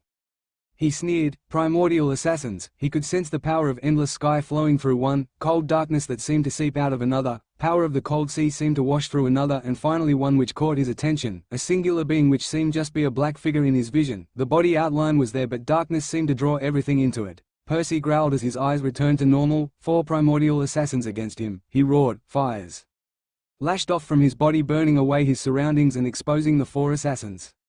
"Look what we have here," Percy growled. Dancing spin of the black dragon. Percy roared as he spun in a full circle. Black fire covered his body and then raced out. When he stopped, they burned towards the 4 assassins, each one dodging it in their own way. The assassin to his left just raised his hands, water exploded from the ground, stopping it. The one to his right just stood still and waited as the flames got near him. A giant gaping hole appeared, ripping the very fabric of reality, stopping his flame. The one in front of him just raised his right hand and darkness consumed him as he disappeared in it. The flames flowed right through the orb as though it wasn't there. Suddenly the assassin gasped as he fell out of it. He grabbed his chest as though he could stop the pain. He screamed. His voice pierced the jungle. Birds cawed before flying away. Looks like the powers of Tartarus and Uranus are not enough to save you, assassin. Percy sneered as he felt the flames rise up against the assassin behind him. His screams soon joined the one with the assassin on the floor. His original plan to fly above the flames backfired on him. His soul burned in agony before all fell silent. The other two assassins stood in shock as they watched two of their comrades die in the matter of seconds by a singular person. They gulped, wondering if their orders to hunt down this person was a good idea or not. Why assassins afraid to take on a little god? Slayer. Percy smirked as he taunted them. Both assassins looked at each other, fear obvious on their faces before hardness overtook them. They both turned to look at him before dashing forwards. Their hands glowed with power as one called upon the powers of Tartarus and the other called upon the power of the void. Oh, primordial assassins, let's see what you're made out of. Percy grinned before he flipped over the two assassins as they released the energy stored in their hands. Darkness erupted from both their hands, ripping a part of the forest into shreds. That isn't very nice, you two. The forest didn't do anything, Percy said, grinning as he flung out a wave of black flames, both assassins flying back as they rose up, shields from their master's domain. Soul flame rip of the black dragon. Percy roared as he tore his hands in a tearing motion. Flames exploded from his hands, spewing out like tentacles and flying towards the two assassins. They rose up a shield, but the flame tentacles flew behind them. They screamed as the fire wrapped itself around them, burning away at their soul. They screamed again before falling silent. Their skin cracked as Percy let them drop, instantly exploding into a million flakes of dust as they smashed into the ground. Percy shook his head. They were getting weaker and weaker. He grinned. This should be easier for him. His grin widens even more, if that was possible, as he looked upon the gigantic temple before him. Temple of Shakuras. Percy laughed. Let's find this dark Archon artifact, Percy said as he faded to the top of the temple. The doorway stood before him. Its dark entrance seemed to want to devour his flesh, as Percy took one step to the gaping hole when a sudden flash of blue light exploded the temple. Shards of the ruined old building flew into the sky, raining down rubble in the forest, forever to be lost. Percy's eyes fluttered open softly. The blaring gaze of the sun shone through the broken ruins. What? He groaned as he sat up. Admittedly, even with his powers, that blast hurt. Suddenly Percy snapped up as he saw it, a single orb that floated in mid-air. The metal that made it was deep black, while pulsing red lines of energy seemed to flow in current lines on the metal. Golden moon-like shapes circled the orb. Sparks of red-black lightning zapped from orb to moon-sharp blades. The aura it gave out was more than a primordial in all their power. The artifact, Percy whispered as he slowly edged towards it, wary of the latent Archon energy stored within it. Suddenly his eyes widened, realizing what the rune above the circle meant. He sprinted towards the ball. The moment he got within 5 meters of the orb, the ground shook. A bright flash of black light exploded his senses. Percy's eyes widened as the ground around him started to be carved by an invisible thing. Runes and symbols soon flowed in a circle around him, forcing him to step forwards as a blue light seemed to rise from the black writing. Once it formed a dome, it disappeared. Percy lashed out with his power, only for a ripple of blue light to flow from the point of contact to the invisible force field. Percy growled before turning back to look at the artifact. He stepped forwards, his hands soon cupping the fist-sized Archon artifact. Suddenly pain exploded in his senses. He screamed as he fell to the ground. Archon energy flowed in him. He was burning. His mouth opened in an oh as pain rippled through his very being. Suddenly it stopped. Percy slumped down on his side, his breath coming in ragged drags as he struggled to get air into his lungs and down his sore throat. Who are you? A voice boomed from behind him, not a question but more of a statement. The voice was deep and seemed to draw into the void. Dark Archon. Percy rasped. Do you remember my voice? Perseus Jackson. It has been a while, old friend. Archon chuckled. His humanoid body, which floated in a sphere of energy, seemed to shake as the being chuckled. Indeed it has, Aradun, Percy said, turning around and smiling at the first Dark Archon who had been sealed away within that sphere. I believe you have called me to open up the void tier and to assist you in the coming war, the Dark Archon asked Percy. As always, spot on, Aradun, Percy said, laughing. You fooled the gods in believing that the artifact could revive Apollo, Aradun questioned him. They needed to believe something, and I wasn't willing to go into detailed explanations of what the Archons could do to the void and to this world. It would just cause even more chaos, do you not agree? Percy asked him back, smirking. Plus Artemis would gut me for doing something as dangerous as this. A sudden screech exploded into the sky. Both beings looked at each other before shuddering. They knew what it was. Indeed, Aradun said, chuckling telepathically, "You must leave, Perseus, they are coming, they sense my presence." He laughed bitterly. "No, you must not stay, you must go and retrieve that immortal sun being, for without him we are doomed," Aradun told Percy. "No, my friend, I must stay here," he roared. "You will go?" Aradun boomed. "I bid you the best of luck," the Dark Archon said before the room darkened. The floating energy being seemed to pulse with darkness as he rose his arms. Red-black lightning crackled out of it, flying towards the wall when suddenly it stopped a meter from it. Another lightning bolt joined the first one, then another one, and then another one, until a stream of lightning smashed into what seemed like an invisible barrier. A sudden ripping sound could be heard as the fabric of reality was ripped. This world was now joined with the world of the void by the power of the Dark Archon before a sudden bolt of black lightning slammed into Percy and forced him to step through the rip. The Archon lowered his hands, lightning flowing back into him. "No, Perseus, it is I who am in your depth. Whilst you may have failed to save us from the hand of Taldera, you gave us a second chance in a different world. We are forever in yours to command," Aradun said before he looked to the ceiling. "You must find him, Perseus, for without him all is lost. My brethren, I come to join you soon," the Dark Archon bellowed as he turned to see another rip in reality. Dog-sized creatures came out. They had 4 legs, each one with 5 razor claws. They had another 2 limbs protruding from their front shoulders, twin side-like blades from them. Their mouth were filled with teeth that could rip titanium asunder in the matter of seconds. Their dog-sized bodies were covered in spikes and bones, their scales a deep brown color, their eyes a deep crimson red. Daldorians, Aradun growled as they rushed at him without a second thought, their scythe claws falling to attack him. The Dark Archon jumped backwards, his energy body letting loose bolts of black jiggered lightning which killed 3 of the monsters in a single hit. Aradun spun in a complete circle. Darkness erupted from him as red lightning crackled over the wave of darkness, killing hundreds of them and giving him some breathing room before they charged at him once more. He flung out one hand, a lightning blast escaped from it, smashing into the Daldorians, slaying them, but it wasn't enough. Already he could feel his personal energy shield waning from the continuous attacks from the blasted void monsters. Their void bone claws drained him greatly. Aradun let one last shout out, "My brethren, I come to join you," Aradun said as he closed his eyes, letting out a roar as a wave of darkness erupted from him, cutting in half all the Daldorians in the cave, but more just poured out of the rip in reality. Aradun kept shooting lightning bolts, but eventually they reached him. Their claws and teeth drained him of his personal shield. Whilst it was slow, it was definite. Aradun screamed in pain as a hole appeared in his energy shield to his left and one of the Daldorians bit off his left arm. He roared as the shields in front of him fell and a tide of scythe claws and teeth ripped into him, his body destroyed into a million pieces as the energy orb around himself exploded. A ripple passed all the Daldorians before they ruptured. But it was too late. Aradun lay on the ground, his left arm missing and his body pierced by the millions of scythe claws and teeth. "It is all up to you, Perseus," Aradun muttered one last time before his body erupted into blue flames and he disappeared in a last ripple of energy. The ripple spread outwards and entirely annihilated the temple. Trees bent under the power of the Dark Archon's death, and even through the fabric of reality Perseus felt Aradun's life force snuff out. "I am sorry, my friend, forgive me," Percy said, tears falling down his face. "Your sacrifice will not go unheard by the Dark Archons of Valdax." The endless weightless darkness around Percy did nothing to comfort him of his pain as he felt the passing of another he failed to protect. "I will avenge you, my Aradun," Percy swore as his eyes flickered towards the single void being, which flew towards him.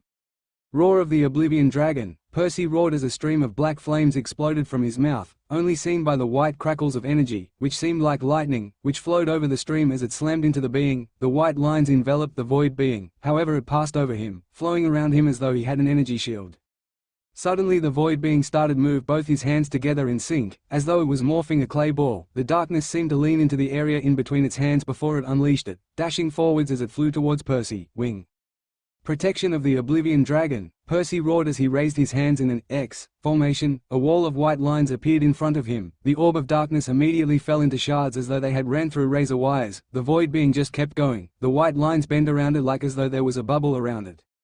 "Grasp of the Oblivion Dragon," Percy roared as he swung his fist. The white lines tightened around the void being, but just before it enveloped whatever surrounded him completely, it teleported back. A shattering sound could be heard as the shield of energy the void being had used was neutralized. Siphoning drain of the Oblivion Dragon, Percy roared into the void as white rings surrounded the void being, runes littered in between the circles. "You will pay for your insolence.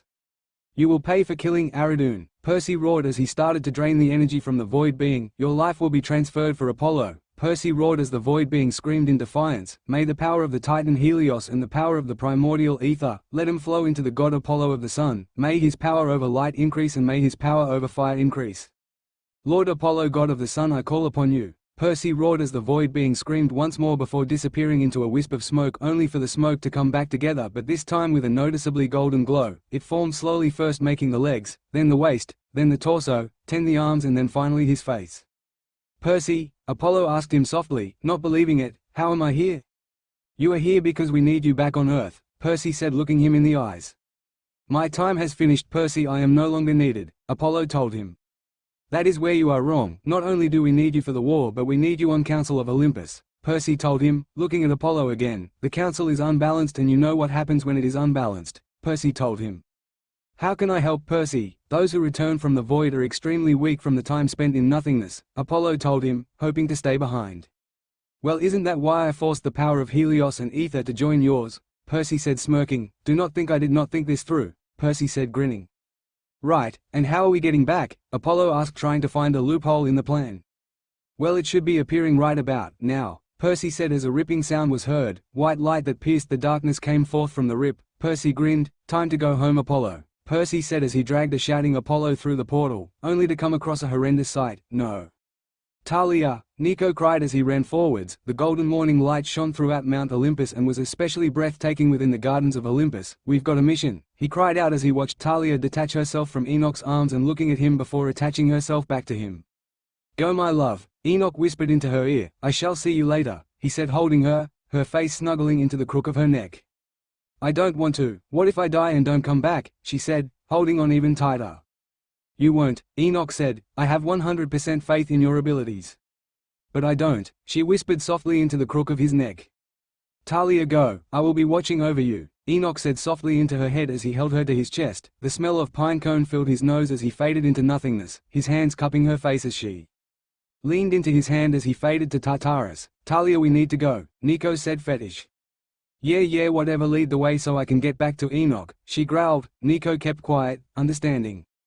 "Ready?" Nico asked her. She nodded before they both faded from the gardens of Olympus. They both opened their eyes to see an Egyptian obelisk standing there, runes engraved into it.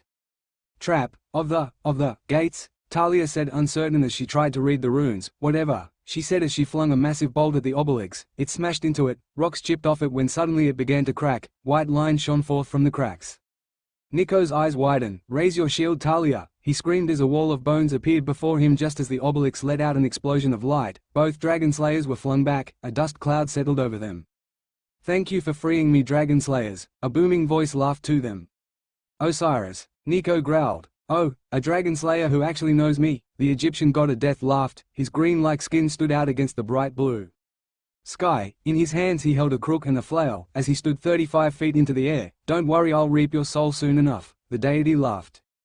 "Why do you evil guys always say those lines?" Nico sighed. "Get new lines, please," Nico groaned. "You will not be talking so much when I am done with you, dragon slayer," Osiris roared. Dark green energy pulsed around him, drawing the air to him and making it stale. "Anubis, Seth," Osiris roared. "Yes, Osiris," Anubis asked him. The jackal-head deity asked him. The curved-tipped spear in his hands glowed under the afternoon sun. He totally disregarded. "Why have you called us Osiris?" Seth questioned his summon, his weird animal head spke as he spun his staff around in circles like a toy. "Destroy these two insolent mortal fools for me," Osiris ordered. "Yes, Osiris," they both said. "I'll take Doghead, you take the weird guy," Talia called as lightning arched around her. "Fine, bet you 5, Nico said. "Stop talking and fight," Seth roared. "And how dare you call me weird?" interrupting Nico as his 15-foot staff smashed into the ground. Spikes exploded from the contact of the staff and the ground. Nico jumped back to avoid being turned into pulp. Roar of the bone dragon, Nico roared as shards of bones exploded from his body, flying towards Seth at speeds that would put a minigun to shame. Seth just spun his staff, blocking the attack, but even then a few shards got past, embedding themselves deep into the body of the immortal god. "Stupid dragon slayer," Seth roared as bronze ichor flowed from their wounds. "Pay for your insolence." Seth boomed as he swung his staff down again, only to connect to Nico's armbone blade, which fully stopped the swing. Nico then suddenly let go. Seth stumbled forwards from the sudden lack of resistance as Nico then started to spin, twirl and duck, his blade moving so fast that it seemed to be a blow that cut through the legs of the being. Bronze ichor flowed from his wounds, burning the ground where it landed. Enough! Seth roared as he slammed the butt of his staff into the ground. A massive shock wave exploded from the contact and blew everything in a 10-meter radius back. Nico backflipped in mid-air, landing on his legs. Storm shards of the bone dragon, Nico roared. The wind started to pick up as bones popped out from his body before flying at Seth. They didn't stop at stabbing him but kept slashing. Soon the Egyptian god of chaos was surrounded in a full cyclone of bones, cutting him with each opportunity. His staff couldn't block anything as they dashed in and out, helping one another as though they were living, breathing things. Nico dissipated the storm as Seth slumped down. Bronze ichor flowed from the hundreds of wounds delivered to him by the Dragon Slayer. Sand stuck to his wounds as the ground burned up from his ichor. I lost, Seth said, not believing it before his form flickered a few times and exploded into shards. Dark brown shards flew into the wind before Nico lost sight of them. He spun around to watch as Talia fought Anubis. Lightning roar of the sky dragon. Talia roared as lightning arched from her body, smashing into the weak points of his armor as she started to float upwards. Lightning shock of the sky dragon. Talia screamed down at Anubis. The previous lightning shock doubled in power as they smashed into him again. Air's cage of the sky dragon. Talia screamed again as the air around Anubis started to swirl. They ripped at his clothing, at his skin. Soon the air around turned brown from the bronze ichor which flowed out of him. Talia let the wind drop and all that was left was his spear.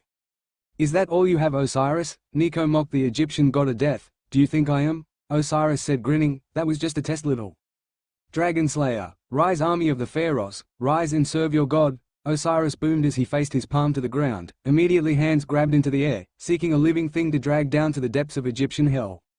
Please, Osiris, it's going to take more than that to kill us, Nico scoffed. Shard storm of the bone dragon. Nico roared as bones started to rise from the ground, circling him before shooting out and slashing at any mummy which rose from the ground. Lightning storm of the sky dragon. Talia roared from the sky as dark clouds gathered above her, covering the sky for miles, as lightning arched between them, giving flashes of light as they appeared and disappeared like flashes. The golden beams of the sun slowly died as dark clouds gathered over them. Suddenly a large boom could be heard as lightning arches smashed into the ground, vaporizing mummies entirely as they rose up, and destroying everything in the ground. Each hit vaporized the ground, creating gaping craters that reached for the sky. Impossible, Osiris roared. Anything is possible. Nico growled as he dashed forwards. Dark shards of the bone dragon. Nico roared as a single bone shard appeared in between his two hands, both hands curled into claws holding the shard with his power. Darkness seemed to wisp off it. The bone was slowly turning black. Nico jumped up just as Osiris unleashed a green pulsing orb that seemed to pull the very life out of everything. Nico twisted in mid-air, missing the orb by a few millimeters, but even with that he gasped. It felt like his soul was being sucked out of his body. He fell to ground landing with a thump, the bone shard falling away from him. Dragon Slayer, please, I've seen stronger, Osiris roared as he summoned another orb. The ground around it seemed to wither as Osiris drew the life from within the ground and transferring it to himself, about to throw it at Nico when suddenly a loud boom echoed. Osiris stumbled forwards, a charring black area on his back where lightning had hit him. Cage of the sky dragon. Talia screamed as lightning slammed into Osiris. Once a bolt hit him, it stayed there, constantly sparking and humming with power as they held Osiris in place. Nico, hurry, use the shard, Talia screamed. Balls of sweat rolled down her face as she held his prison together. Nico nodded as confirmation. He got up, the bone shard flying back into his open right palm. By this shard I command the powers of the bones of death, may they fade your essence into nothingness, a punishment worse than the void. Nico growled as he thrust the shard straight into Osiris' chest. The Egyptian god of death screamed as the dragon energy within the shard ate away at his essence. Darkness seemed to be traveling from the point of contact, slowly crawling their way around the deity's body. Osiris' screams reached even higher as the darkness continued. Where it had been, nothing remained. All that remained after a minute was the screaming god's head and son that was silenced as the darkness overwhelmed him and sucked the god into nothingness. All was silent when a sudden piercing screech exploded into the sky. What was that? Nico asked, his eyes wide. Nico, hurry and open the portal, Talia shouted. Nico didn't even retort as he ran towards the floating Archon artifact which hovered over the broken-in-half obelix. It was a singular black orb which was hollow in the middle. 3 red orbs of dark Archon energy swirled within them. Nico, hurry up, Talia screamed as she saw them, the void monsters which spewed from what seemed like thin air. Nico sent a wave of darkness towards the artifact. The darkness washed over it, swirling around it. Suddenly it stopped. Nico could no longer see the sphere even with his dragon vision. It was fully enveloped in Shadows. A sudden screech filled the air as the darkness started to spin faster and faster. Slowly the shadows faded away, leaving a single spinning black orb which had 3 other red orbs orbiting it. Energy crackled out of it. Black lightning seemed to explode out of it, smashing into what seemed like an invisible cylinder by the way the lightning stopped. "Nico!" Talia screamed as she sent a wave of lightning over the void monsters, their figures burnt too crisp by her lightning. She spun around, golden hair flying in the sky as she let loose her orb of air, immediately ripping the closest void monsters to shreds and pushing many of them back. "Nico!" Talia screamed again as she made a lightning field around her, keeping the monsters at bay. "A little help would be nice," she screamed. "Coming!" Nico shouted as bones morphed over his body, creating armor. "Bone army of the dragons, rise and serve me!" Nico roared as skeletal hands reached for the monsters, grasping them and holding them down as they pushed forth from the ground. The skeleton warriors, which Nico had called, might as well have been monsters as they rose. They were fully skeletal, but instead of having red orbs for eyes as they normally did, these skeletons had black orbs which pulsed within their eye sockets. Iron mesh armor covered them. All of them held weapons which gave off an aura of death. Nico even saw some animals within their ranks. "Attack the monsters," Nico commanded when they looked at him. One skeleton nodded its skull before charging to help. The battle raged all around them as Nico and Talia joined the fray. Lightning, air, darkness and bones exploded in the battlefield. "Nico, it's not enough!" Talia screamed as a scythe claw slashed down, cutting her left arm, leaving a gash from shoulder to elbow. Lightning streamed from her hands, blasting another monster away. "I know, just keep going," Nico screamed, taking a quick glance at the portal, which was forming, only to have his arm pierced by a spike. "The portal is nearly opened," Nico roared to her as pain filled his left arm. He screamed in pain. Ripple of power vaporized everything around him in a circle. Bloody scythe claws. Nico growled as they closed up against him again, not being fazed that the ones before them had been vaporized by his scream of pain.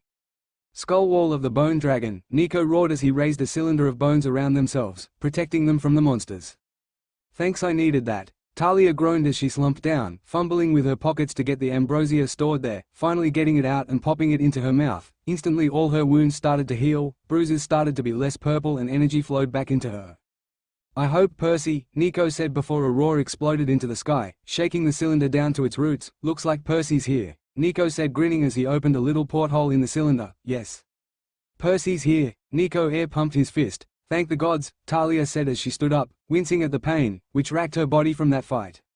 "Oblivion aura," Percy roared as white lines started to flicker on him, before expanding out like a bubble, encasing all that it came into contact with. White lines before everything with the white marking exploded. Their square and rectangular body parts flew into the sky before shattering into a dozen shards of light. "Talia, Nico, are you okay?" Percy screamed as he ran towards the bone cylinder. White lines flew to it before enveloping it, destroying the bone structure. Suddenly flashes of light beamed down into the area. "Apollo, hey guys, sorry from the slow upload from now on, hit a writer's block and year 10 exams coming up. Sorry for the inconvenience, thank you for staying with me guys. Winking face, it keeps me going. Laughing face." The author. Fallen Angels Chapter 13. Fallen Angels. "Apollo," Artemis cried as she flung herself onto her brother. "Apollo," she sobbed as she held him. Although the two of them seemed to hate each other, in truth both parties cared deeply for one another. It was just hidden under millennia of anger and disputes. "Artemis," he said as he held on to her, tears streaming down his face at seeing his sister that he would never see again. "Don't you dare ever leave me again, do you understand me?" she screamed in fury as she punched him full on in the stomach. "My one and only brother will not leave me," she cried again, breaking down in his arms. "Sorry," was all Apollo said as he held his sister. "Guys, as touching as this is," Percy said grinning, "we have a problem." "Which is what?" Malcolm asked. "We have revived Apollo," he said. "We need a sky god," Percy told them, "the last element that this Council of Olympus is missing." "Why not?" Malcolm started before a large bolt of lightning smashed into the clearing. "Looks like Uranus is not happy," Percy said grinning. "I'm going to go pay him a visit," Percy informed them. "He has an Archon artifact that could help us with this war." "Wait, who are the Archons?" Malcolm asked him. "You always mention them, yet you have not given us even the slightest hint of an answer." "They are beings which came before the dragons," Percy said, sighing. "Dragons came from another planet called Tyadir, the planet of dragons," Percy said, looking all the Olympians in the eyes. "They left their planet when the Archons invaded. They were running from beings so old and so dark that we will not mention their names," Percy said, shivering. The room had noticeably darkened. As their world fell, they invaded Tyadir and drove out the dragons to Earth. Back then Earth had only mortals. The dragons came and resided in hidden places. Finally one day a single human being stumbled across a dragon that started the next phase. However, eventually the Archons came to Earth in hope of taking over more land. They came and the war happened between dragons and Archons. The dragons managed to push them away back into the stars, yet they left their relics here and the dragons left them alone, knowing that no one but them could understand how to use it. Knowing their locations, they knew in time of great perils the artifacts would come in handy, and the rest is history, Percy said.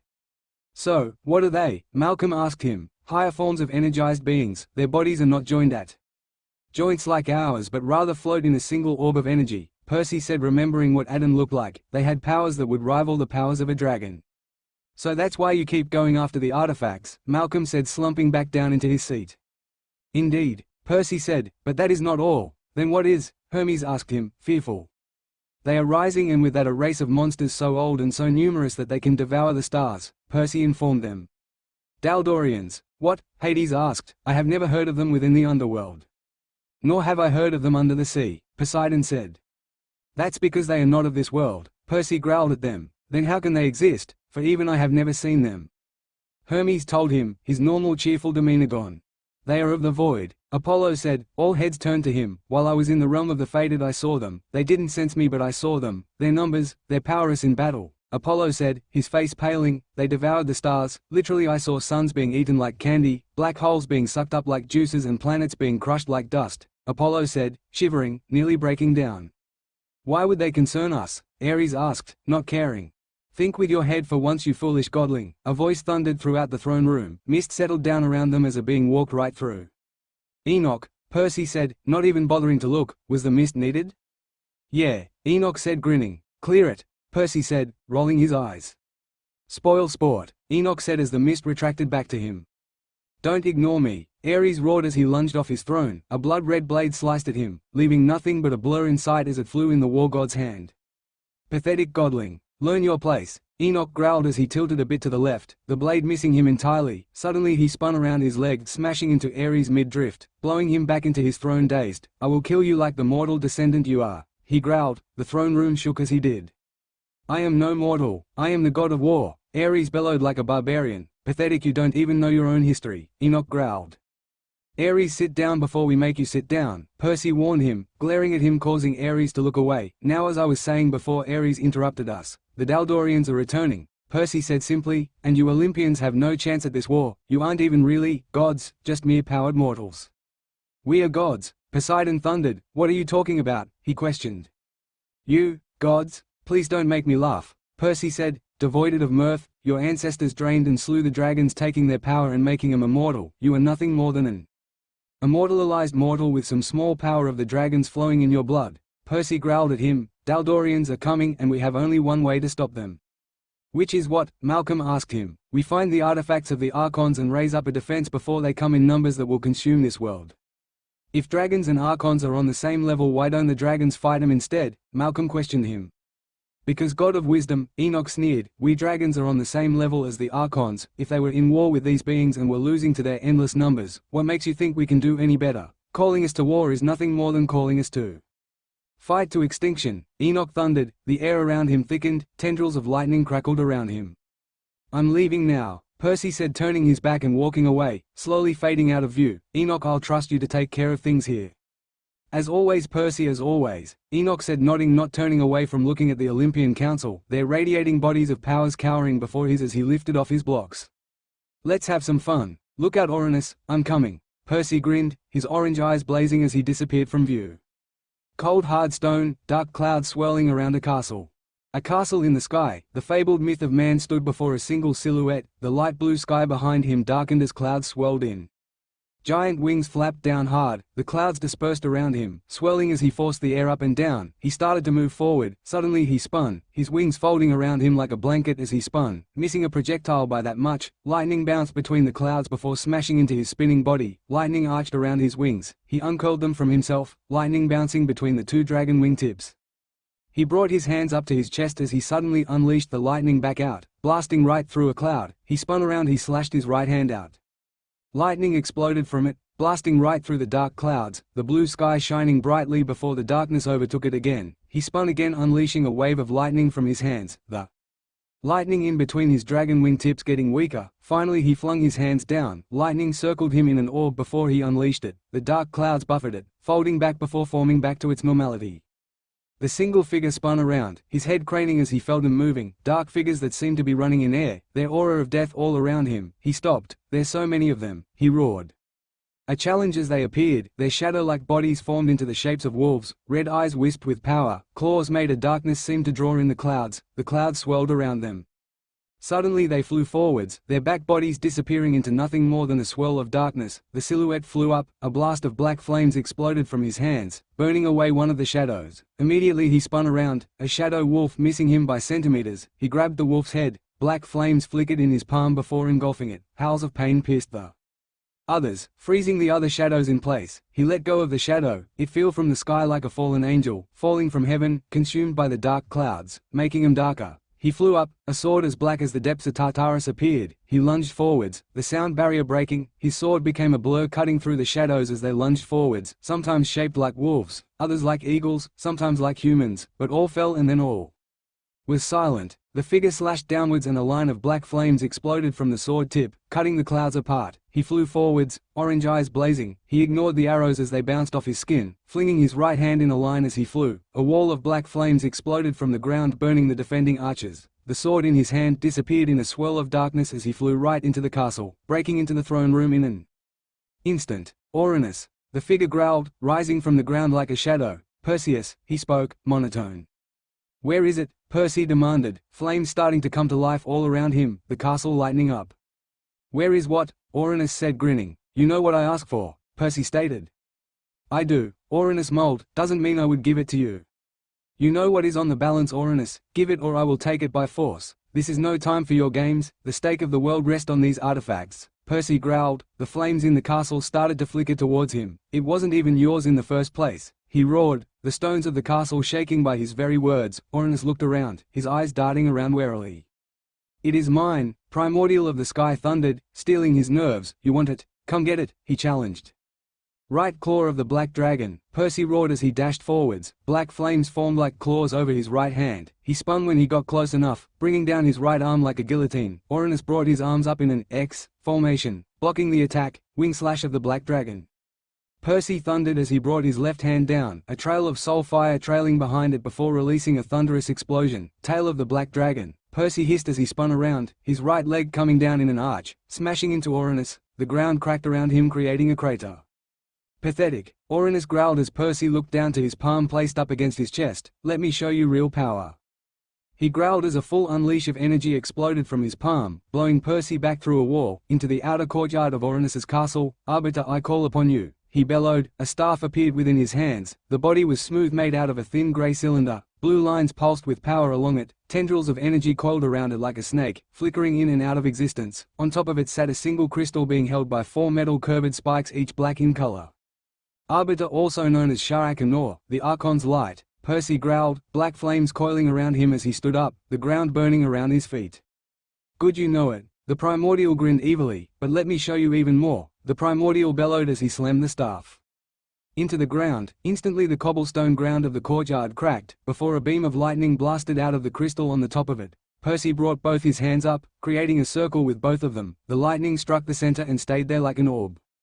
"Do you know what happens when you merge soul fire with Archon lightning?" Percy asked Orinus. "This," he said, grinning, pouring some soul fire into the lightning, a single black ball of flame growing within the orb of lightning before unleashing it at Orinus, who just merely conjured a wall of wind to redirect the ball into the castle.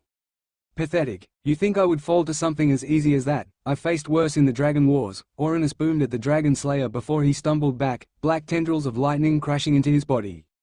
"Looks like you forgot," Percy said, shaking his head. "Burn," was all he said as the flames rushed up, the tendrils of lightning like fire rushing from a rope dipped in oil. Orinus screamed as the soul flames enveloped him, burning him and his essence. Suddenly the fire dissipated. "Fool," Orinus gasped, "you'll have to do better than that," the Primordial said through ragged breaths.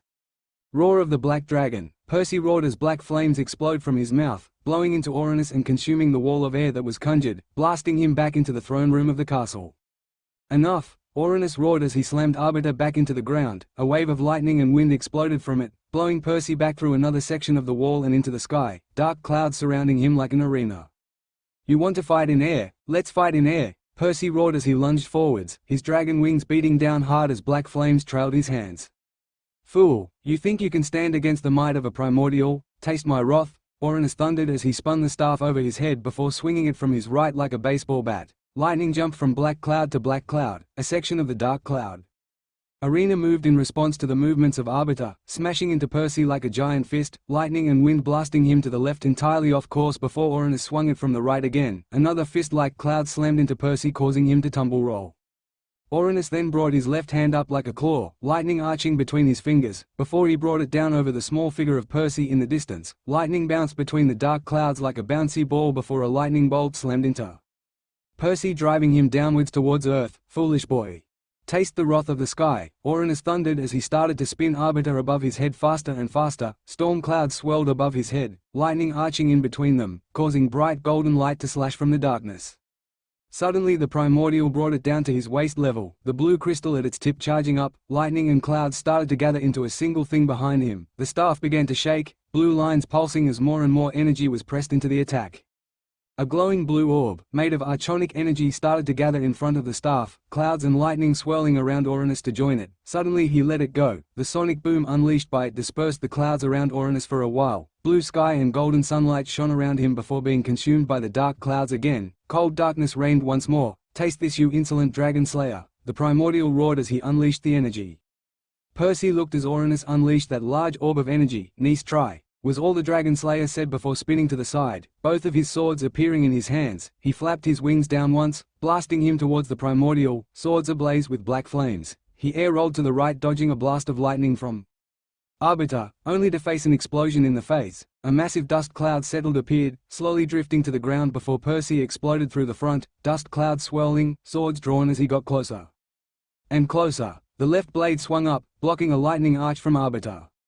Impossible, Uranus breathed. Nothing is impossible, Percy said, grinning as he reached him. Both swords came down in an X formation at his throat. Suddenly a flash of blue nearly blinded both of them. A blue field of octagonal shapes covered the area around Uranus. Plasma energy shield. Percy growled before spinning and slamming his right sword into a side of Uranus, the shield flashing brightly as it stopped the attack. The left sword slashed downward, stopping mere inches from Uranus' head.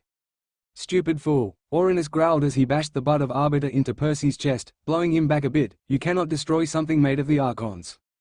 Let me show you power then, Percy growled before a soft white light seemed to cover his blade.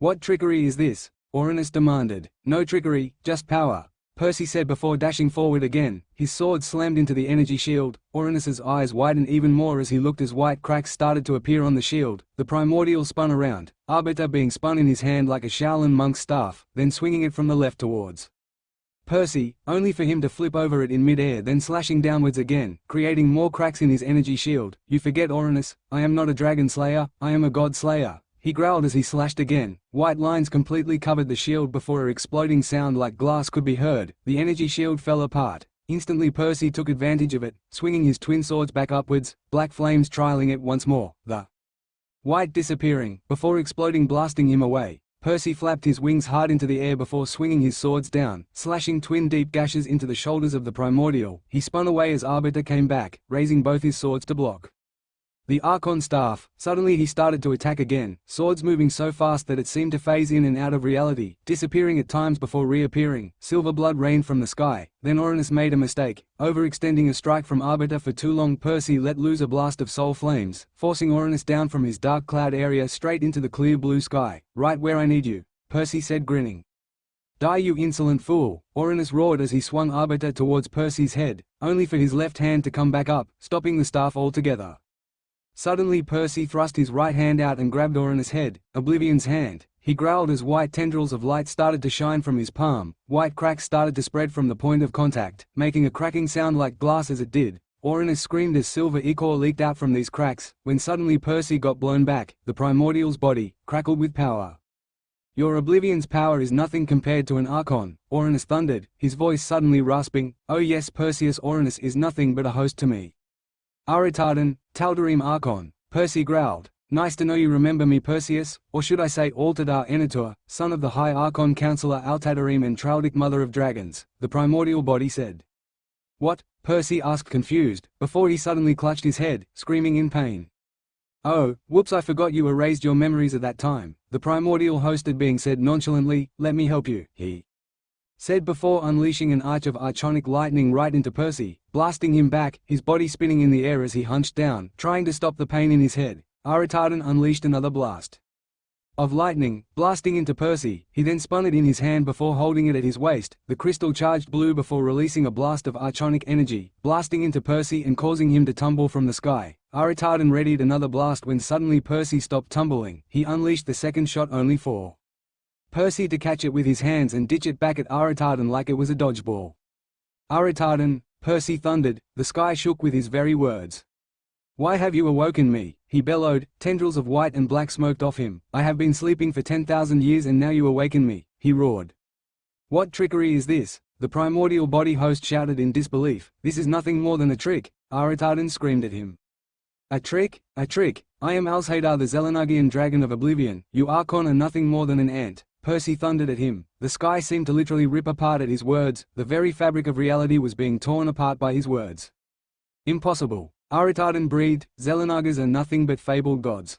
Gods? Percy asked him before he started laughing. We are no gods, you foolish Archon, we are just beings of a higher plane of existence, and your annoyance has awoken me. You will pay, Percy thundered.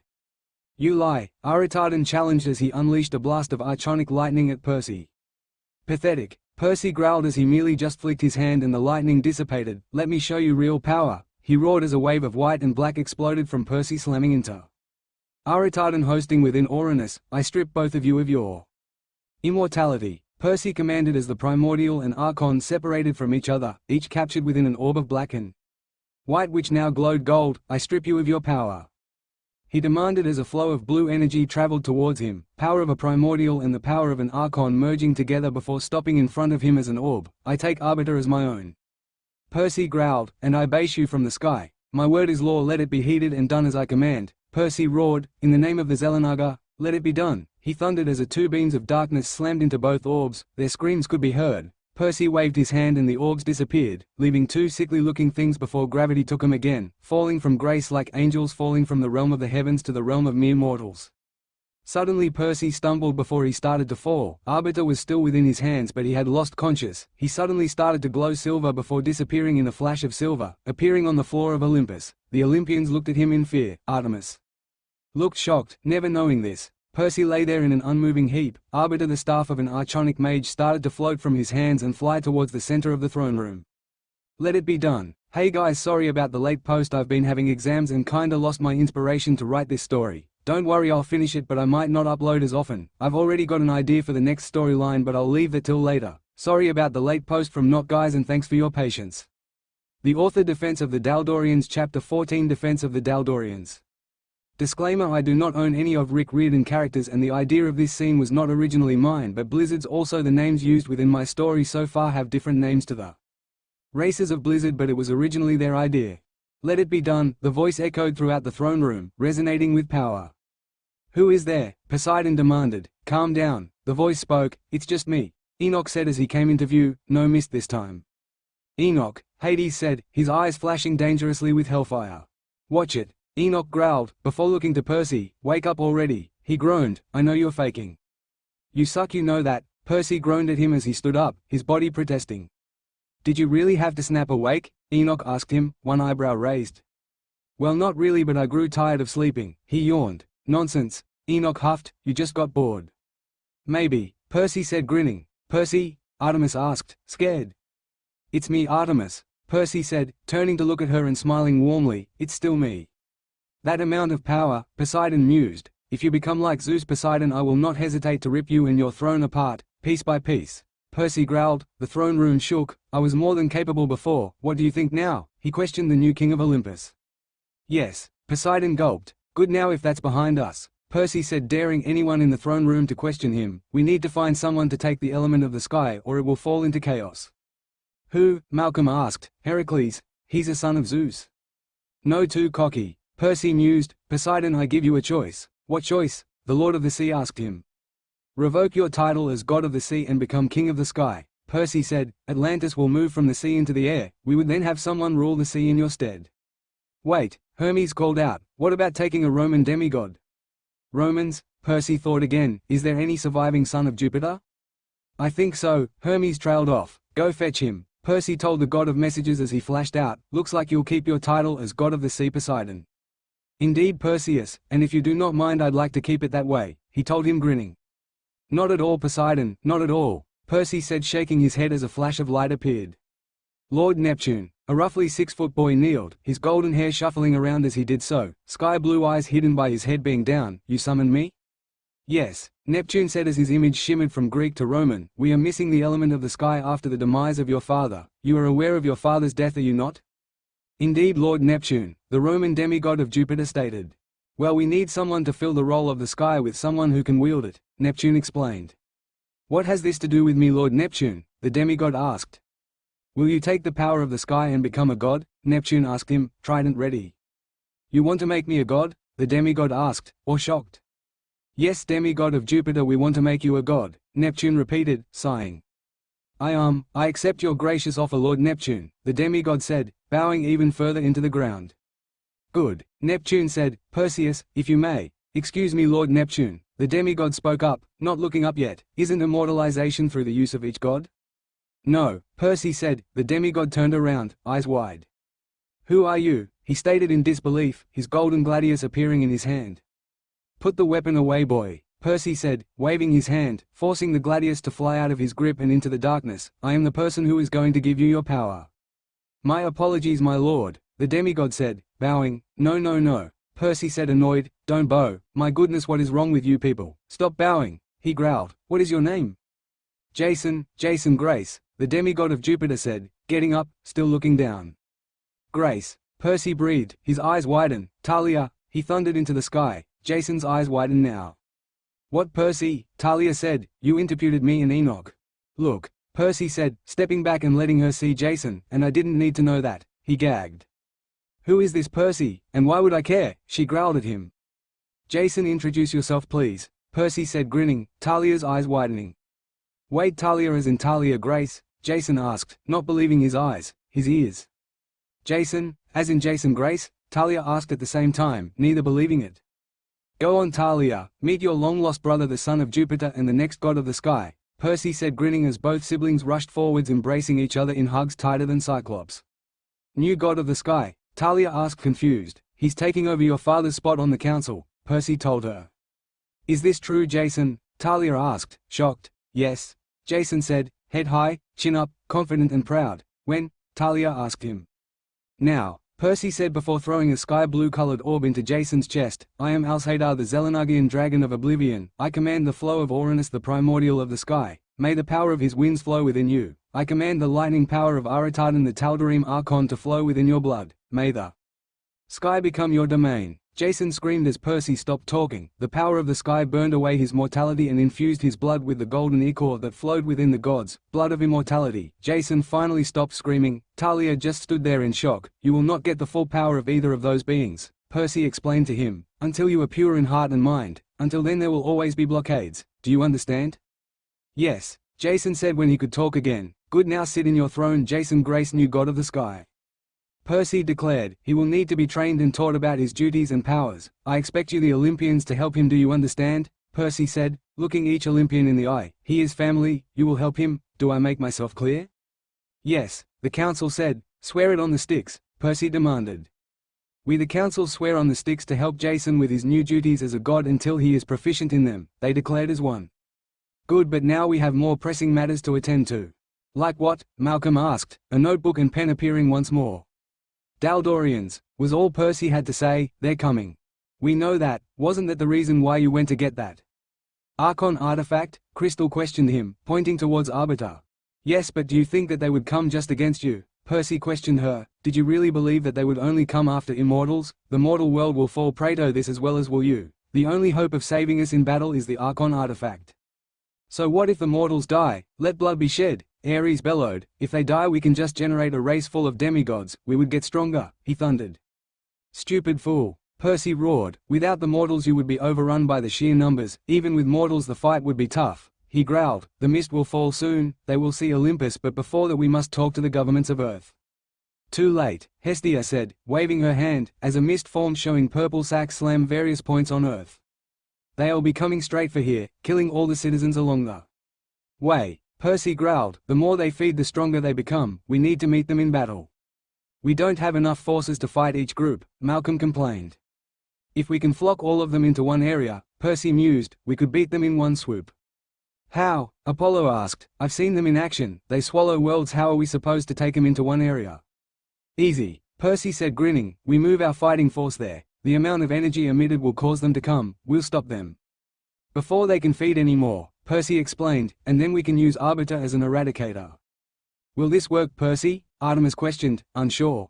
It will. This is our only shot at stopping the Daldorian problem, and this is only the tip of the iceberg, Percy sighed. What do you mean? Poseidon questioned him. Do not worry, yet, Percy said, spinning around and fading away already, just get ready our army, we're going to war. Percy looked around the clearing, a few tree clumps here and there, soft mist seemed to caress the land. I know you're there, come out, Percy growled as an alien-like figure walked out of the mist. Its back legs were like satyrs except instead of fur it had scales. From waist up until the neck it looked like humanoid being, scales and claws on its hands, yellowish pale scales covered its body like armor, its head was like a bird, sharp black beak with large white eyes staring from the side of its head. It screeched. Daldorian. Percy growled, why are you here? What is the point of invading Earth? The thing just looked at him, head cocked to one side. Answer me, Daldorian, Percy growled. It just looked at him confused. Percy spat before turning around walking off. We require essence. The thing spoke, its voice was harsh and gravel, like nails being dragged across a blackboard. You have essence. It spoke, pauses in between its words. True, very true, Percy said, turning to look at the Daldorian, now a good 20 meters away. Is that it? We will devour your essence, we will grow, we will conquer. The Daldorian rasped, we will eat this world. Foolish Daldorian, Percy growled, walking forwards. Do you know who you are dealing with? He roared. No, but big essence, must devour, the Daldorian growled before launching itself forward, moving fast enough that the ground cracked and the sound barrier broke. Stupid simpleton, Percy growled before his right fist came down, smashing the Daldorian into the ground. The force bounced it back up. He then backhanded the Daldorian in the face, blasting him back onto its butt on the ground, a good 2 meters away. Do you really think you can beat the ones who made your race? He growled, die for your incompetence. The Daldorian charged again. Percy's left hand snapped out, a hold as hard as iron around its throat area. Burn, he growled. Black flames immediately ignited, burning away its essence, flowing them into Percy. The Daldorian screamed, its voice breaking the still morning atmosphere, before it faded into nothing. The black corpse flaked off into dust in the morning wind. Poseidon, Hades, he thundered into the air. Yes, Perseus, Hades answered, appearing from a swirl of shadows whilst Poseidon came through a vapor cloud. Create an Earthian fort here. Percy pointed towards the ground he was standing on. The walls have to be at least 15 feet high. Inside should have different smaller walls with hedgehogs as a secondary defense. I then want you, Hades, Percy said, pointing towards the god of the underworld, to create a bone-like reinforcement towards all the walls with infused Stygian iron so that their essence will be absorbed the more they touch the wall. While you, Poseidon, I will need you to create a full water barricade around the fort. Also, we need an Atlantean crystal power source within this fort. We're going to need that energy shield for a while. You guys got that? Percy asked both gods. Yes, both replied. Good, get started, Percy told them, walking away as both gods stretched their senses into the ground, getting ready to start. I'll be right back, Hades, Poseidon told him, getting ready to vapor travel. I need to get an Atlantean crystal. Very well, Poseidon, Hades said as he flung his hands up. The ground shook as it rose. I'll start on my part. Percy cracked his knuckles before waving his hand, causing the entire of Camp Half-Blood into the middle of the clearing. Walls were rising all around them. Malcolm, Percy roared. The air rippled as he did so. A flash of light came. Yes, Percy, the god of wisdom asked, wondering why he had been summoned and why was the whole camp here. I want you to start organizing the Greek demigods into the defense, Percy told him. Sure thing, Percy, he said before turning around and shouting at the kids.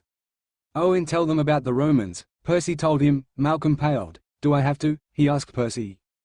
Yes, they're coming in a minute, Percy warned him. We're dead, Malcolm said before turning to look at the Greeks. Hermes, Percy boomed. Yes, the god of travels asked him. Go to the Romans, tell them about the Greeks and bring them here, Percy commanded. What? Hermes cried out. Are you insane? No, we need them, Percy said. If we don't, we're going to be overrun by their sheer numbers. They'll slaughter each other before it even begins, he cried. No, I'll keep him separate, send him here, Percy said, pointing towards a spot, and we'll see what happens. Perseus, they're going to kill each other, Hermes tried one last time. Just do it, Hermes, Percy growled. Now, we're doomed, Hermes complained, flashing away, his form flickering as he did so. Perseus, was that really a good idea? A voice asked from behind him, a warm one that seemed to cause hope to flourish. Yes, Hestia, Percy said, turning around to look at the goddess of the hearth, we need them. Are you sure, Perseus? You know what happened the last time they came together, she told him. Yes, I know, but without them we will fall, and if we fall so will this world, Percy told her. You know it, Hestia. Is this the only way, Perseus? She asked him. Is this our only hope? You know the answer to that, Hestia, you know, Percy said, softly. I hope you're right, Perseus, I hope for all our sakes. The defenses had been finished, a giant earth fort held the Romans and Greeks, their old dispute placed behind them to stop this invasion. After a kind display of Percy, water surrounded the earth fort, an energy field held around the earth fort, powered from the Atlantean crystal. Cyclops manned defenses on the walls with Apollo children and Artemis hunters, all on time duty, the gods of both Rome and Greece were present at all times. Olympus left to defend itself with the powers of the gods, another few Atlantean crystal protecting it. They're here, a voice called on the ramp. Romans, a centurion roared, form ranks. A defending crash as the tortoise was made, groups of hundreds making ranks of 5 as shields were held around them. Greeks, an army leader called phalanx, he thundered as the Greeks crashed their round shields together, their long lances placed over the Romans' tortoise. Forward, Malcolm boomed, his golden armor hugging his body. Raise the gates, he thundered as Cyclops rolled the large pins, lifting the gates up and letting their army through. Instant chaos. Daldorians were coming. Soldier walked forwards, their feet causing a dust cloud to rise. Their army just got out before the Daldorians crashed in, lances pierced through bodies after bodies, Roman gladius dashing in and out of the tortoise like snake tongue, stabbing into the mass bodies, coming away with blood. Flying Daldorians bombarded from the air, their mouths spitting glaive-shaped worms, only to be stopped by the multitude of Apollo and hunters. Some screeched as arrows found their places, some screeched before falling as the Cyclops threw boulder after boulder into the sky, knocking them down into the mass of Daldorians below. Fire! A voice boomed throughout the field as gods rained down their powers, Poseidon using the water around them, bashing into large amounts of Daldorians, blasting them back. Hades caused the shadows domed by their bodies to spike from the ground, killing them. Jason threw lightning bolts from the sky, frying multiple of them at a time. Not a single Roman or Greek demigod had fallen yet, their plan was working. But nothing good lasts forever. Suddenly a new type of Daldorians could be seen, rolling large balls, green in color, parts of their body bulging as they came. They didn't walk, they didn't fly, they didn't dig, they rolled, spears. A voice called to the demigods, spears raining down on them. Daldorians screeched in pain as the celestial bronze and imperial gold slammed through their bodies. However, one spear managed to go right through one of those green ones. It suddenly exploded, acid rained down, the ground dried up, withering, dying. What, was all one Roman legionnaire could say before the green bulging sack, the size of a car, smashed into the front tortoise shield line, instantly melting the front 20 Roman demigods into nothing. The front wide open Daldorians dashed in, slaughtering Romans by the tens. Their screams of pain and terror echoed throughout the battlefield.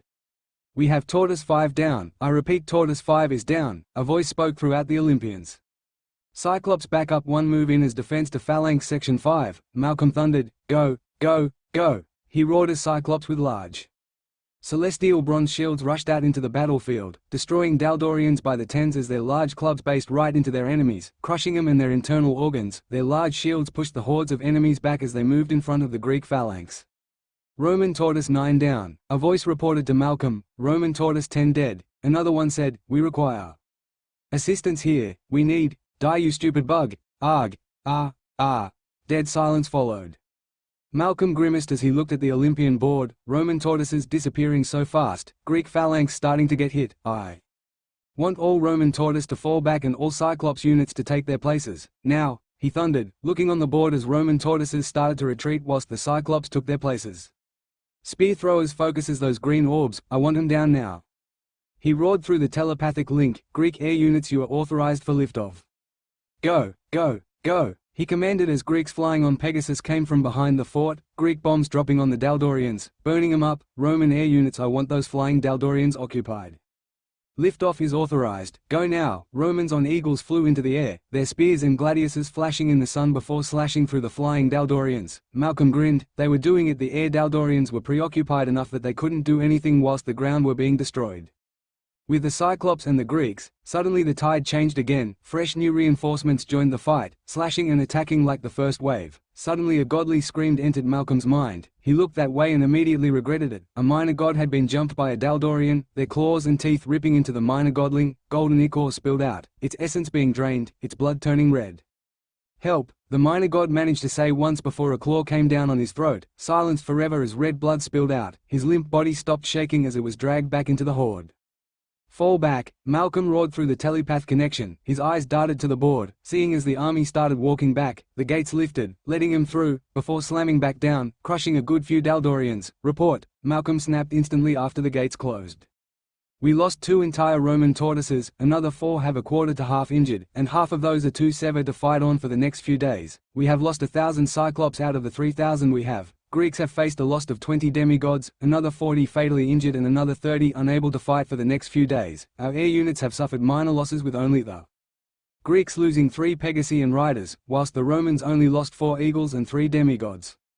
The reporter looked up at Malcolm before continuing. "We have lost 5 minor godlings and Hephaestus is wounded when a flying Daldorian shot its wormglaive right into his leg. He will be unable to fight for the next few days even with the help of Apollo children and Apollo himself, alongside the Nectar and Ambrosia. On the rampart defenders we have lost 5 hunters and 10 Apollo children whilst only 2 Cyclops have fallen. Our defenses still are strong, however the Atlantean crystal is estimated to fall within the next 36 hours. That is the report, Lord Malcolm," the reporter said, bowing. "Okay, you're dismissed. Get ready for the next wave," he groaned, pinching his nose, as the reporter left. "We're screwed. First day and we've lost a quarter of our forces," Malcolm growled. "Did you expect any less?" a voice asked him. "No," Malcolm replied. "Good," Percy said, stepping out of the shadows. "Gather the army, we're attacking." "What?" Malcolm cried out. "That's suicide." "Not now," Percy said, shaking his head. "When the shield falls we're pushing forwards." "No, it is not up for discussion," Percy growled. "Yes, Perseus," Malcolm said, gulping. An angry Percy was not what you wanted. "Stop calling me Perseus," Percy said, walking out, the tent flaps flapping down behind him. "Poseidon, Hades, Jason," he roared into the sky. "Yes, Perseus," Hades said, the shadows receding away from his body. "You called?" Jason asked him, just appearing out of nowhere. "What is it that you require?" Poseidon asked him, coming out of a swirl of water. "I want you 3 to go around and strengthen the defenses, they're going to come in soon," Percy warned them. "I also need to take out their hive minds." "What is that?" Jason asked him. "A main brain for a large group of them. If I can kill these hive minds I can use Arbiter to eradicate them from this world," Percy told them. "While they're alive, the moment they know it's up they'll put up a telepathic defense rendering it useless." "How do we come into this?" Poseidon asked him. "I need you to strengthen the defenses of this fort as when that shield comes down, they're going to rush in and we're going to need to fight," Percy said. "Look now guys, if the defenses are overrun I want all of you to zap yourself and any surviving demigod immediately into Olympus, strengthen it with all the power you have," Percy warned them.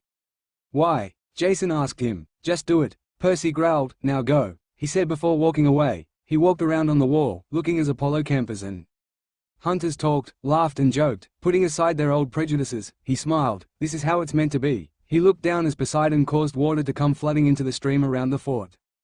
Hades causing the walls to thicken as more bones and Stygian iron was placed into it. Jason, who was now flying, sending stream after stream of lightning static into the air, charging it enough to fry any Daldorian which flew. Percy sighed, walking a bit more. He looked as Apollo, Artemis and Hestia rushed around, healing people. Artemis looked at him and waved, smiling. He waved back, blushing.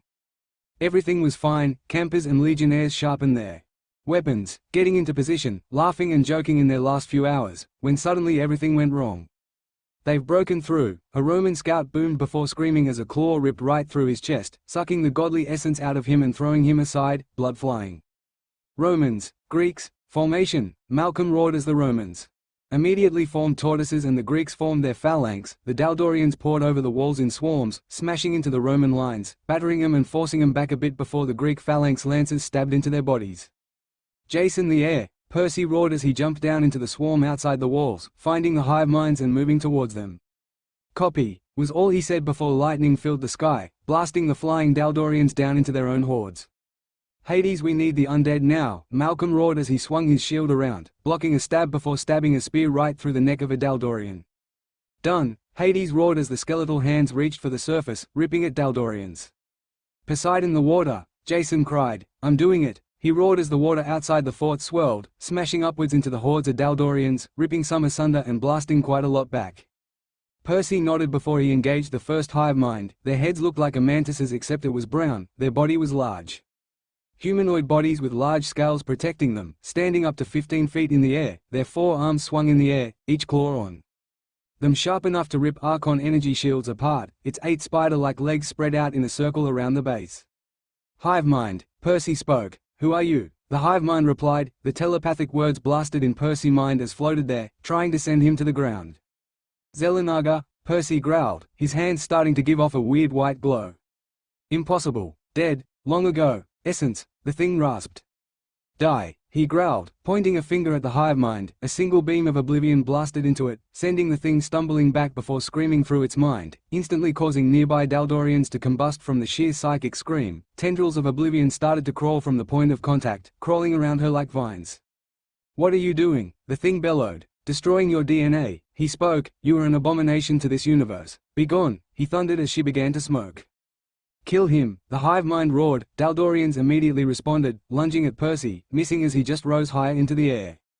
Begone, you imbecile, Percy boomed as the white lines cut right through the hive mind's body, rending muscles, bones and DNA strands asunder. 1 down, 3 more to go, Percy said, soaring over the mass hordes of Daldorians that now turned on each other, no one leading them. I also need to find the hive cluster, that's what's leading them, he thought, growling. More work for him. His eyes flickered over the battlefield trying to find the third hive mind. Suddenly he spotted them, his eyes widening before stumbling into a barrel roll just as a psionic storm exploded at where he had been. Just a second ago, he flung out his right hand, a blast of soul flames sent flying, only for one of the other Daldorians to jump into the way. Arit, both hive minds grimaced as they felt that essence burn away right in front of them. Xelanaga, their voices rasped in his mind, his telepathic blockade stopping them from turning his brain to mush. You should not be here. Foolish imbecile, do you think your opinion matters to me, you pest? He growled. We regret ever making you, he spoke. Why, master, did we not do everything you wished? The hive mind on the right asked. No, you didn't, you slaughtered us, he growled, and now I will avenge my brethren. He roared as he flung out a wave of oblivion. Mass Daldorians jumped in front of them, blocking the wave only to be diced up by it. Pathetic. He growled before dashing in, both swords appearing in his hands as he lunged at the one of the left, sword swinging through the air before being blocked by one of the arms, the other 3 coming down in an arch. He spun through them weaving like an acrobat. The other hive mind unleashed a barrage of psionic attacks, storms and force pulses blasted the area around him. Percy started moving even faster, leaving nothing but images of where he had been. It is hopeless, one of the hive minds screamed as Percy cut off one of the arms with the second sword, the tip slowly being burnt upwards as the frozen soul flames took effect. Stop talking, he growled before jumping up as another psionic storm erupted from where he had been, his sword flashing as he swung it around, cutting off the other claw at where it met its arm.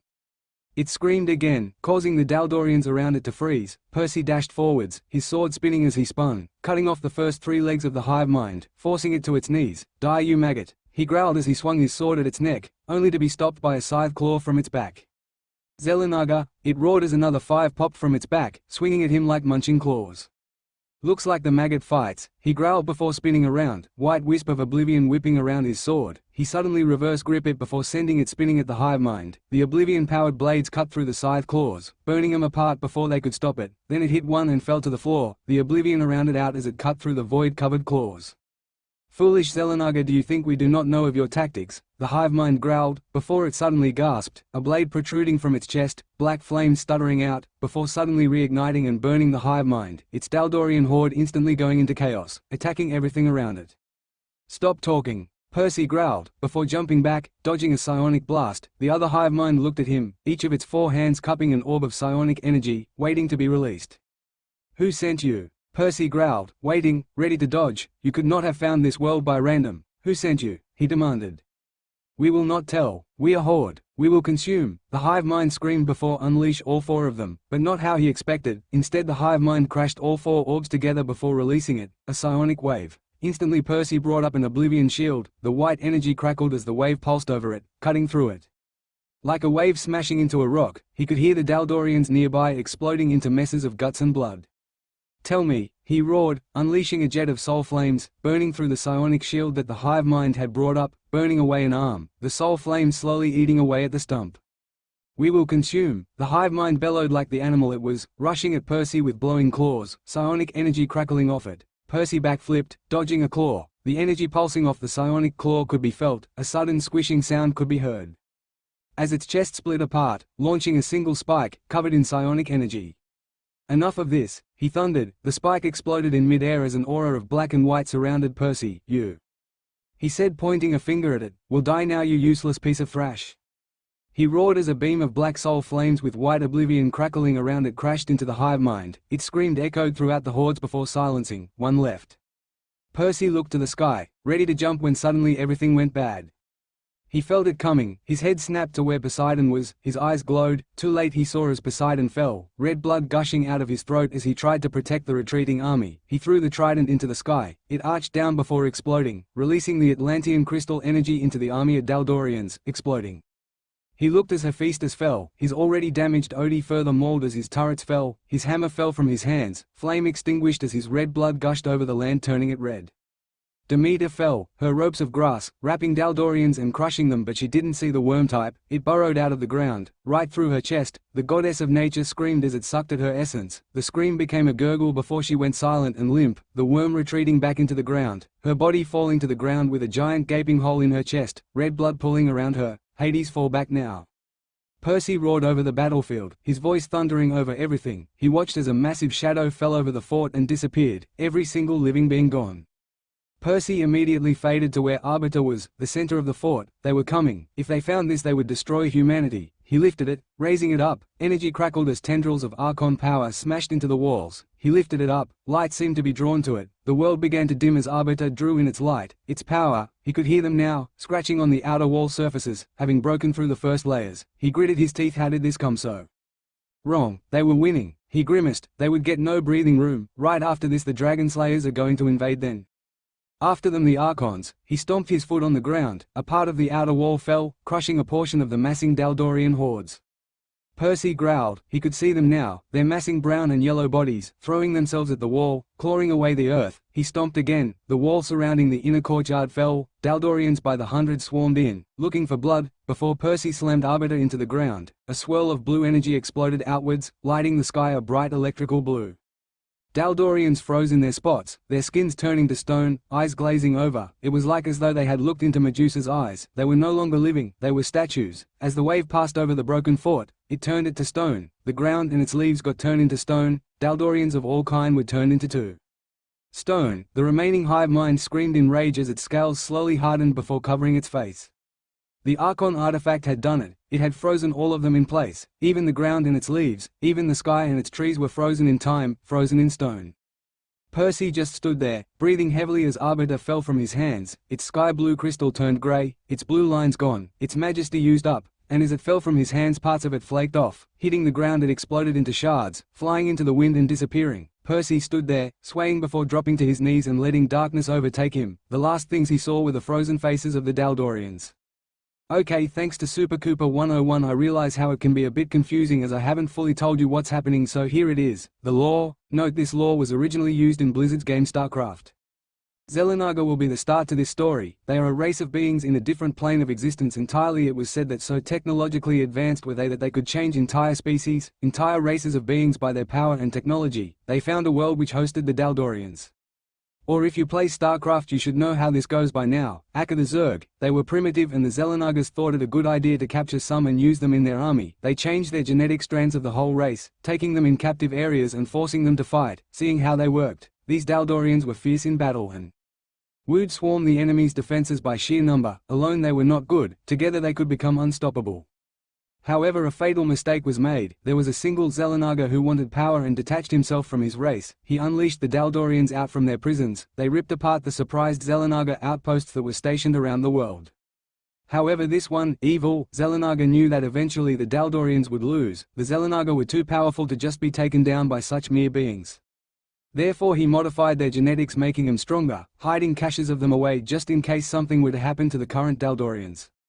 There was a bloody war, and eventually the Xelanaga, the good ones, won the war, capturing and placing the bad Xelanaga into a prison made by their power and technology. The Daldorians were eradicated and destroyed. However, they did not know about the hidden cache, and with his last bit of energy before he fell into slumber, the bad Xelanaga weakened the holds holding the Daldorians. The good Xelanagas left and never returned. The Daldorians exploded from their caches just as the Xelanagas left and thrived on that world.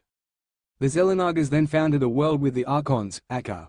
Protoss. Originally they were 3-meter-tall beings, with grey skin. Their legs were reversed like that of a satyr, and they had a humanoid body and face without a mouth. They had 2 long strips of skin coming down the back of their head crest, which was longer than that of a human, which allowed them to wield psionic powers to a large extent. The Xelanagas, instead of what they did last time, came down and manifested themselves into godlike beings. The Archons worshipped them as gods. However, they were experimenting on them in secret, trying to figure out if they could be used as host and warriors. Then one day their work fell into failure as the Archons battled amongst themselves. The Xelanaga began to leave, but as they did, the Archons found their experimenting labs. Angered, they attacked the Xelanagas, destroying them as they left. However, the Xelanagas left their equipment on that planet. The Archons followed their technology and began to copy it. Though they are still far from it, they were powerful enough at its basic levels. The Archons eventually encountered the Daldorians and a war broke out. They fought throughout the galaxies, burning worlds into nothing, destroying entire solar system to survive, and even one time creating a new black hole just to survive. However, the Archons were losing. They had power and technology, but the Daldorians were made to kill the Xelanagas. They drew power from the void itself, causing an eventually degradation of Archon society. Because of this, the Daldorians eventually made it to the home world of the Archons, Aka for those star craft people, and there the world happened. Eventually they managed to drive them off. However, the result of this was a total wipe out of the Archon world. They fled, knowing if they stayed the Daldorians would have ripped them apart. They found Earth and came down to it, hoping to colonize. However, when they landed, they found the humans and they found the dragons. They established bases in an instant, burning away dragon nest and human cities. This caused a great war called the War of Terror from Archon perspective, and from Earth Dragon perspective it was known as the War of the Gods, as they saw Archons wielding powers and technology far beyond theirs. However, during the war, unknowingly Xelanaga came down and mated with the mother dragon, creating who we know in this story as Perseus. This tipped the war in the dragon favor. However, after this, Perseus caged his memories, realizing the amount of power he had. It scarred him. The Archons were driven back into the deep coldness of space. After this, Perseus' half-brother, this was a full dragon, not a half-dragon, half-Xelanaga, wanted power, causing the Dragon Civil War. After this came the Dragon War, where dragon slayers took the power of their dragons, which resulted in the Primordials, which resulted in Kronos, and the rest is history. Well, that's the lore, guys. Hope that clarified things. I may or may not be uploading soon, as I have a biography and presentation due on Monday. We'll see how it work. The author Armageddon of the Five Rive, Chapter 15. Armageddon of the Five Rivers. He groaned, sitting up, flakes of stone cracking before falling off him, breaking into fine dust. The Archon artifact had worked well, too well in fact. It had nearly turned him into stone. He grimaced. The Archon artifact had nearly managed to turn a Xelanaga to stone. They were getting powerful. True that he had not been in contact with the Xelanagas, or Archons for that fact, in a while, but for the Archon to gain such power, they must have advanced quite a bit. True that the weapon Arbiter was still nowhere near the power of Xelanaga weapons, but this was a very large risk. They were starting to advance. Percy looked up. The ceiling of the fort castle above him, the brown earth had turned into grey stone. He could see the cracks and fine points in it, creating a majestic-like creation, turning things to stone. He stretched his senses out. He could sense the Olympians on Olympus, so the blast hadn't reached them, but he could sense something else as well. He grimaced again. The blast had managed to reach New York. It had trailed the Olympian teleporting trails, and when encountering the problem with their power of the Romans and Greek gods, the energy had diverted into the city around them. New York was no longer a city bustling with life, but a ghost town of statues, frozen in time. "Hello," he called. Nothing. No scurrying of Dalrodian claws on earth, no roaring of their voices, no screams of the demigods and gods as they fell, their bodies crushed by the Daldorian hordes. He got up fully, looking around for the first time. He looked out the whole area in the wall, masses of Daldorian bodies, frozen in stone, their mouths open, saliva now frozen, teeth showing, eyes glazed over, no longer colored blood red but now just a pale gray. He walked forward before suddenly tensing and jumping over the frozen horde. He grimaced again as he looked around. He could see a demigod frozen in stone. As a Daldorian claw slashed into his stomach, the red blood now gray as it splashed into the air, his body caving around the claw. "Is anyone there?" His voice echoed the fort. He walked, kept walking, his shoes making a slap sound as he walked. Even the ground had turned to stone. He suddenly stopped. The area in front of him had turned to stone. Even the grass. He started forward, his boots crushing the frozen grass, crushing them to fine dust. He looked at a Daldorian as it frozen as it ran, its legs muscles bunching up, its front claws razor sharp, digging into the ground, but now frozen in stone, the grass splayed out under its talons. Percy placed a hand on it when suddenly his vision tunneled, his eyes widened, before everything went black. Percy opened his eyes only to see a dark cave. "You have failed me," a voice thundered sleepily. "Master, forgive us," a voice rasped. Percy felt instantly. He growled it was the last hive mind on earth. "I gave you a simple task," the voice growled. The ground shook, "and you failed," the voice roared, blowing Percy down. "I have awoken after millennia of slumber. I freed you. I gave you this power to kill them, and you failed," the voice roared. Percy gulped. He knew who this was, one of the oldest Xelanaga there was. He remembered his father referring to this thing as the darkness, as this Xelanaga had manifested itself as darkness in space, creeping slowly. This was the being that freed the Daldorians into the galaxy. This was the being that was first evil to his race. "Sorry, master," the hive mind voice said. "No, you will not apologize, you imbecile maggot," the voice roared before the hive mind's screams echoed throughout. "I have no more use for you," the voice growled. Immediately a squishing sound could be heard.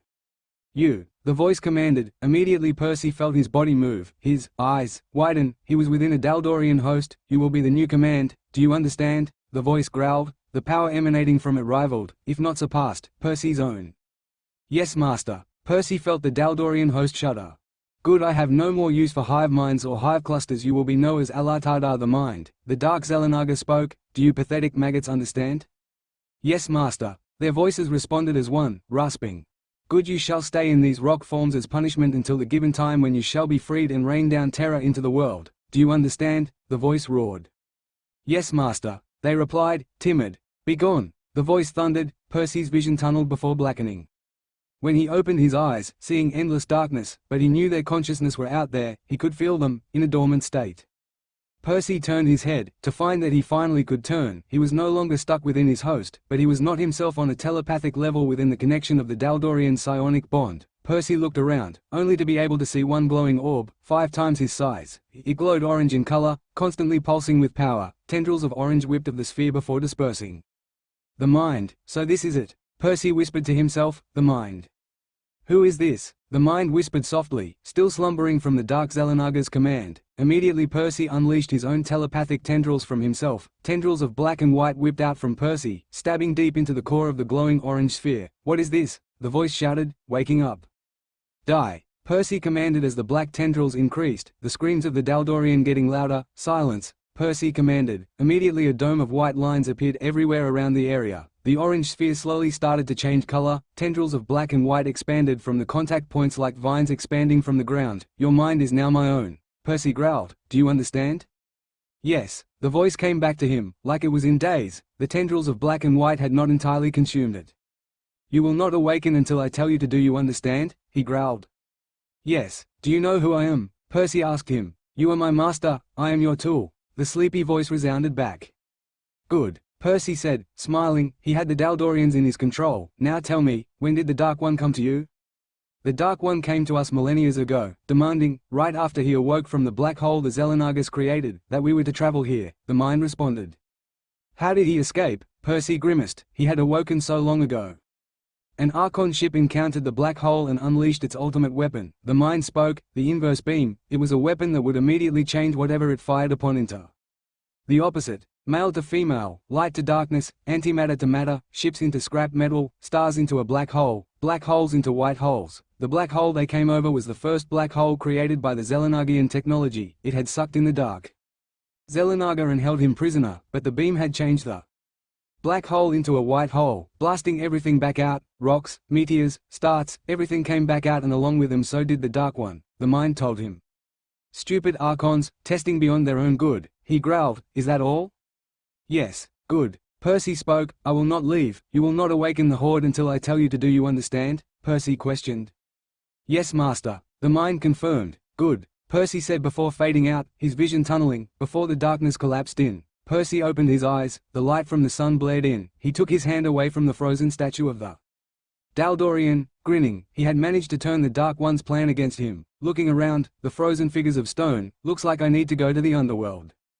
His face was illuminated as he walked through the underworld, following the river Styx back to its mouth, where the 5 rivers of the underworld met together. What no one knew was that the underworld was created originally as a base used by the Archons. Originally it had been a lot brighter than the dragons had made it after the War for Terra. What only limited beings knew was that the original point of the 5 points of the rivers of the underworld hosted one of the most destructive weapons made by the Archons, the orb.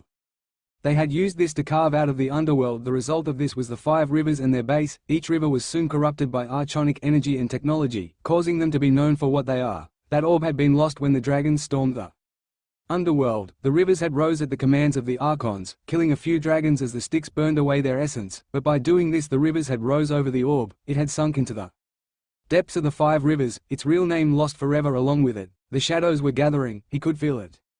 Erebus. Percy growled. The shadows retreated to show a dark-skinned man, his black hair coming down to his shoulders, eyes made entirely black, a long black robe covered his 6'5" body.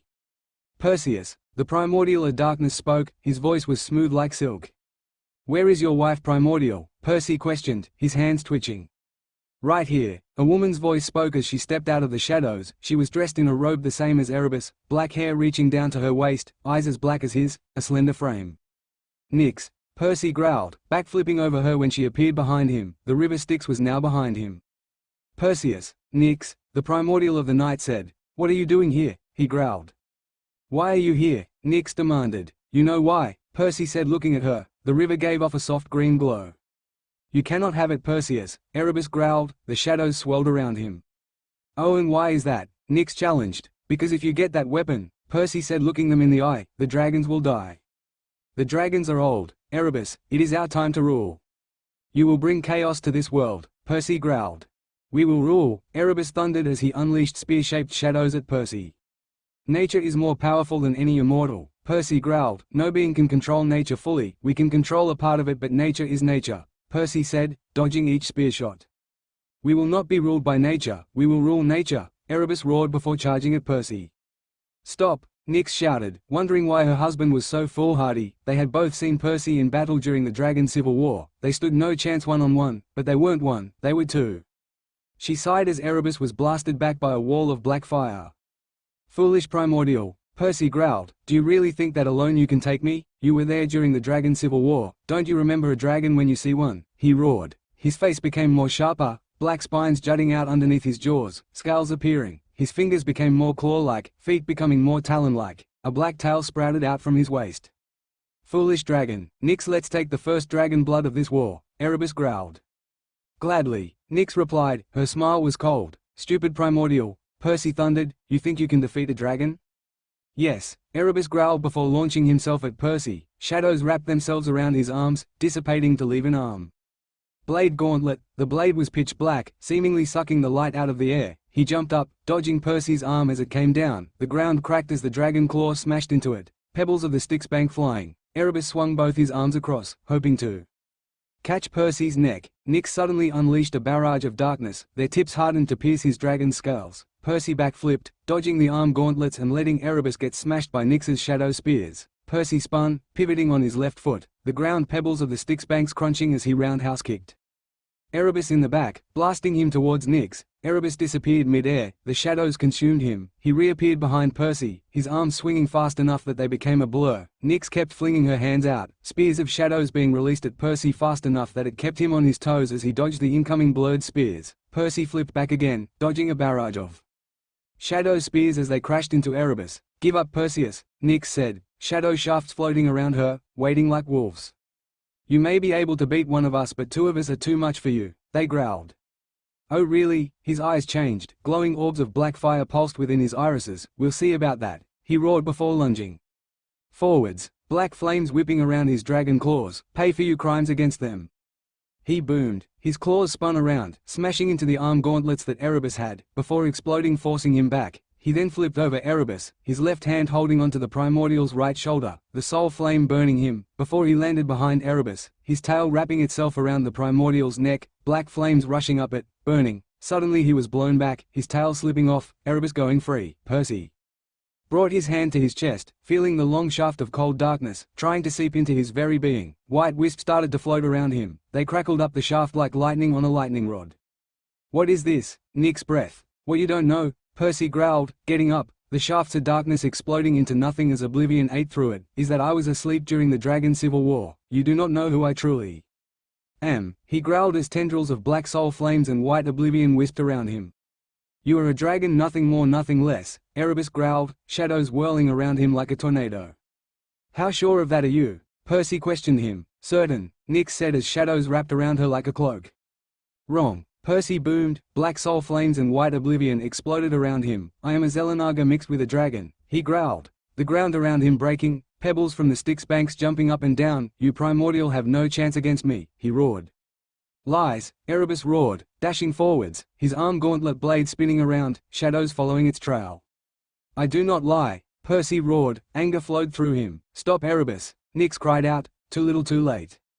"Die," Percy growled, the cavern shook, his left hand latched onto the primordial of darkness's head, white wisp of white oblivion shinning into his face, the skin around it started to crack, white light shinning forth from it, silver ichor leaking out. "No," Nick screamed, the shadows wrapping themselves around his arm, trying to pull his hand away. "Die," Percy bellowed. Erebus' head exploded, the primordial of darkness slumped down, the body flopped to the ground. Still, silver ichor poured out from his wound. "Erebus," Nick's breath, her body shaking. "Erebus, your foolishness brought this." Percy growled towards the primordial of night. "I know you are the mastermind and he is the muscle. You caused him to die," he said, walking towards Nyx. Pebbles upon the Styx shores crunching underfoot. "It is your fault," Nyx screamed, no words, just a primal scream of pain. "Let me put you out of your misery." Percy spoke, pointing a finger at the now slumped down primordial on her knees. "For your crimes against the dragons and crimes against your fellow dragon slayers and primordials, for siding with the dark dragons I sentence you to death." White oblivion swirled around the one finger, sparking like electricity, like lightning. "Die." His voice thundered in the cavern before a single beam exploded from his finger, blasting right through the unaware Nyx. Her body slumped to the left, a gaping hole in her chest, the white smoke rising from that one blast. Silver ichor bled out of it, staining the ground and melting the pebbles of the shores of the river Styx. Percy turned away from the two now dead primordials, their bodies melting into the shadows. His claws and talons changed back to human hands and feet, the tail receded back into his wast. The spines, which had jutted out, receded back into his skull, scales disappearing into his skin. He kept walking, the green glow of the river Styx was fading into the background as he got closer to the mouth of the 5 rivers. His senses went out, looking for the orb signature. Suddenly he stumbled back, he could feel them, a group of 10 archons. His eyes widened, they were here for the orb. His dragon form ripped out again, talons and claws hardening, tail coming into existence, wings ripping from his back, eyes turned fully orange, teeth sharpening, scales appearing, spines coming out of his body. He would rip him asunder, they would not get the orb. "Atarana, I feel a presence," the telepathic voice spoke. "So do I." They came into view. He hid in the shadows, but that is impossible. No one knows what is hidden in these depths besides those blasted Trandium. "I believe they are called dragons," another archon spoke. "On this planet anyway, they seem more like more evolved Daldorians." "Enough," the lead archon commanded. "I sense another presence in this place." "Not bad," Percy congratulated, stepping out of the shadows like a wraith. "Who are you?" the archon demanded. "Oh, don't you remember the War of Terror?" Percy questioned. "Do you archons not teach you your own history?" "Who are you?" An archon spoke, his voice hinted the danger coming. "Why are you here?" Percy questioned back. "Answer us," an archon bellowed telepathically. "Or what?" Percy growled. "You'll attack the dragon which purged you of this planet. You think you can beat me?" "Yes," an archon's telepathic voice spoke back. "Attack," was all it said simply. "Die," Percy growled, his claws lightening up with oblivion. 5 archons immediately changed into what could be deemed as their attack mode, which was basically removing their visible parts and turning into an orb, the size of a chest of the average fit man, made of their own archonic energy. The other 4 unleashed psionic attacks. "Foolish archons." The Xelanaga dragon spoke, a spine exploded from both his elbows. Percy swung his right elbow down, catching one of the orbs. The dragon spine pierced right through their hardened energy shields, piercing into the orb and killing the archon. The orb shook before imploding, blowing Percy back as the dying archon released all of its psionic energy. "What?" an attacking archon asked, hesitating at the sudden death of one of their own. "Dead," Percy said, his left elbow spine pierced right through its shield. Percy stumbled back a bit after the imploding, right into the path of an Archon as it smashed into him, the energy sparking. Fool! Percy growled as he unleashed a ring of oblivion, catching another 2 Archons, disintegrating the shield and killing one of them, deceased. The Archon without a shield screamed as Percy spoke, his orb energy body slowly turning black as soul flames. Invaded his energy signature, the Archon being burnt, no implosion that time. Percy stumbled as the remaining 6 Archons unleashed psionic attacks on him, lightning and electricity sparked the ground around him, blackening the ground and blowing him around. A single bolt of psionic Archon lightning thundered into him, the lightning spreading all over him. Percy roared in pain as the Archon energy cut through his. He hissed, jumping to one of the Archon. He spun as he landed on the energy shield. Dragon claws covered with oblivion ripped through the energy shield like paper. The Archon beneath him screamed as Percy pushed a single black flame of soul fire right into the energy orb of the Archon. Percy arched his back as he was blasted off the Archon. The remaining 5 upped their attacks. He could feel it cutting through his scales. The Archon behind him exploded as the soul flames reached its core, the energy giving enough time for Percy to dodge out of the way as his scales smoked from psionic Archon energy. Percy jumped out, his claws raised to kill. Suddenly he stopped, runes of power on top and underneath him, freezing him in place within an energy cage. Foolish dragon, Atarana spoke, his voice speaking through his mind. Do you think all of us are young and foolish? I remember the Terror War. I remember how to stop you dragons. Then you forgot me. Percy roared, the energy cage cracked. I am the one dragon that turned the whole war. No, Atarana spoke, impossible, we saw him die. I never died. Percy growled, the cage cracking further. That was your mistake. He growled before the energy cage shattered. Percy instantly lunged forwards, Xelanaga energy coating his claws. He spun, white and black light trailing his claw movements. The energy shield of the Archon was fabled to be able to withstand even a blast from the sun so strong it was said that enemies would touch it and get disintegrated by its sheer power. It was said that they could destroy planets with their power. True that whilst some of it were exaggerated they held some merit. However, the fabled shield fell before the Xelanaga-powered claws. Aratanor let loose a telepathic scream as Percy's claw ripped right through his energy shield. The claw struck deep within the Archon's orb of energy, deep within his very self. Die, Percy whispered. Black tendrils of soul flame spread from the 5 contact point of his claws. Al-Darim, an Archon screamed as it lunged forwards, trying to save his leader. Foolish Archon, give up when you see it's hopeless. Percy growled before he unleashed a torrent of soul flame right into the onrushing Archon. Its energy shield held for a moment before crashing under the sheer power of the flame. His screams echoed throughout the telepathic connected minds of the Archons. He ripped his other hand right out of Aratana's energy orb. The Archon screamed before his body imploded, the energy whip lash killing another Archon who then knocked back the last 2. You killed the Al-Darim, an Archon screamed, unleashing a bolt of psionic energy. Stop Alnador, don't, the second Archon cried. You should heed your fellow Archon, Percy said as he stopped the attack. I do not want to kill if I don't have to. You just killed them, Alnador snapped, indicating the blackened ground. If I hadn't they would have killed me. Percy snapped back, you plan to invade my home planet and you think I will idly sit around playing with my thumbs? Percy roared, furious, if you think for a moment I will sit by and watch you rule, then I will kill you right here right now. The dragon threatened, his eyes glowing orange. Tell your master this. If he so much as comes to this world I will destroy him. Percy thundered, now go. The Archons flashed out. Percy grimaced, he shouldn't have let them go. He was going soft with age. He looked around, the mouth of the 5 rivers, there, in front of him. The Archons had fought him right in front of the mouth. He gritted his teeth, he could have pushed them into it, even there. Archon shields would not have stopped that much destructive energy. Percy stretches his senses, looking for the orb. He looked down into the waters, the steady flowing of it could hypnotize a god. The green waters of the Styx mixed with the pale red waters of Acheron, the pale milk water of the Lethe swelled out slowly, the crimson red of Phlegethon flowed out. Percy could see it falling into an endless darkness, Tartarus, and finally the pale white cream color waters of the Cocytus came out.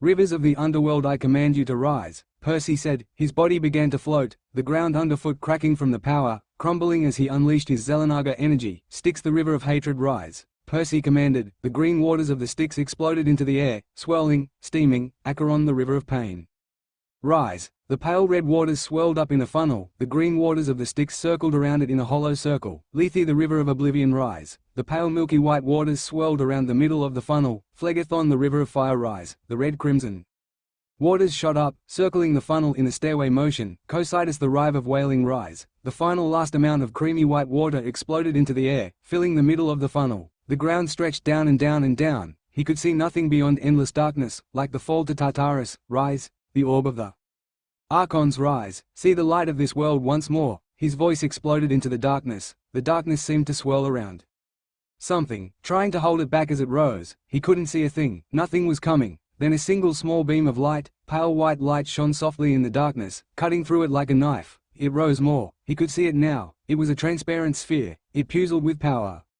Orb Striker X556N31. A robotic female-like voice spoke from the orb, authorization required. Code 558391226N. Percy said, confirmed, fingerprint DNA sample required. The orb said as it floated forwards, the glass grew a sharp part. It pierced Percy as his scales retracted there. DNA blood test enabled. Completed. DNA authorized. Voice command required. The orb said, floating closer to him. Armageddon, Orb Striker X556N31. Percy spoke, his feet touching the now broken ground. Voice recognition confirmed. Armageddon, the orb, landed on his outreached palm. It's been a long time, Perseus, a voice said from behind him. Al-Azhar, or better known as Yvonne, Percy said, turning around to see a woman with long luscious brown hair, marbled-colored eyes that seemed to bore into one's soul. Her frame was slender and she held herself with confidence. Perseus, Yvonne said, smiling. Please Yvonne, drop the formalities and come five me a hug, Percy said, grinning. If you insist, Perseus, Yvonne teased, grinning before hugging the Xelanaga dragon. It's been a long time, it has. No one has found Armageddon since you threw it into that God-forbidden river, Yvonne laughed. Yes, and along with it the smart-mouth AI mind. Percy winked at her. Oh please, I am no AI, I am a soul placed in it since my body was dead, Yvonne chided. True, Percy said. I know why you're here, Perseus, you can drop the act, Yvonne said, smiling sadly. I'm sorry, Percy said, not looking up, not bearing to look into those marbled-colored eyes that held understanding. Hey, look at me, she said, her hand pushing his chin up. My time has come, Percy. I have been alive for millennia and more thanks to this device. I want my rest. Your soul will be destroyed, Yvonne, not just dead or faded but destroyed, he growled. Do you love someone on this planet, Percy? She asked him. Yes, he said, his heart starting to break. Are you willing to lay down your life for them? Yes, everyone around him was dying. Then you know the answer. I can't do this, he screamed. You can, she slapped him, hard. Snap out of it, Percy, a world is at stake. And so is your life, he growled back. You know without using my device this world will fall to the Dragon Slayers. You won't even make it to the final destination, she scolded him. I don't care, he roared. The ground broke, slap. The sound echoed throughout the cavern as Yvonne's hand once more made contact with his face. Snap out of it, Percy, you have not just a world but your loved one as well. But no, Percy, she said, hushing him. But no, Percy, you know you need to. Yvonne, he pleaded, his hand grabbing her arm.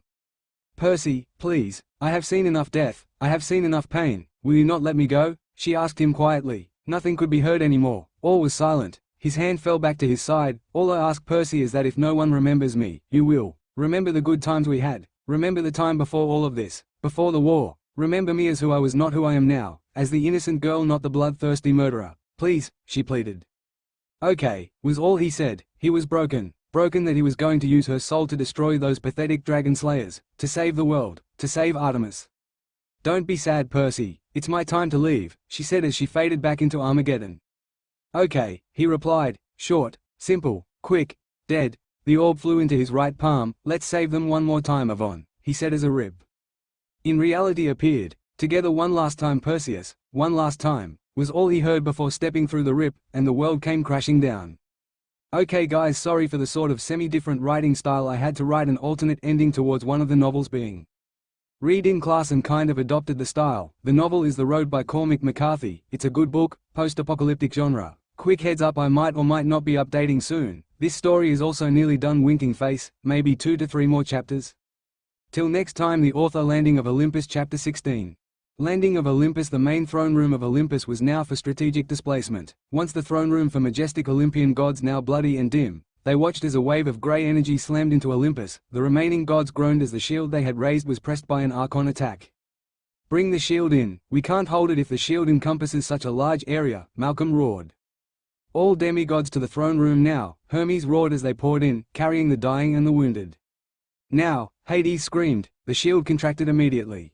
Instantly the grey wave of Archon energy slammed through. The gardens on Olympus turned to stone. New York itself turned to stone. Humans froze as the wave passed them. Birds fell from the sky, breaking as they landed. Cars froze in the middle of the road. Bikers stopped. Coffee in a cup stopped swirling, liquid hardening, brown turning gray.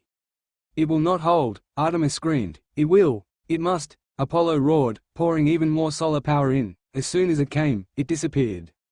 "It stopped," Hades said, slumping to the ground. "Why?" Aphrodite questioned, her makeup gone. "Percy," Artemis breathed, slumping down to her knees. "Where is he?" Hermes asked, splayed out on the ground. "Percy?" Artemis asked, looking around, hopeful. Silence followed her question. "Percy?" Her voice held desperation. "He's back there," Hades wheezed out, last of the big three, and he was tired. "What?" Artemis asked, her head snapping towards Hades. "What?" she screamed. "You left him there. How could you, Uncle Hades? I thought you better," she screamed. "Silence, Artemis," Apollo spoke. Childish act had begun to disappear after his trip to the void. "He left him to die," she screamed, lunging forwards despite the fatigue. Hunting knives flashed silver as she leaped at the god of the underworld. "Artemis," Apollo spoke, his eyes glowed for a moment before she stumbled back, a scorching black circle on her silver hunter outfit. "You dare touch me," she growled. "You dare touch your own sister," she screamed, unleashing a beam of lunar energy. "Stop this foolishness, Artemis," Apollo responded, bright golden light blasting into the beam of silver energy. "Get out of my way," Artemis screamed, dashing forwards fast enough to be nothing but a silver blur.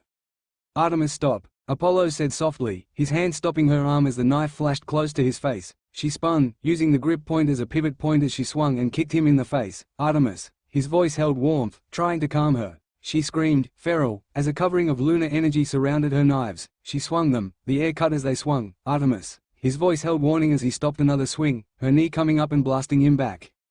She dashed forwards again, jumping over his attempt to swipe at her and swing her knife down at his head. Apollo ducked and caught her arms, bringing her down to his height. "Artemis, stop," he pleaded. "You would protect Hades? He basically sentenced him to death," she screamed. "He is a Xelanaga dragon. I'm pretty sure some Archon technology won't kill him," he told her, trying to soothe. "I don't care," she said, flashing out. Apollo sighed, rubbing his eyes, fatigue catching up with him. "Why did you stop her?" Hades asked from behind him. "Because," he said, looking at the eldest BG3, "Percy wouldn't want us fighting amongst ourselves. I do not agree with your choice, but I will listen to Percy," Apollo informed the king of the underworld. "He told me to," Hades said like a child who had been caught. "I know, but I don't agree with your willingness to agree," Apollo told him. "We would be dead like those people in stone," Hades growled. "Do you want all of Olympus to fall? I trust Percy that he could look after himself."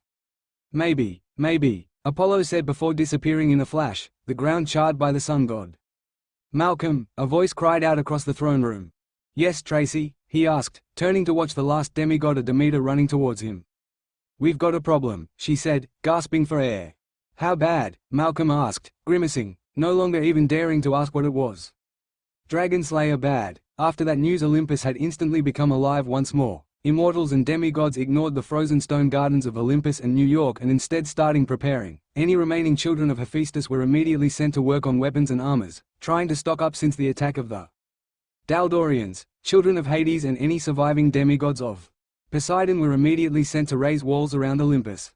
Children of Zeus started to pour lightning and electricity into the air, waiting to zap any dragon soldier or dragon slayer that would fly into the air. Undead soldiers walked the grounds of Olympus, weary of anything that may ambush them. Remaining children of Athena looked around the defense, ensuring that it would be as flawless as it could be. Sons and daughters of Apollo alongside with the children of Aphrodite helped patch up any of the remaining injured demigods. Children of Hecate and children of Hermes planted bombs and traps made by the children of Hephaestus. Children of Iris were sent to the top of Olympus, where a single tower, made of Olympian stone with an Atlantean crystal at the top.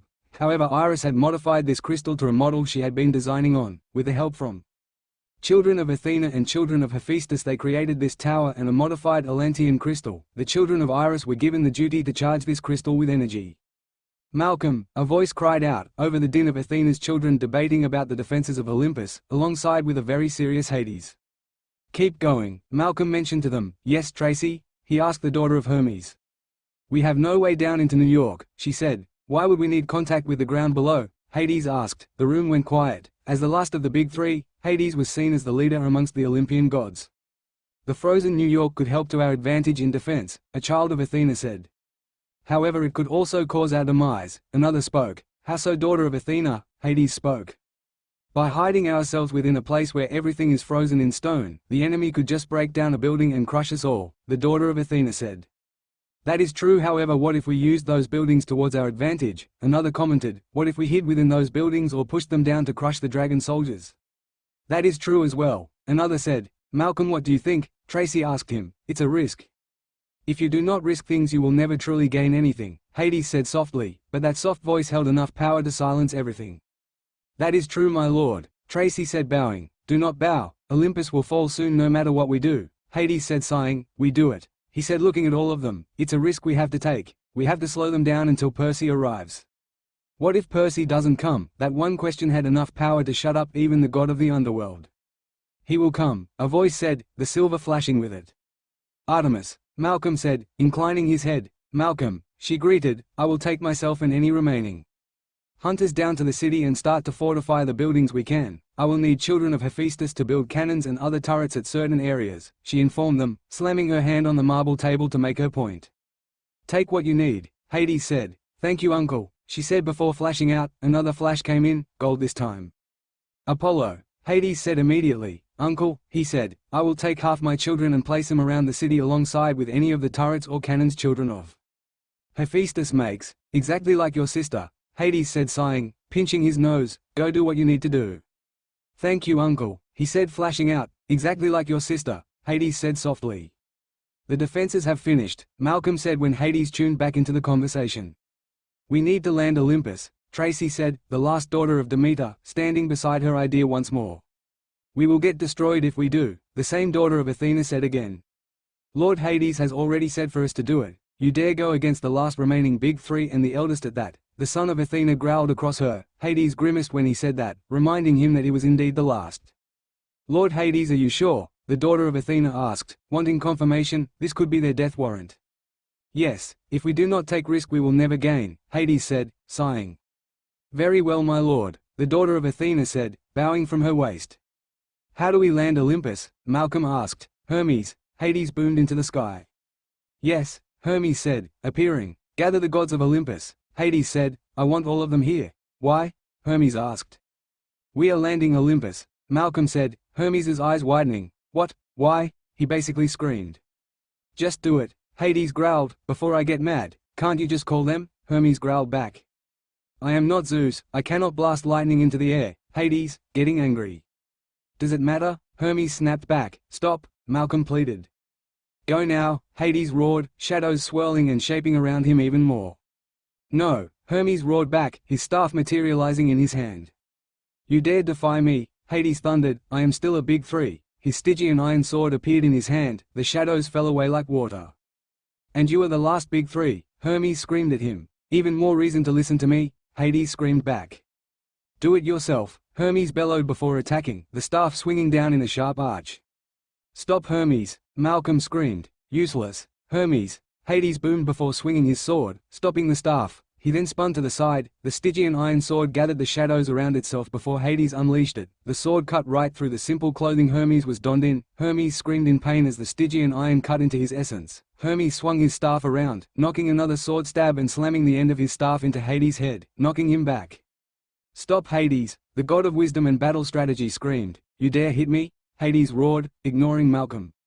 Yes, Hermes said before dashing forwards. The god of thieves and trickery moved fast enough that when Hades swung his sword, Hermes ducked to the left before smashing his staff into Hades' stomach, knocking the breath out of Hades. Hermes reeled back as Hades' sword flashed upwards, nearly cleaving his head in two. The god of thieves and trickery narrowed his eyes. His grip on his staff changed from holding a staff and into a baseball stance and swinging the staff down on Hades' head, crushing the god of the underworld into the ground, cracking the ground. Stop, Malcolm screamed, now.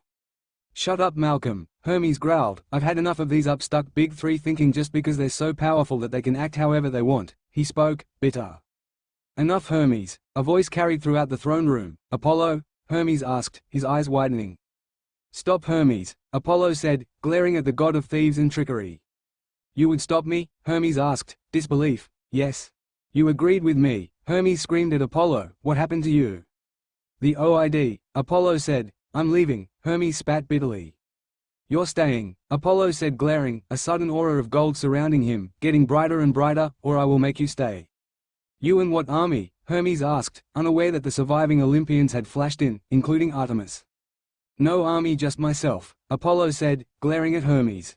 You could never beat me in close combat, don't even try, Hermes scoffed.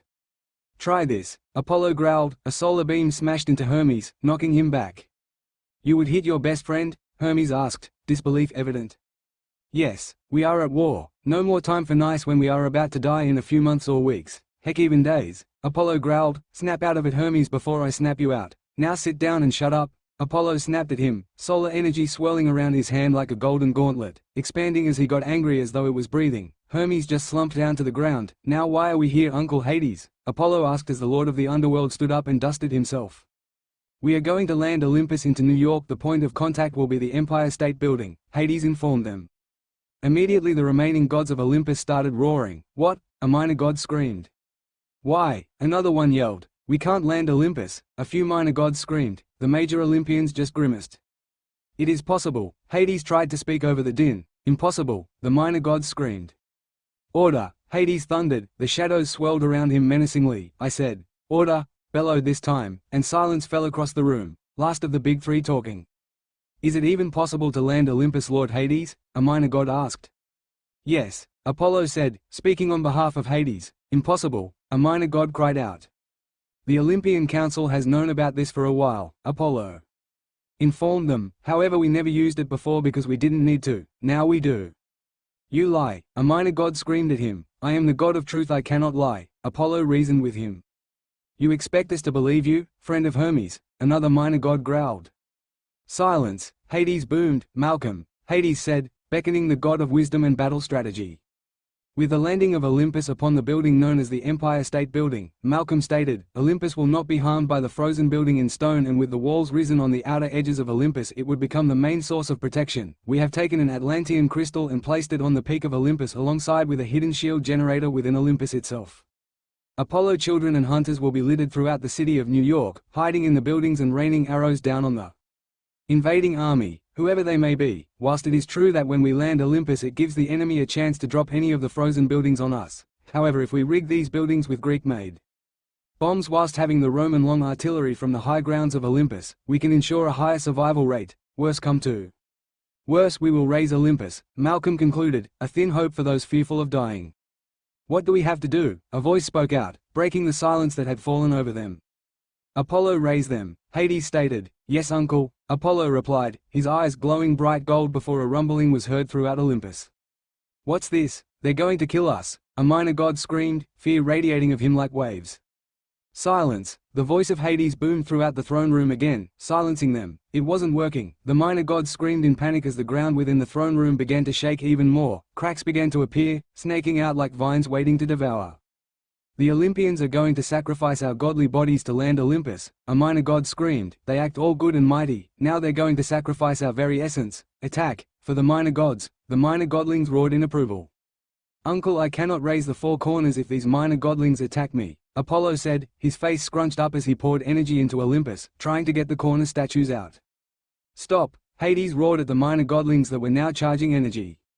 Olympians, Malcolm roared. Hermes immediately got up, his staff twirling in his hand. Artemis, Hestia and Jason jumped up to help Apollo as they poured energy. Ares rushed forwards with Malcolm, shields in their arms as they held back the barrage of godly energy being poured in. Hades just conjured a dome of shadows around the four Olympians trying to raise the corners.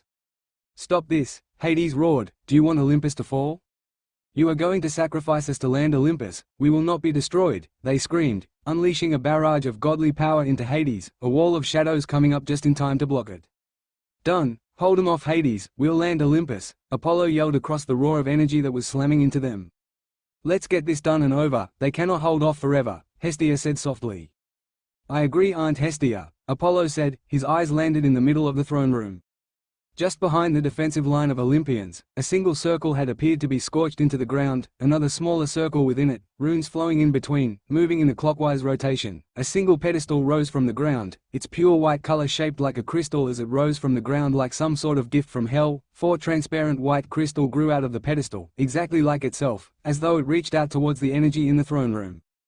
Now, Hestia said, stepping towards one of the crystals. Let us begin, Apollo spoke, his hands glowing bright gold as he placed them on the crystal. Instantly he felt his power start to drain. May the light of the sun guide Olympus in its descent. May the light of the moon show Olympus its path, Artemis said, her hands glowing silver as she placed them on the crystal. "May the sky and its winds bring Olympus down," Jason said as he placed his hands on the crystal, the winds whipping around him. "May you always be a hearth towards the gods," Hestia said finally, her hands placed on the crystal glowing a soft orange as her energy was drained. "May you cast your shadows forevermore over the land," Hades roared as Shadow arched towards the pedestal, slamming into the sharp tip on the top and finished the landing call. Immediately Olympus shuddered, everyone stopped fighting to look around. Energy pulsed at the tip of the crystal, brightening to the extent that gods could no longer look at it without going blind. Lightning crackled off the tip, slamming into the ground around the 4 Olympians, the rune within the circle now staying under their feet. Shadows wrapped the base and slowly crawled upwards. A ring of fire appeared above the crystal, waiting. Golden and silver lights clashed with each other as they spun around the single Olympian crystal. The energy stored up was suddenly unleashed. A giant beam of energy exploded into the sky, reaching towards space, and another exploded from the bottom of Olympus, crashing into the frozen Empire State Building and eradicating away the stone-frozen building. They knew this was a risk. The enemy would probably see the beam and the light, but they needed to land Olympus or their fate would be set in stone. "They're crashing Olympus," a minor god screamed. "Shut your mouth before I shut it for you. You have caused enough trouble as it is today," Hades roared at that minor god before blasting him back with darkness. Shadows swirled around him and smoke seemed to rise off his shoulders. Suddenly everyone lurched forwards, gods crashed into other gods as Olympus started to descend. They could hear the crunching, as stone was broken apart, as stone was crunched by the beam of energy being called forth from the Olympian crystal, clearing the way before them. A giant boom caused every immortal in the room to fall down. Apollo, Artemis, Hestia and Jason fell to the ground in a heap, their chest rising and falling as they tried to get IR back in. That single fall call had drained them of a lot of energy. "What happened?" a minor god's voice carried out as a dust cloud settled over them, brown in the air, swirling like it waited for them, grey now as the stone particles carried into them. The world was just a world of dust as the gods of Olympus tried to get back up. Some cried out in pain as they felt their broken body parts. All they saw were outline figures, nothing more but a silhouette in the dust cloud. All of them could still feel the power in the air. The crystal had unleashed enough energy that all the gods were now feeding off it, becoming bigger, faster, stronger, more powerful. Minor gods kept feeding off it, their power levels growing to that of an Olympian. The Olympians fed off whatever energy, flowing into them, their power level rising to that of the Titan pantheon, which no one knew if it still existed. But that single question made no one realize any of this. Instead mass confusion broke out. Their inability to see, the strong sense of power in the air and silhouette everywhere around them. It struck fear into them, fear of the unknown. Hades could feel it radiating off them like beacons. He knew that if he didn't say anything soon the whole of Olympus would be in chaos. Hades growled a little before waving his hands. Shadows came over everyone before destroying the dust, removing the dust clouds. Everyone looked at him. The last big 3. Olympus has landed. Hey guys, sorry about the lack of action in this chapter. My next few uploads may take a little longer as I try to make the last few chapters of this story a little bit more epic. Winking face, please be patient. I can guarantee that the next chapter will be one of the best, so it may take a little while. Thanks guys. Till later. The author. Fall of Olympus Chapter 17. Fall of Olympus and Death of the Dragons. Disclaimer: some scenes belong to the idea of Star Trek. Disclaimer: all PJO characters belong to Rick Riordan. Disclaimer: Dragon Slayer and God Slayer idea belong to Fairy Tale. Olympus has landed. That single phrase held so much power, more than that of the stars, more than that of a primordial. Chaos erupted. "This is a hunting ground," a godling screamed. "We're doomed," a voice groaned. "Silence," Hades boomed. The ground shook as he brought in his earthen powers. "We are going to assemble our defenses, do you understand?" He growled. "I said, do you understand?" He thundered at them. The gods of Olympus flinched, fear radiated off him like a beacon of death. They stood frozen. "I asked, do you understand?" He roared. The gods scurried in every direction, that dark primordial feeling, fear, paralyzing your senses, stopping your movement. The gods fled in every direction possible, going to obey his words but not even telling him they heard. "That worked," Apollo said, his eyes darker, grimmer, not like his previous self. "Go now," Hades spoke to the remaining Olympians, "and make your peace with anyone and everyone. I feel not many of us will survive this encounter." The Olympians, the powerful ones, the council, just nodded their heads and flashed out. Hades sat on the ground, Olympian marble all around him. The colors of the Olympian throne room swirled around him. The pattern of brown, gold and white swirled all around him like a whirlwind. He looked over to the blackened throne of Demeter. The vines had long gone disappeared, rotted off. Persephone, her daughter, had tried to take her own life, but that was impossible. The golden ichor of the gods spilled out of her stomach as she plunged a knife into herself over and over again, trying to join her mother. He remembered holding his wife in his arms, her form flickering as though she was about to flash away, and escape from this world, to join her mother. But going to the void wouldn't help. Demeter was dead. slain by a worm Daldorian. No matter how much she groaned and complained about her mother's cereal addiction, she missed her now that she was gone. Perhaps, just perhaps, the humans had got it right. You do not understand the true value of something until it was gone. He remembered those first few nights where she had been happy, joyously rejoicing, a little, only for the next few nights to be in tears when it finally hit her once when she walked around, wondering where her mother was. Demeter was gone, dead, not faded, not in the void, incapable of being joined, but dead. He looked up, around. This silent peace, this quiet moments, they might not happen again for him. This was a war that would raise Olympus to the ground. The irony was that, it was already on the ground, all it needed now was a raise. Whilst Hades was there brooding about what was happening to them, Malcolm was patrolling the new defenses being set up. Children of Hades and Poseidon rising the ground, strengthening the walls with water then hardened into ice. The remaining children of Poseidon had gotten a lot stronger as the power from their father was passed down to them. The same went with every single child of a god which had fallen in battle. Tom, Malcolm shouted at one of the 5 remaining children of Hades. He never really had a lot of children in the first place. I want those spikes on the wall to be infused with Stygian iron. Yes, Supreme Commander, sir. Malcolm just nodded and walked on, used to them calling him that after the fight with the Daldorians. John, Malcolm bellowed at one of the remaining 7 demigods of Poseidon left. I want water trenches around the walls. Yes, sir. Immediately the roaring of water could be heard, carving out the rock, for even the hardest things will eventually be broken and carved, shaped by a constant caressing of an always present force. All right, demigods, all those who are not scheduled for patrol duty on the last walls of Olympus, come with me now, Malcolm commanded. Sir, yes, sir. The demigods shouted in unison. Gear could be heard being taken up from the ground, crashing of feet as hundreds of demigods, both Roman and Greek, as they started to walk towards the outer areas, the frozen city of New York. No more was it bustling with color and life, instead the cold grey dark stones looked down upon the world with lifeless grey eyes, like angels, frozen angels in time and stone, waiting, silently sitting and watching. Move out, demigods, Malcolm boomed like a commander in the army. Hermes, I'm sending a fresh wave of demigods to the front lines. Malcolm spoke into what seemed like thin air. Finally, Hermes sighed, relief evident in his telepathic voice. I was afraid you guys forgot about the frontier. Apollo, how many buildings have been filled? Malcolm asked through his mind, stretching out his senses to find Apollo. As many as I could. We have turrets, cannons, archers, satyrs and dryads ready to pummel anything that comes down the road. Apollo spoke, his voice grim and serious.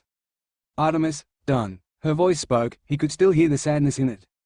Percy will come, don't worry, Malcolm said, trying to give her hope, but they both knew that the chances of that happening was slim. Hestia, can you keep that main cortex crystal up? Malcolm questioned across the gods' telepathic minds. It's powering everything up, making demigods as powerful as gods, Olympians as powerful as titans and minor godlings as powerful as Olympians. Okay, Malcolm. Hestia's warm voice spoke into his mind, filling him with hope and warmth against the cold grey stones all around him. I want half of all the gods stationed at the last walls of Olympus to immediately report to Hestia. We require you to channel some energy into the main cortex crystal to continue to strengthen our forces, Malcolm commanded. Yes, sir. A chorus of those rang through the telepathic communication of Olympus. Malcolm sighed as they appeared at the frontier. How is the defense here coming along? Malcolm asked Apollo as he flashed in. Ask my sis, he said. Malcolm sighed again. Okay, he said before he stretched his senses out, finding that lunar-powered signature, Artemis report. He spoke as he set up a telepathic communication line again. Everything is set up inner, she stated. Good. I want you to send out some wolves alongside with Lupa and scout the surrounding areas. I need to have a constant tab on where the dragon soldiers are, Malcolm stated. Okay, she replied tiredly. A sudden flash appeared before disappearing. Before him stood the silver wolves of Artemis, Lupa. He called into the sky, as though something that Percy would do. Yes, Malcolm, the wolf of Rome asked, appearing before him in a flash of black and gold. Take your wolves and these and go scout the area. I want to know where and when the enemy is coming, he commanded. Yes, sir, she said before growling at the wolves around her, yipping and barking at them. Go, now, Malcolm told her before he turned around to survey the rest of the defenses. Lupa bowed at the turned back of God of Wisdom and battle strategy before turning and running off. Artemis, I want you to bring the moon across the sky right now. Apollo, I need you to land the sun immediately. What? It's the middle of the day. Both twins' voices exploded in his mind. Just do it, Malcolm growled through the telepathic connection. Grey buildings turned into streaks of dull colorless life as Lupa, the wolf of Rome, ran through frozen New York, past those frozen cars, past those frozen buildings, past those lifeless grey eyes, her claws not even making a sound on the frozen stone road. her black coat nothing more than a blur as she dashed forwards. The thumping bodies of black and silver followed her, their claws soundless on the never-ending stone. The sky began to darken as Artemis and her brother Apollo worked in unison to bring the night across during midday, but Lupa didn't mind that. She worked best in the shadows of the night. Wolves ran across the streets, splitting up and disappearing into shadows of the giant skyscrapers that littered across New York. Their eyes glowed as they ran, the soft padding of their feet patting the ground. Suddenly one spun in mid-air as something whizzed past it. The wolf immediately turned and growled into the darkness. "Looks like some god is around," a voice said. Before something flashed in the darkness, the wolf yelped as it felt a blade pierce right into its chest. It howled before another flash, and it lay still, its neck ripped open by a blade. The being then cursed as 3 more wolves jumped from the building, landing on it and biting, their claws doing nothing but scratching the surface, their teeth breaking on the being's hard armor and skin. "Stupid beast," the being roared, "you are nothing more than a mere nuisance." It thundered, its sword flashed around, the dead bodies of wolves fell to the ground. "Let us hunt the bigger one," a voice behind it said. Agreed. The being spoke as both ran, their feet thudding on the ground. Both beings' swords flashed as they ran. The wolves dropped to the ground, dead, as they tried to protect their mistress to their fullest extent. "We're close," the second voice said as the wolves' ferocity increased. "Indeed," the first being said, his sword hanging by his side. "Up ahead, I sense her presence," the being behind the first spoke. Their voices were like silk, calm, soothing and chilling, but their bloody sword was anything but nice. "There, Lupa," the first one said, raising his sword to point at a being entirely in black, fingers covered with golden claws, face covered by a wolf mask, long silky black hair coming down in waves behind her head. Body was slim and athletic, a single tail protruded from her back, golden-tipped fur covered it. "Who are you?" she hissed. She had heard them coming long ago. "Us, nothing much, just some foot soldiers," the first being said, simply, before dashing forwards in such speeds that the ground broke around him. It was nothing but a blur as it attacked. Lupa jumped back, her claws swinging through the air at the same speed, blocking each swing from the being. Sparks flew in the air as Lupa's imperial gold claws slashed against the being's sword. The second being jumped into a building, its left arm smashing through the stone and into the building, holding on before bunching up energy in his legs and blasting through, its sword swinging in the air, blue lines tracing up the sword and down its path. Lupa spun, dodging the blade by mere centimeters, only to be smashed back into a building by the other being. Lupa ducked down, her tail swiping around and slicing into the armor of the being, the imperial gold fur tip stabbing into the armor and holding there. Instantly she ripped it out, shards of the armor falling out. Lupa flipped back into the building, her claws stabbing into the wall as her tail and feet cut through the mask and smashed the being's head backwards. "Imbecile," the thing roared, stabbing his sword, hoping to gut right into Lupa's chest. "Who are you?" the goddess roared as she dodged it, jumping over the being, only to be bashed back into it from the second one. "Something you will never know," the thing she had bumped into growled before a dagger appeared in its right hand. The thing spun around before stabbing the dagger hilt deep into the goddess' side of the chest. Immediately Lupa spat out golden ichor, but it was no longer so strong golden. Instead it was slowly turning red. Lupa spun before punching the thing in the face. The mask of the helmet cracked from the force behind the punch. Lupa backflipped as the second being swung its sword horizontally. She could feel the energy pulsing from that thing. She landed on her left foot and pivoted, bringing her right leg up and smashing it into the side of the being's face, cracking the head forwards. Suddenly Lupa jerked back. A javelin had stabbed itself right through her stomach. Her golden ichor was now brown. What?" she gasped, her hands gripping the shaft of the javelin, screaming as she ripped it out, screaming more. The first being was behind her. She could feel its hands bringing her up. "Stupid goddess," the second thing snarled before swinging its sword down. Lupa leaned forwards in a dodge, grunting in pain as she did. Blue lines trailed the sword, as it sliced right into the first being's shoulder, cutting into its arm. "What are you doing?" the first thing screamed in pain. Lupa's eyes widened as she saw the dragon engraving at the hilt. "Dragon soldiers," she snarled. Her clawed hands gripped into the wrist of the second dragon soldier. The imperial gold tip dug straight through the thin armor there and into the skin. She ravished in the feeling of her fingers dipping into the blood of her enemies.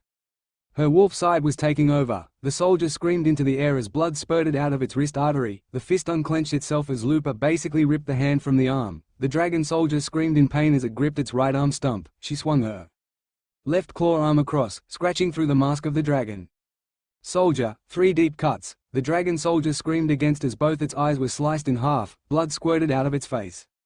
Wounds, another across its nose bridge and under both its eyes, and the final one across mouth, ripping the jaw apart. The dragon soldier screamed as much as it could. It brought its left hand up to its face, trying to hold back the blood. It swayed before falling to its knees, still crying and moaning in pain before it fell face first into the ground. Red blood pooled around the dead dragon soldier like a puddle of dark red water. Lupa suddenly lurched forwards as she was kicked from behind. The other dragon slayer looked at her in fury as a sword stood out on its back.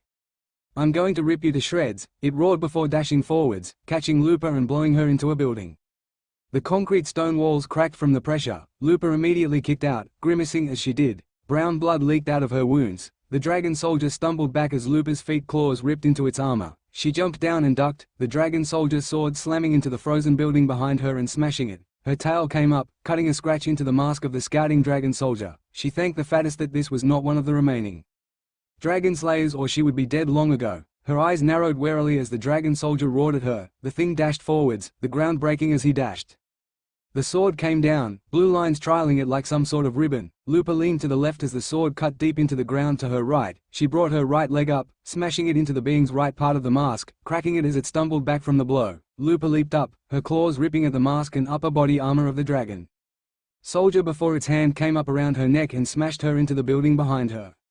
Lupa struggled in the dragon soldier's grip before its hand came up and backhanded the mask off her face, exposing her face to the being. Lupa head butted the dragon soldier. Her forehead crunched the nose of the dragon soldier through the mask. Before she gasped, a knife hilt protruded from her stomach. Immediately she lunged forwards as much as she could. Her canines sunk into the dragon soldier's neck and through the thin armor around its neck. The being screamed as blood gushed into the mouth of Lupa, the wolf of Rome. She moved her head to the left and to the right, ripping through arteries and major veins in the neck. She reached behind and pulled out the sword. The dragon soldier arched his back in pain. A bad mistake. Lupa immediately sunk her teeth even deeper into the being's neck. It screamed more in pain. Lupa pointed the sword tip at the dragon soldier's back before stabbing it down into the dragon soldier, and right through him. She gasped, her mouth releasing its victim as she felt the sword stab right into her chest. She looked right in the dragon soldier's mask, its eyes going blank as the life rushed out through its neck wound. Lupa could feel her life draining. No longer was her blood golden or even brown, but it was now red.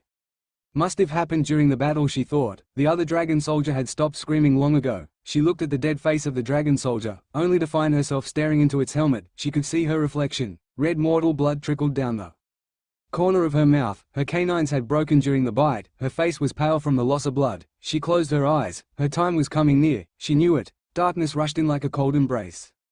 Malcolm, it's done," she whispered, her breath ragged. She could feel her message crossing the telepathic connection all gods had. She had to stay awake until it reached the end, fighting off the cold darkness that she could see, eating away at her vision. They have arrived, she said one last time. She struggled to stay awake, desperately trying to get the message across. She could hear the cries and howls of her wolves as they were slain where they stood, killed trying to protect her. But eventually fate caught up with her, and darkness came crashing down like a cold wave of the sea of death. Malcolm reeled back. He could sense her words. Malcolm, it's done. They have arrived. He cringed at those mere words. Suddenly his eyes widened. "Diana," Malcolm screamed through the telepathic connection. "What? Why have you called me in my Roman form?" a voice growled back. "Reach out and feel," Malcolm told her. For a second he could feel her angry and wondering why, then it hit her. A primal scream echoed not just through the connections of the Olympian gods but in the real world as well. Demigods stared in shock as they heard one of the most primal screams. The voice repeated again, they have arrived. Lupa had ensured that in her last moments she would tell as many gods as she could. The dragon soldiers had arrived. "I am sorry, Diana," Malcolm said softly. "Leave me alone. You don't know how it feels." She spat before the connection is cut. He sighed. This was his fault. He knew they had arrived, he didn't know where, so he had sent Lupa out and she had died. Malcolm sighed again. He probably wouldn't survive through this last battle. At least he now knew where they were. They were roughly just at the edges of New York. That was where her last message had been heard. He stood up, gathering energy to broadcast another message. All demigods and gods are now to report to their designated areas. The dragon soldiers are at the edges of New York. Artemis and Apollo have ensured that night stays, but that means do not expect any aerial assistance from both gods. We will hold them until Perseus arrives. We will win. We will survive. We will show them that Olympus is not to be fought with. For Olympus, down with the dragon slayers, he roared. Down with the dragon slayers. For Olympus, he could hear the demigods and gods roaring. He sat down, feet dangling off the edge of a skyscraper he had been on to broadcast the message. Malcolm stopped focusing on the connection and felt it fade to the back of his mind. Instead he looked around. The sight of frozen New York surrounded him. Instead of the bustling of movement and activity, the colorful surroundings of a normal New York, he was greeted with cold gray stone, a city frozen in time, forever stuck in the cold embrace of the night. He sighed. There was nearly nothing nice about his surrounding nowadays, just sadness, depression, violence. Happiness and joy did not exist in this world anymore. No more did anything good live in the world of war, not a single spark. "Malcolm," a voice cried out, snapping him out of his thoughts. He turned his head, to be greeted by Tracy. "Tracy?" he asked, confused. Why was his heart thumping faster? "Aren't you supposed to be at your post?" she asked him, a single eyebrow raised. "Yeah, I was just thinking," Malcolm said, looking back down, confused. "Thinking, about what?" she asked, sitting down next to him. "Things," he spoke.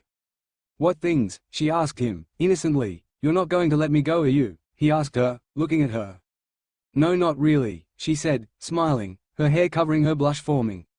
"You are crazy," he said, shaking his head again. "You need some crazy," Tracy told him. "We need something or someone to keep us crazy in this war-driven world." "This world has nothing good left," Malcolm said, sighing. "All good left long ago." Silence. "You know," Tracy said, musing, looking into the night sky and seeing just an explosion of stars, twinkling happily in the sky. "I wonder was that how the world felt when Pandora unleashed everything in that jar?" "Probably, Malcolm," Tracy said softly. "Yes?" he asked, turning to look at her. Her hair came down, covering the side of her face. "Do you really think that nothing good lasts in this world? What about hope, love?" she asked, softly, timidly. "Hope? What is hope? And love?" He shook his head. "I don't even know anymore." "Do you think that hope has finally left the box?" she asked, still not looking at him. "They gave Hestia the box, didn't they, those children of the Big Three?" he asked her. "Yes," she confirmed, "but anything can happen, right? Tracy, where is this leading?" he asked her. "Malcolm," she said, turning to look at him finally. He was mesmerized.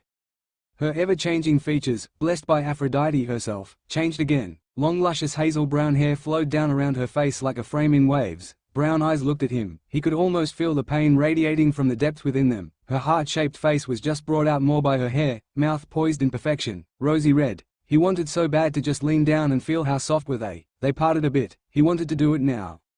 "Malcolm," a voice snapped across the communication lines, "we need you now. The dragon soldiers have been spotted moving at the edges of New York." "Copy that, I'm coming right now," he said, seemingly to thin air. "Tracy, I have to go," he said, looking at her. She had looked down. Now, chewing her lips. "They're coming. I'll flash you there," he said as he reached out to touch her shoulder. "Malcolm," she said, softly. That stopped him, froze him like stone.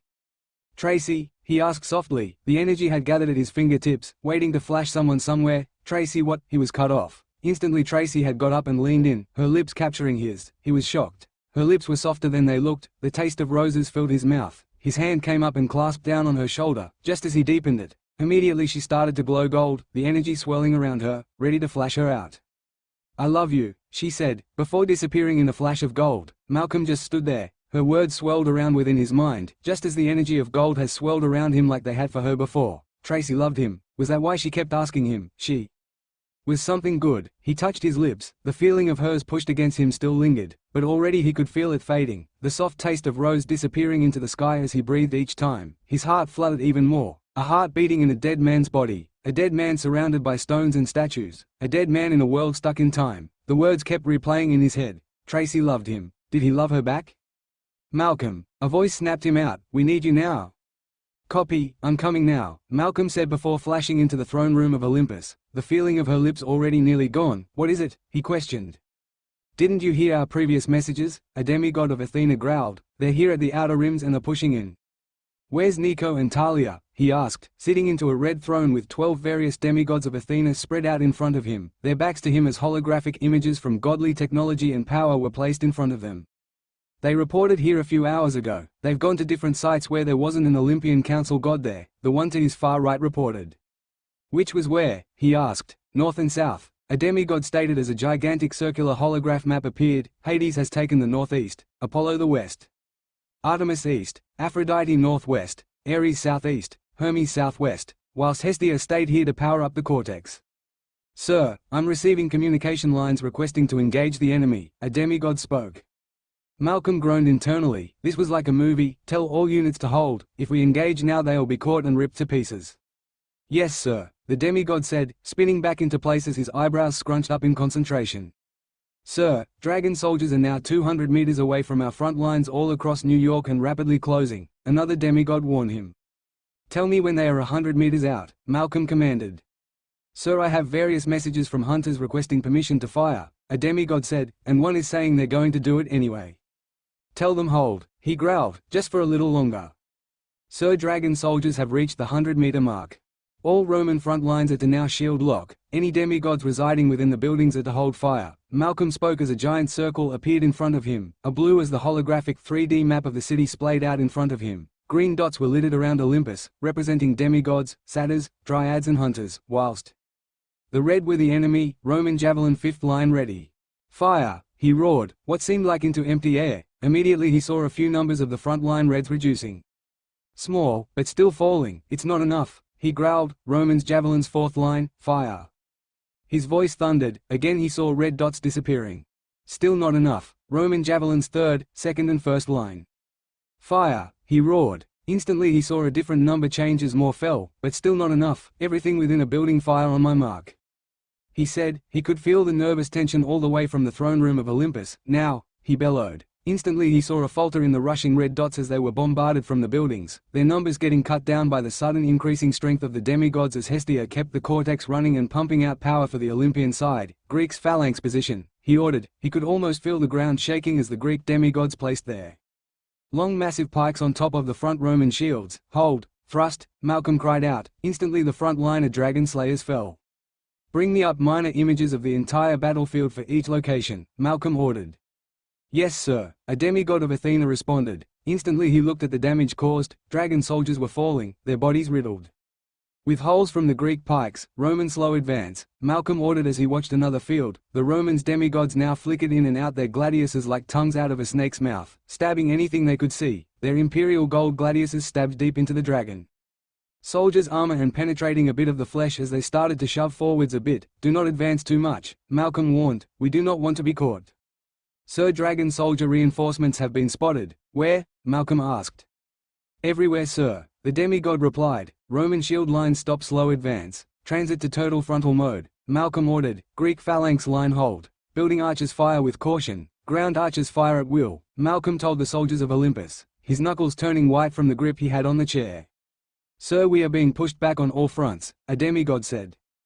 Building bunkers, drop the present. I repeat, drop the present, Malcolm ordered as the demigods within the frozen buildings dropped Greek fire bombs, alongside with gigantic boulders and glass shards. Malcolm watched as the red charging front lines across the whole map started to flicker before disappearing. The dragon soldiers had just lost quite a bit. Sir, more reinforcements have arrived. How many blood forces do they have? Malcolm growled. They seem to be endless. I want another round of presents to be dropped, Malcolm ordered. The feeling of relief washed over him as he watched more red dots disappear. Romans hold shield. Greeks stab now. Archers continue fire, Malcolm ordered. More red dots disappeared, but along with them went some green dots. Sir, Section 8 reports a brief power signature spike appearing, a demigod reported. Ignore, Malcolm spoke. Sir, Section 3 is reporting being pushed back, the demigod reporter for that area told him. I want Section 3 building bunkers to drop a third round of presents before resorting to godly powers or arrows, Malcolm commanded from the throne room of Olympus. Sir, enemies are reported to be pushing us back on all fronts again. Section 5 have run out of presents and Section 9 is reporting a sever lost in demigods. Send Centaur Reinforcement Squad 1 and 2 to Section 5 and Section 9, Malcolm ordered. Yes sir, the demigod acknowledged. Sir, Section 12 is reporting severe losses. Tell Nico he has go to use Dragon Slayer power, Malcolm responded. Yes sir. Sir, Roman front shield lines have lost most of their demigods all across New York. Roman front shield lines are to retreat and shield line 2 is to take their place, Malcolm ordered. Yes sir. Good, Malcolm murmured to himself, watching as front line green dots moving back towards Olympus whilst the red dots started to slowly disappear as they faced new and fresh demigods, with the power level of a god. Section 5 hold advance. Malcolm ordered through the mental communications. Section 9 hold ground reinforcement on the way. Centaur Reinforcement Squad 3 you are given go to support Section 2, he said, watching the 3D map as though it was his lifeline. Demigods fall back 1 block, Malcolm ordered as he watched a new wave of red dots smash into the green front lines. Sir, Sections 5 is about to be overwhelmed. Section 2 is about to be overwhelmed. Section 4 is about to be overwhelmed. Section 3 has sustained heavy losses and are moving back another block to hold off to being overwhelmed. Malcolm's eyes darted around, his mind grinding for an answer. All the forces were being pushed back as they tried to avoid being overwhelmed. He had no idea what to do. The new god of battle strategy and wisdom had no idea what to do. They didn't have enough soldiers or resources to hold them off. "Sir, they seem to be falling back," another demigod reported, the voice piercing through his thoughts. "What?" Malcolm asked, shocked. He started at his 3D map, not believing his eyes as the red dots fell back. "I want all sections to fall back another 3 blocks, taking along with you any wounded or equipment in use. The dead have to be left where they are. They will get their burial rites in a future time, but for now we must focus," Malcolm commanded. He watched in sad silence as the green dots fell back. "Give me a report on dragon soldier numbers," Malcolm ordered, the 3D map still in front of him. "Sir, according to some records that Perseus had given, they are not that numerous," a demigod reporter spoke. "They are to have been estimated to have a number around 10,000. "Give me a number count," Malcolm ordered. "We have lost 100 demigods, another 50 are fatally wounded. 100 more are expected to be dead by tomorrow or will be unable to fight for the next few weeks. We have 450 demigods in good condition and ready to fight," the demigod to his far left reported. "We're doomed," Malcolm groaned. "Give me the estimated time till the next attack." 24 hours, sir, maybe less," the demigod reported. "One day," Malcolm sighed. "Tell all children of Hephaestus that we need more turrets and cannons ready." "Yes, sir," the demigod responded, a mental message gone out. "Nico," Malcolm spoke, getting up from his chair, "get to the throne room now." "Yes, what do you want?" Nico asked, the shadows falling off him as he appeared from the shadows behind the throne of Hades, falling like how Olympus seemed to be falling. "Talia," Malcolm called into the air. "What?" the dragon slayer of the sky questioned, appearing in a rustle of the wind. "I need you and Nico to remain here with me," he informed them. "What?" Talia screamed. "No," Nico growled. "Nico," Malcolm started. "Are you trying to get Olympus killed?" Talia hissed. "Doing that will destroy the northern and southern sections. They were already being massacred from where we stood. Do you think that is all?" Section 8 reported a brief power spiking in their location. "That can mean only one thing right now. Dragon slayers," Malcolm said seriously. "I need you two as backup to any section which reports a dragon slayer sighting." Malcolm tried to reason with them. "No one here can stand up against a dragon slayer. Their average power levels are that of a minor primordial," he basically screamed. "Olympian Council gods have only just reached a Titan King power level. My section has nearly lost half their demigods. If I leave they will get wiped out entirely," Nico snapped, seemingly ignoring his cries. "I'll send the god squadrons over. Heck, I'll even send 2 over, even 3 or 4. Malcolm tried to bargain. "It'll be enough for both sections." Malcolm tried to convince them. "That's what you think," Talia hissed again. "You weren't there in the front lines." Malcolm just kept quiet. He knew he couldn't retort. "If you don't, every single section will fall," Malcolm told them. "Every single demigod will die and Olympus will fall because you didn't want to help." He really didn't want to play this card, but he had no choice. Talia chewed on her bottom lip. Nico just stood there passively. "Fine," Nico said finally. Talia whirled around to look at him. "I'll do it." "Nico," Talia cried out in shock. "Talia, if we don't they will die," he told her, soothingly, not angry. "Dragon slayer over the death dragon, I know when death is nearby," he told her. "Couldn't it just be that you're sensing the death of everything on the battlefield?" she asked, pleading. "Talia, you know the answer to that," he said softly. Talia bowed her head. "Nico," she tried. "Talia, no," he said. "I'm doing it, and I know Raquel would have done it too." "What are you going to do?" he asked her, stepping forward and then turning around to face her when he was shoulder to shoulder with Malcolm. Talia looked at Nico, then back to Malcolm, her eyes darting back and forth like how lightning would dash forwards back and forward. "Fine," she said finally, "I'll do it." "Thank you, Talia." Malcolm breathed out, relief evident. "Thank you." "Don't thank me yet. If my section falls I will promise you that I will kill you before any dragon soldier gets to you," she hissed in his face, like a dragon. "That won't happen," he promised. "We'll see. We'll see," Talia said. "Don't make promises you can't keep," she spoke, "or I'll show you how the sticks was being nice." She hissed, threatened. Malcolm gulped involuntarily. "Are we clear?" she whispered menacingly. He nodded. "I said are we clear?" she hissed in his ear. Why yes," he stuttered. "Good," she said, before disappearing in a rustle of the wind. "See you later," Nico said disarmingly over his shoulder before disappearing through the shadows. Malcolm sighed again. He walked back to his chair and sat down, his back slumping down as he did. He could feel the weariness of being in constant use of his domains. He felt sleep coming like a claw, grasping and pulling at him like the skeletal hands of the underworld. Darkness came over his eyes like a blanket and sleep took hold of him and black darkness overwhelmed him.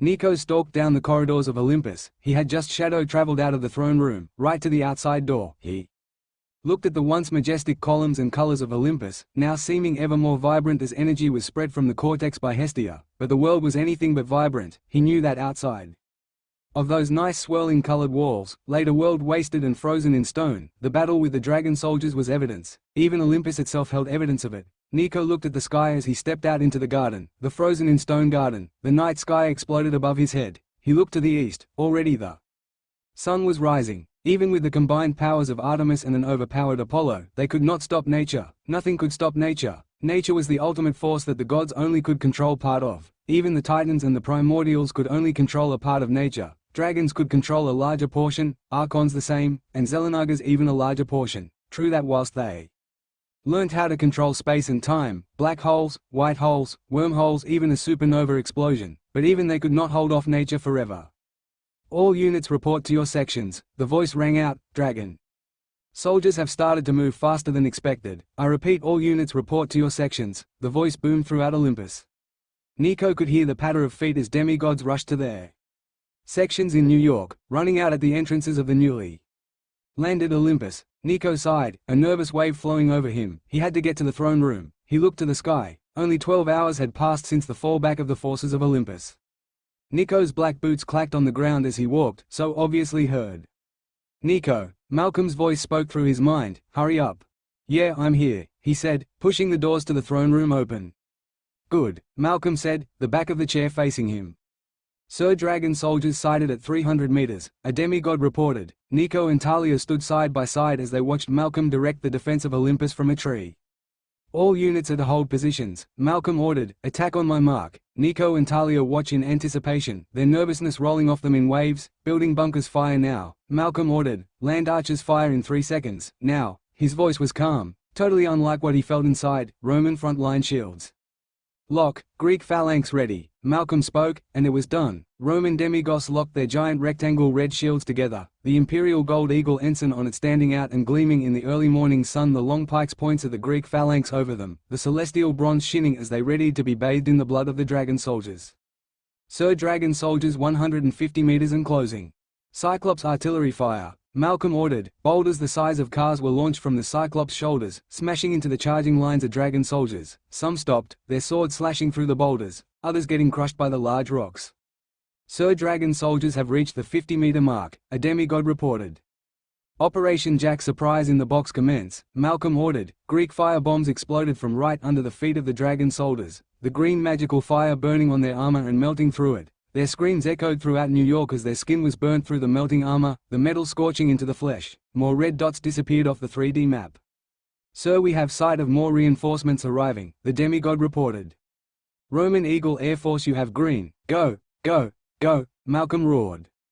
Copy that. Roman Eagle Air Force on go, a voice responded. They watched as huge Roman eagles took to the air from Olympus, giant boulders and Roman-type grenades held in their imperial gold claws. Helmets with jewel horns on either side of it fit snugly on their heads.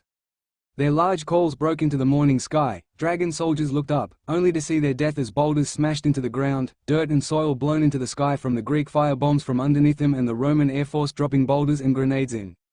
Shards of imperial gold exploded into all directions, the shards ripping through dragon soldier armor and into various body pieces. Malcolm watched, hopeful a bit, as red dots disappeared at a fast pace. Suddenly golden dots on the 3D map started to disappear.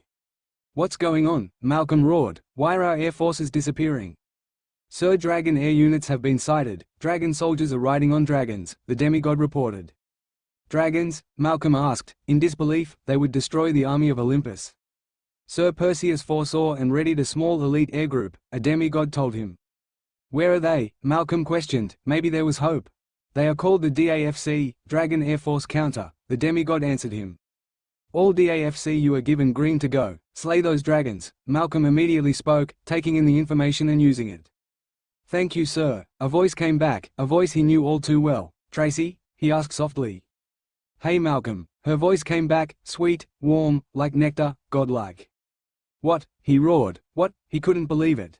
Sorry, Malcolm, I can't talk now. I'll tell you everything later, Tracy said, before the line went dead. Malcolm slumped into the chair. Snap out of it, Malcolm. Talia growled, a shock of lightning sparked through him. We do not have time for you to seize up over one girl. I'm calling Enoch. I'll get Raquel and Sapphire, Nico said. No need. a voice said from behind them. "We're already here," a voice Nico knew all too well mocked, jokingly. "Raquel," Nico shouted, turning around before meeting the dragoness, their lips mashing together.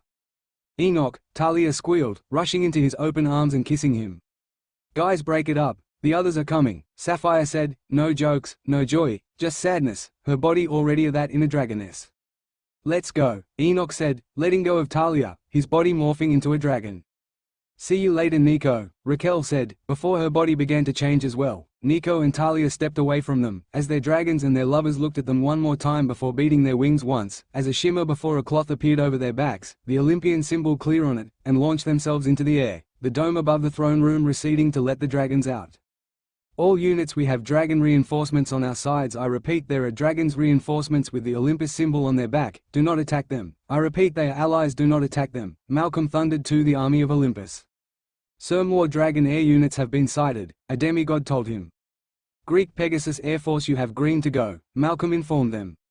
"This is Greek Pegasus Air Force Alpha 1, we copy, green to go," a voice came back to him. "Good hunting, Air Force," Malcolm told them. "Thank you, sir," the voice replied. "Sir, we have engagement all across the battlefield," a demigod of Athena informed him. "Sir, Roman front shield lines are falling all across the field. Roman front shield line swap, second shield line take place," Malcolm ordered, seeing the Romans change quickly. Cyclops. "Artillery aim far back, so more dragon soldier reinforcements have arrived," a demigod reported to him, an edge to their voice. "Sir, sections 5, 6 and 7 are reporting heavy enemy reinforcements on their side," the reporter told him. Malcolm could feel the power and energy radiating off Talia. "I want God Squadrons 9, 10, 12, 13, 15 and 17 to report to those 3 sections," Malcolm ordered. "Yes, sir. Sir, we have 5 dragon breach approaching Olympus," a demigod told him. Fear was evident now. "Give me a status update on the iris crystals," Malcolm demanded. "All are at full power," the demigod answered.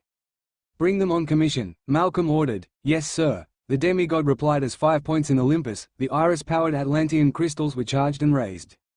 "Give me status on the shield," Malcolm ordered. "Shield is fully charged and green to go, sir," the demigod responded. "Bring the shield online," Malcolm commanded. "Yes, sir," the demigod said, her hands flying around in the holographic board in front of her. Pressing, raising and lowering holographic buttons on the board, starting sequence in T-5, 4, 3, 2, 1. "Shield start," the demigod said, putting her hands into the middle of the holographic board. Both hands seemed to cup a glowing orb, spinning there. Shield engage started. She informed everyone, the orb was now turning blue. Slowly, she then pulled her hands apart. A 3D image of Olympus appeared as she stretched the blue orb over it. Shield of Olympus sequence confirmed. She stated as a bluish dome-covered Olympus, an energy shield crafted by the surviving Atlantean scientist and Iris children. "Shield at 100%, sir," she told Malcolm. "Fire," Malcolm commanded, nodding to show her that he had heard her. As he watched the dragons appear on his 3D holographic map, instantly beams of energy, in the color of rainbows, slammed into the 5 approaching dragons, the energy beam crystals powered by children of Iris and tempered by Atlantean scientist, had enough power to blow a dragon out of the sky and damage them. "Sir, dragons have stopped approaching, but are still alive." "Fire again," Malcolm ordered, watching as beams of energy slammed into the dragons, cutting through their tough scales. "Sir, 2 dragons are down," a demigod reported. Everyone in the throne room, besides Talia and Nico, shouted as their newly founded weapons managed to bring down 2 dragons. "Fire again," Malcolm ordered, watching as the 5 iris-powered crystals split fire on the remaining 3 dragons. "Sir, dragons are blasting fire back, shield at 90%, the female demigod sitting in front of an entire image of Olympus reported. "Fire," Malcolm ordered, calmly. "Sir, another dragon has fallen," another demigod reported. "Olympus shield at 70%, the demigod shouted as she watched the thin surrounding over the 3D image of Olympus turn from blue to green. "Fire," Malcolm stated, an edge to his voice as he watched beams of energy slam into the dragons, pushing them down and blasting their scales apart, but yet still they unleashed their powers of nature. "Shield at 40%, sir, we have shield breaches at quadrant 10, 4 and 5, the report resounded in Malcolm's mind. "Sir, we have confirmation hat another dragon has fallen," another voice told him. "Sir, Olympus shield is at 20%. The demigod shouted frantically, estimated time remaining, 1 minute. Malcolm cursed, that last dragon was just too strong. He cursed again as the throne room shook. "We'll go," Talia told Malcolm, wings exploding from her back. "Tell us when another dragon slayer appears," Nico told him before his wings unsheathed themselves. Both of their wings beat once before blowing themselves out of Olympus and at the angry dragon at their doorstep. Nico's eyes filtered through the air as he flew. He could see the dragon below them. It wasn't anything like those dragons from England, tales of the big red dragon that took the princess. No, this dragon was silver in color. Its scales flowed towards the tail, lapsing over each other to create a chainmail-like armor over its body. Its eyes pulsed white with dragonic power. Its tail whipped around as it blasted what seemed like nothing to the shield of Olympus. Its claws dug into the ground. Their sharp tips looked like it could rip through even Olympian marble like it was nothing. The power from each dragon blast shook Nico and Talia even from the sky. Wing slash of the bone dragon. Bones grew out of his elbows. He slashed both down. The dragon looked up only for twin sharp jagged bone shards to slam into it. The blades cut deep into its scales, drawing a bit of blood. Lightning roar of the sky dragon. Talia's voice boomed as lightning erupted from her mouth, blasting into the dragon, blackening its scales. Roar of the bone dragon. Nico thundered as a whirlwind of bone shards flew towards the dragon, sharp blades stabbing deep into its scales and drawing more blood. The dragon roared, not one of power but one of pain. Nico and Talia both stumbled back. Dragon slayers. The dragon growled. Its mouth did not move, instead the voice came through their minds. Who are you? Talia demanded. I am Kazikh, dragon of sound. The dragon spoke to them. Kazikh, dragon of sound, let the name be known to all as we, the dragon slayers of death and the sky, slay you. Nico growled back. Come puny dragon slayers, show me your power, the dragon roared. Wind roar of the sky dragon. Talia screeched. A funnel of wind blasted into the dragon, doing nothing but blinding and pushing it back as it lowered its head so that its forehead held the winds. Claw of the bone dragon. Nico roared from behind the dragon, as his newly morphed bone claw hand slashed into the dragon's back, sinking through the scales and ripping through flesh and muscle.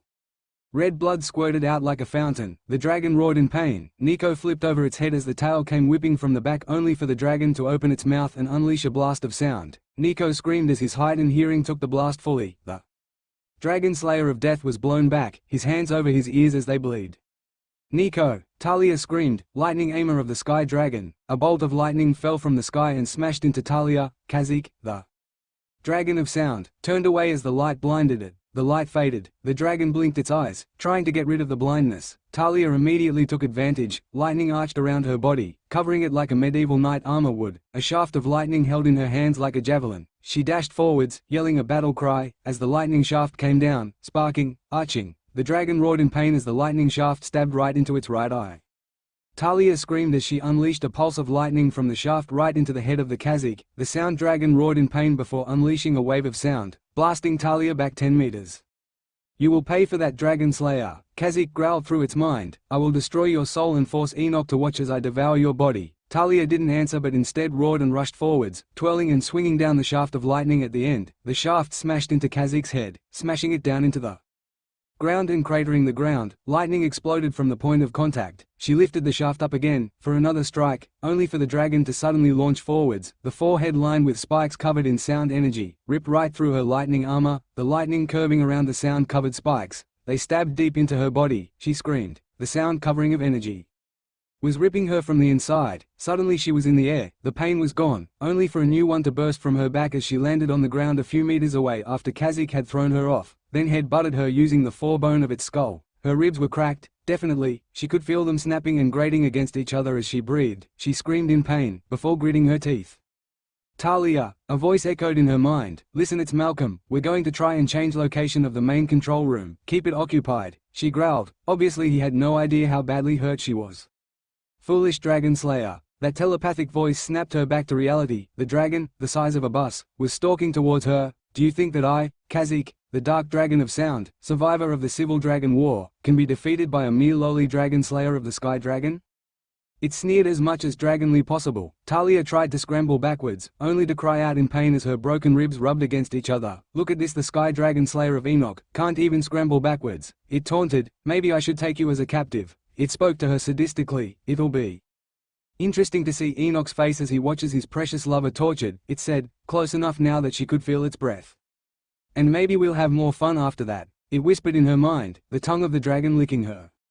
How about another time? A voice said behind it before a flash of white flew across Talia's face. The dark dragon of sound screeched in pain as a bone shard sliced off its tongue. Talia's eyes widened. Nico, she screamed, before coughing up blood. Shut up, he growled. You do not talk until later. No, do not nod, do not do anything. You've injured yourself badly, he scolded.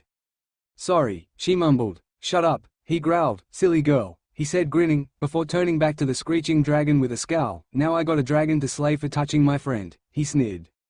I will take great pleasure in ripping your body apart in front of Raquel, the dragon roared in Nico's mind before dashing towards him. Sure, if you can hit me that is, Nico taunted, jumping up to dodge the dash, his right hands turning into claws. Claw throw of the bone dragon, he roared, his bone blade fingers stabbed into the head scale armor of the dragon, drawing its blood as Nico threw the dragon further away from Talia. The dragon roared, raising up to its back feet and then slamming back into the ground. Two large boulders were ripped from the ground as sound vibrations shook them loose. Suddenly a giant boom echoed as Kazik threw the twin boulders at Nico. You cannot block that, it taunted. Really? Nico mocked, raising one hand. Both rocks stopped a meter from him. Nico's left hand curled into a fist as he drew it back. Before punching forwards, both boulders flew towards Kazik, smashing into him and blowing him back, causing him to stumble. Nico dashed forwards, wing strike of the bone dragon. His voice boomed as both elbows came down, bone covering them like some sort of gauze chainmail. It smashed into the forebone of the dark dragon. The scales shattered on impact, cracking like it was some sort of reinforced glass window. Claw of the bone dragon, Nico thundered as his left hand came up, the razor bone blades already above each of his fingers as they stabbed into the dark dragon's side of the face, scales snapping and cracking before it. Nico jumped up as the dark dragon swiped its right claw across, leaving a distorting sound behind it. Roar of he bone dragon. Nico roared right in front of the dark dragon. Instantly shards of bones exploded from around him and flew in a constant circle motion. It smashed into the dark dragon. Its screams echoed as a fine mist of red blood covered the air. Nico stopped and bent down to pick up a bone shard that had fallen at his feet. It had impaled a weird grey object that looked to have been torn apart. He looked back at the dragon and grimaced. What was left wasn't a nice picture. The dark dragon had lost all its skin and scales from the left side of its face all the way to its right. Only the bottom right section of the dark dragon's mouth was still there. Those scales hinged off it like a broken door. Nico could see its brain through the broken skull bone, or what seemed to be the remains of the brain. Both eyes had been pierced out by the bone dragon roar. Nico could see the red muscle around its jaws, around the base of its neck. Red blood was misted on the ground like a blast radius. Nico turned only for a gurgle sound to be heard from behind him. You may have beaten me, but you will all die. Nico turned around. The dark dragon was still alive. He still had the one bone shard in his hand. He swiped it across the grass, removing what he now knew to be a part of the brain. Maybe you're right. Maybe we will all die, Nico said as he knelt down in front of the dying dragon. But you seem to be forgetting two things, Nico said, holding up two fingers from his left hand. One, he said, putting down one finger, is that you won't be there to see it, and two, Nico said putting down his other finger as his fist curled around the shard, you're already dead, and that's what you said before. He snarled before driving the shard deep into its brain, killing the dark dragon instantly. It did not explode into monster dust, it did not dissolve into the shadows, it did not ripple away in a show of sound, it just lay there, dead and bleeding, just like any other normal thing. Nico turned around to find Talia passed out from the pain. He grimaced. Enoch would kill him, he sighed before carefully laying her out straight, looking at the wound. He grimaced again. There were 12 small puncture wounds, each the size of a 20-cent coin. He could see the inside where the organs had been bruised and cut in the matter of a few seconds. Thank goodness the dark dragon had thrown her off when it did, or she'd be dead. He looked again. He could sense the broken rib cage from the bone-shattering head but of the dead dark dragon. He could fix that. He placed both his hands over the broken rib cage and sent small amounts of dragon slayer power in. Instead of ripping bones out, he melded them back together. He stopped. Her rib cage was fine, but as a son of Hades and the dragon slayer of death from Raquel's hidden side, he knew Talia was still dying. He snarled again before closing his eyes. An aura of black surrounded him. Bones started to rise from the ground, covering Talia entirely like a giant bone armor. It left holes at the mouth and nose, but that was it. Nico immediately sent pulse after pulse of Hades and Death Dragon energy into the bones. The life energy that was leaching out of her because of the wounds hit the bone and flew back into Talia. True that whilst it didn't stop everything from getting out, it should have stopped enough for him to get help. Problem was that he was losing energy. The fight against the Dark Dragon, then using the death defibrillator was draining him. Malcolm, he screamed into the air. Get me to the emergency room now, he roared, before a blinding flash exploded around him and he appeared in the ER section. Apollo children immediately ran towards them, questions bombarding them, but everything was a brief voice, fading, like it was far away. He slumped to his knees as the death defibrillator around Talia broke apart and receded back into the ground. He could see the darkness tunneling his vision. He saw the children of Apollo screaming at each other as he slumped down next to Talia, and darkness embraced its child. Nico's eyes flooded open, light pouring in from above. "He's up," a voice said at the foot of his bed. "Nico, how do you feel?" a familiar voice asked him. He turned his head to see Hades sitting there. "Tired," Nico said, half smiling. "Of course." Hades smiled a little. "Where's Talia?" he asked, worried. "She's fine. The Apollo children have taken care of her. They say she's stable currently and should be up in the next day or so." Hades shook his head. "She definitely won't be fighting for the next few weeks," he told his son. "At least she's alive," Nico replied, letting his eyes close. "How did the battle go?" he asked his father. "We were pushed back," he grimaced. "We simply do not have enough troops," he said. "They are at the wall of Olympus." Hades sighed. "Our last stand," Nico muttered. "Yes." Hades just spoke. Simple. Plain. This was not the time for extravagant speeches nor fancy words, but now was the time to make your peace before death claimed you. Hades got up from the chair. "I'm going, Nico," he said as he walked away. "Oh," Nico said. "Okay, goodbye, father." He spoke at the retreating figure of Hades. "Nico," Hades said over his back as his hand leaned on the doorframe. "I'm proud of you," he told him, before disappearing entirely, unaware of Nico's grim face. "I know, father, I know." After Nico had recovered, the battle started. 2 hours ago the dragon soldiers were sighted. 1.5 hours ago, the fighting began. He stood in the new command center for the Olympian forces. "Sir, shield is at 50%, a demigod reported to him." Nico looked around warily. Something wasn't right. These were dragon soldiers, their weapons were crafted under the eyes of the dragons themselves. They should be breaching the shields like it was nothing. "Start Operation Underworld Rise," Malcolm ordered them. "Operation Underworld commencing," one of the demigods reported. "Operation completed." "Sir, large dragon soldier force approaching from east side," the demigod said as her hands flew across the holographic screen. "Fire the boulder slides," he told them. "Yes, sir," the demigod reported as Cyclops on the eastern wall rolled boulders down from the top of the wall itself curved down a bit. These boulders rolled down, smashing into the running front lines of the dragon soldiers. Such large rocks being rolled at such speed, even the dragon soldiers were being smashed back and dazed. "Archers fire at will," Malcolm spoke, his voice would thunder throughout the Olympian forces. "Sir, we're picking up twin large energy signatures incoming southwestern," the demigod spoke frantically. "Energy signature R. Dragon Slayer level." "Nico," Malcolm sighed. "On it," the Dragon Slayer said as he vanished through the shadows onto the front wall of the southern western side. But when he got there, the carnage was nothing like he expected. He looked as the dragon soldiers crashed into the Roman legion front lines, their dragon armor-covered bodies punctured as the Greek phalanx behind them stabbed them with spears. There was fire everywhere, small flames that just burnt the grass ground. Nico grimaced, understanding why the shield had only fallen to 50%. The demigods were fighting outside the walls alongside with the gods, trying to hold back what seemed like an endless wave of dragon soldiers. Their blood-red armor, massed like a tide of ants, an endless wave of blood as they came, swords trailing with blue lines as they charged into the shields of the Roman legion. But Nico wasn't here for that. He was here for something entirely different. His eyes scanned the battlefield, senses stretched out. He snarled. There they were. But he could feel their ancient power. They were old dragon slayers. One seemed to have a grey and gold aura, whilst the other had what seemed like a white blinding middle one was what shook him. The aura this one had was white, like the other, except it had weird swirls of green, yellow and red. Even the one with the grey and golden aura power seemed to pie in this guise. But that gold and grey aura, Nico could feel it. That overpowering aura. He remembered feeling this presence to what now seemed like a minor degree. During the Second Titan War, he growled. A Dragon Slayer of time. The one next to him, he knew from when the Dragon Slayer came to camp, was Xavier. His aura was weak though, compared to the other two. Nico knew they were looking at him. The middle one smirked. Even from here Nico could hear him as he spoke. "Xavier, kill him," the middle Dragon Slayer ordered. "Yes, your majesty," Xavier said, bowing, before looking at Nico across the field and snarling. Nico growled back, his legs tensing as he went down. The ground around the top part of the wall cracked as Nico got ready. Both Dragon Slayers roared before launching into the air. "Claw arm blade of the bone dragon," Nico roared as he neared Xavier. "White arm blade of the holy dragon," Xavier roared back at him. They were like the very dragons they had been taught under. White bone claw blades, clashed with a singular long white arm blade. An explosion blasted both away from each other. They would have fallen to their deaths had their dragon wings not exploded from their backs.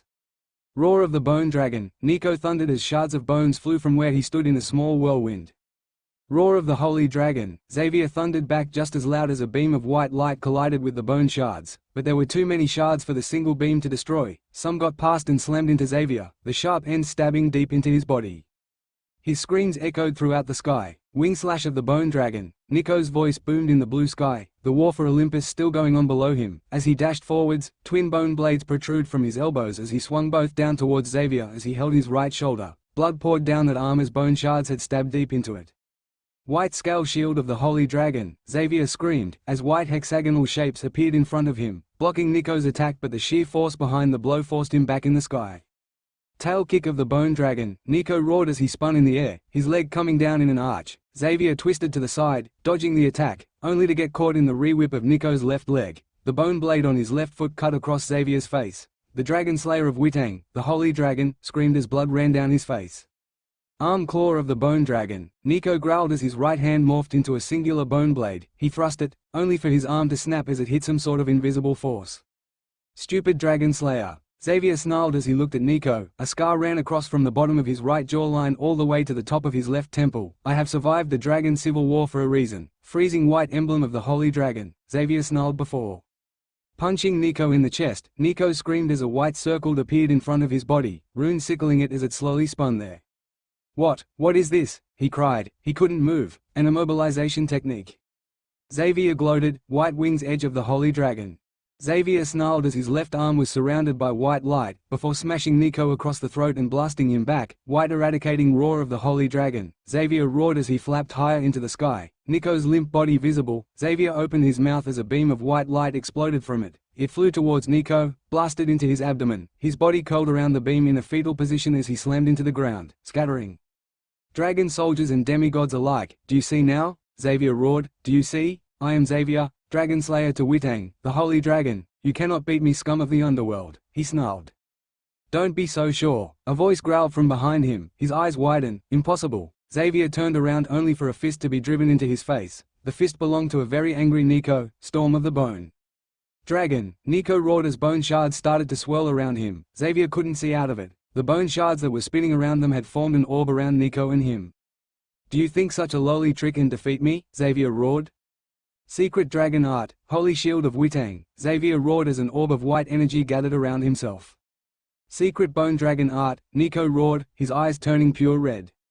Like blood, like death, like a demon, Bone's embrace, he thundered finally as the bone shards swarming around him flew against Xavier's white orb. The first few waves were turned aside easily enough, the bone shards cracking or being disintegrated. The second wave got Xavier worried. From inside the white orb, Xavier floated curled into a fetal position now as he looked as the second wave bone shards pierced through the shield. Xavier's eyes widened. Impossible. This shield was supposed to be impenetrable. The third wave brought more fear as the bone shards now sank ever more deeper into the orb. Xavier screamed as he felt some stabbing through at the bottom. Xavier's eyes darted around. He was dead. The fourth wave brought more pain. Bone shards stabbed deeper in, right into his arms, body and legs. Not entirely through, but deep enough. He screamed in pain as bone shards the size of a sausage stabbed into his head. He wasn't dead, not yet. He screamed more as the fifth wave pushed him even deeper, yet he still didn't die. Suddenly the shield started to crack, more bone shards pushed deeper. He screamed as he felt one piercing right into the back of his skull. Xavier screamed. He looked like a giant pincushion. Blood was coming from all his wounds. Then the sixth wave came, and he still didn't die. Xavier screamed even more as more blood exploded inside the white orb. The orb was turning pink. He was screaming and crying now. The pain was immense. His eyes were stabbed, his fingers, stabbed, legs, temples, head, everywhere. He screamed again, tears were flowing down his face. He wanted it to end. He wanted to just die instead of feeling this pain. The seventh wave brought just that.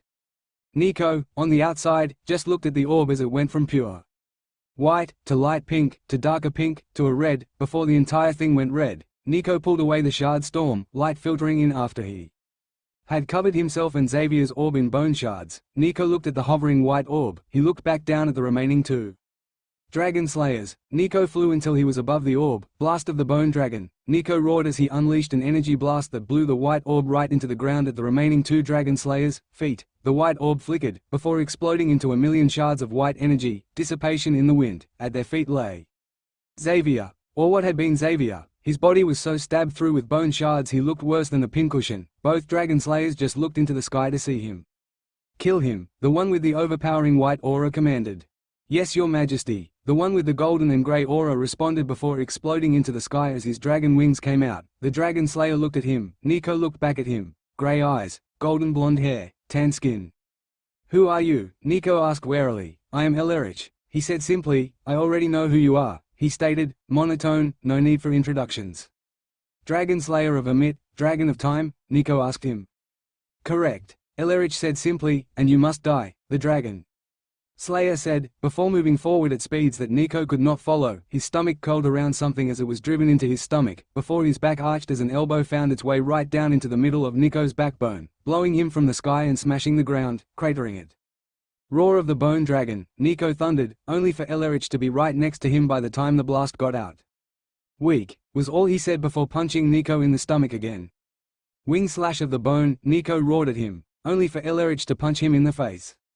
I expect more, he sighed, almost sadly. Earthen Claw of the Bone Dragon, Nico roared as a giant bone claw ripped from the ground and flew towards Ellerich. Time Shield, was all he said, not even bothering to say the dragon part, just a simple, Time Shield. The bone claw stopped. Your attacks are useless, the Dragon Slayer mocked him. Look, he said pointedly, age. And right in front of Nico, the bone claw aged so much that it became dust. Storm of the Bone Dragon, Nico thundered. Time Orb, Ellerich said. A dome of time covered him, every bone shard that touched it froze instantly. Age, he said, and again, they all turned into dust. Secret Bone Dragon Art, Nico thundered. Bone Jaws of Death, Nico growled, unleashing it at Ellerich, who just merely raised his hand and said, Time stop, and time literally stopped. The jaws stopped a meter from Ellerich, and cracked before disintegrating into dust. Claw, Nico roared as he jumped forward, only for the Time Dragon Slayer to punch him in the face, shutting him up and blowing him right into the Roman Legion shield lines. Nico snarled. He knew this wasn't working. He had to change something absolutely unexpected for him to win. Is that all you have, Dragon Slayer? Ellerich asked, his body disappearing in the massing number of red dragon soldiers. Death Drive, Nico whispered. Tattoos started to appear, vine-like designs curling around his arms and going up his face. Oh, the second side, Ellerich asked, a hint of surprise in his voice. Well, I'll kill two in one go then, he said, grinning for the first time. Roar of the Death Dragon, Nico roared at him. Cold shadows of death flew at Ellerich. Time Roar, was all he replied with. Golden and grey swells of energy flung themselves at Nico's oncoming death shadows. Both roars clashed together, both sides fueling them with their power.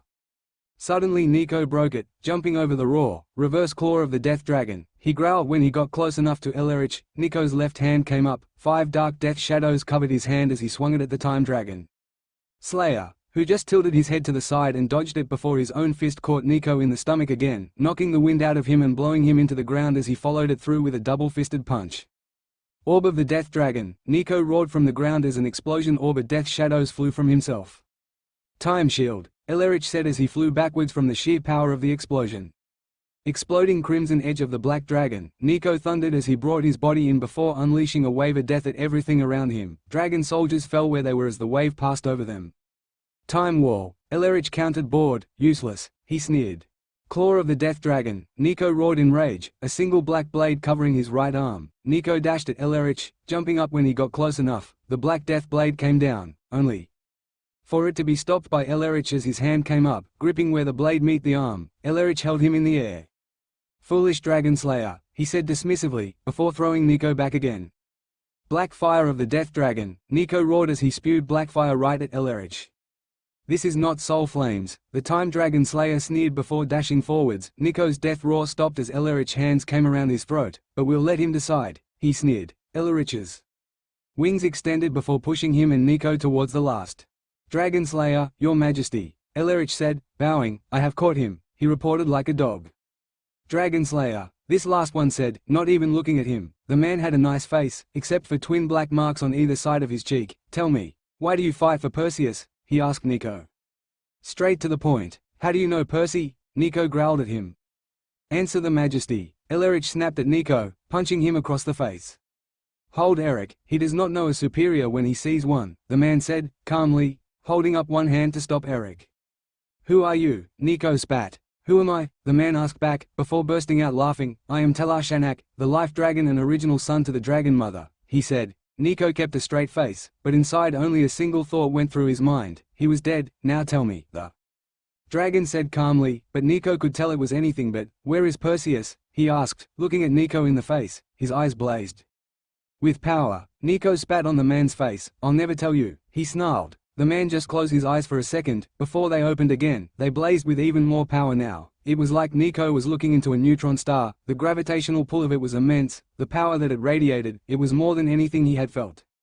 "I'll ask you again, Dragon Slayer, where is Perseus?" the man asked, slowly, carefully, powerfully. Nico could hear the anger that lay behind it. "And I'll say it again," Nico snarled, "you can go shove that question up your ass," the man roared before his hand came and gripped her. Part of his hair, forcing it back. Nico screamed as pain flooded through his senses. The man spun Nico around, snarling. The man didn't even have to say anything. What he was seeing was enough. It was as though it was like those movies. Everything seemed to be going in slow motion as dread filled Nico. He watched as Hermes fought 5 dragon soldiers, his staff moving like a blur as he wielded it. He knocked away weapons, moved at his fast speed, delivering his killing blows left and right. Suddenly he jerked back as a sword stabbed through his left shoulder. He screamed, swinging his staff around and killing the dragon soldier who had done that. Golden ichor leaked from that stab, but by doing that he left his right open. A single quick thrust from another dragon soldier and a sword went right through his right ribs. He swung the staff around again, killing the dragon soldier. Brown blood spewed forth from that wound. Suddenly a spear that was thrown stabbed right through his chest, pinning him to the ground. He couldn't even scream. Red blood began to pool. His last image before his face was a dragon soldier as it swung a sword down, cleaving his head and letting a squirt of red blood come out. "No," Nico whispered, but he kept watching. Watching as Dionysus was beheaded in a one swipe, watching as the leading DAFC squadron leader was blasting back to down to Earth as a dark dragon unleashed its power, watching as Aphrodite was speared multiple times by multiple different dragon soldiers. Watching as Crystal, the new goddess of marriage, was slain by an axe, lodging itself into her chest. Watching as he saw Jason and Apollo fighting back to back as dragon soldiers charged from every direction. They fought valiantly, Jason keeping up an electric field to keep him safe, but that all failed when a dragon soldier commander charged up his weapon and threw the sword right into Jason's head, killing him instantly. Apollo fought on, knowing about Jason's death, but even with the powers of a primordial and a titan, numbers overwhelmed him. In minutes all that was left was a dead husk as crimson blood flowed out, sword stabbed, hilt deep into his body. "No," Nico whispered. He watched as the Roman legion shield line was smashed, a massacre occurring as the dragon soldiers got inside. He watched as the Roman and Greek air force fell from the sky, like stones, as the dragons killed them, watching as immortals fell, watching as the immortals die. "You see that part of the building there? You see your so-called command center?" he snarled, after he decided Nico had seen enough. "Well, look at this," he hissed in Nico's ear. He-Man rose his other hand into the sky. Immediately Nico felt a sense of dread fill him. Death was near. He flinched when a sudden cry of pain, so loud, exploded into the sky. The battlefield started to slow down as both dragon soldiers and demigods looked. A single demigod was writhing on the ground, alongside with a dragon soldier. Bot was screaming, blood was leaking out of their eyes, mouths and ears. Veins pressed themselves on the top of their skin. Suddenly the demigod closest to the pair fell to his knees screaming. Immediately everyone around him stepped back, trying to get further back. Then another dragon soldier screamed as he too fell to the writhing. "What is this?" Nico asked. He was afraid. "This?" the man asked. "Nothing much, just revenge," he growled. He suddenly clenched his fist. The reaction was immediate. Demigods and dragon soldiers fell to their knees in such numbers that the Olympian forces immediately ran back into the walls of Olympus. The dragon soldiers all were on the floor screaming and writhing in pain. But 4/5 of the Olympian army was as well out there, riding on the floor. "Good, go into Olympus, you little maggots. Right where I need you," he snarled. Suddenly some bodies stopped moving. White light seemed to fly out from all of the bodies, gathering above Olympus. Nico could almost imagine the chaos that would be happening inside. He opened his eyes, scanning the field, and regretted it almost instantly. Artemis was on the ground, shaking, screaming, writhing, when suddenly, it stopped. "No," he breathed. "Yes," the man roared as he suddenly flung his hand down. The white energy gathering above Olympus suddenly unleashed a beam of energy right down. The shield was ripped through like wet paper. Nico could hear the screams. The beam cut right through the command center, where Malcolm was. The place exploded. The beam hit the right into the center of Olympus, hitting the throne room. Suddenly the beam stopped. There was no more orb flying in the sky. Oh no, the orb was now at the very center of Olympus, the throne room. When it then exploded, Nico watched, his senses stretched out, as Olympus was engulfed in a sudden explosion of white light. He could feel his father's presence snuffed out. He could feel every remaining immortal's presence snuffed out. Every demigod presence gone. Even Hestia, Hope, the Hearth, was dead. "No," Nico screamed. It hit him. Olympus was no more. It was dead. They had lost. They had fallen. "The reinforcements are here, your majesty," Elerich said, as more dragon soldiers came up behind them. No, another voice roared over the battlefield, from just that roar. Nico felt like he wanted to crawl into a hole and die. He looked at the man's face, even that was white with fear. Artemis, the voice screamed. Nico's eyes widened. Percy was here. Nico watched as Percy skidded next to the body of Artemis. Her body was already flickering. Percy just stood there numbly as her image flickered and disappeared. Void was all he said. He was broken. The man holding Nico threw him at Percy. The man was laughing. Yes, after all those millennia, the man said, grinning sadistically. How does it feel to have everything ripped from you, everything you worked for, everything you strove for to be gone, just like that? The man goaded. Brother. Percy spoke softly. His body was suddenly surrounded by soul flame. I will rip your living soul from this world, Percy roared. Looking up, his eyes were entirely black now. Black veins came from his eyes, spreading out slowly. Green energy circled his hands. You cannot beat me, the man snarled. No, I can't. Percy growled as he stood up. I will not beat you. I will kill you. He roared before launching himself straight forward, black soul flames tracing his body as he dashed. The man reeled back. Before launching a white shield in front of himself, the ground around it was yellow and dead, but Percy just broke through. He roared. Louder than a dragon, the man tried to get away, running, his form changing to turn into a dragon, but Percy just pounced on him, his knee crunching his spine in half. Majesty, Elerich roared, running at Percy. Time claw. Die, was all Percy said, looking at the charging dragon slayer from his kneeling position. Instantly Elerich fell to the ground, dead. Brother, please have mercy, the man cried out when Percy grabbed him up, facing him, by the neck, soul flames traveling up his arms. I gave you mercy once, brother. Percy sneered in his face. I will not give it to you a second time. Percy roared in his face, as the soul flames rushed up his arm and engulfed his brother. I stopped you because you were going to destroy a world. You came back from the very depths of Tartarus after that. I will ensure that doesn't happen again. Percy screamed in his face, soul flame reaching up. The man just looked Percy in the face, before trying to spit on him.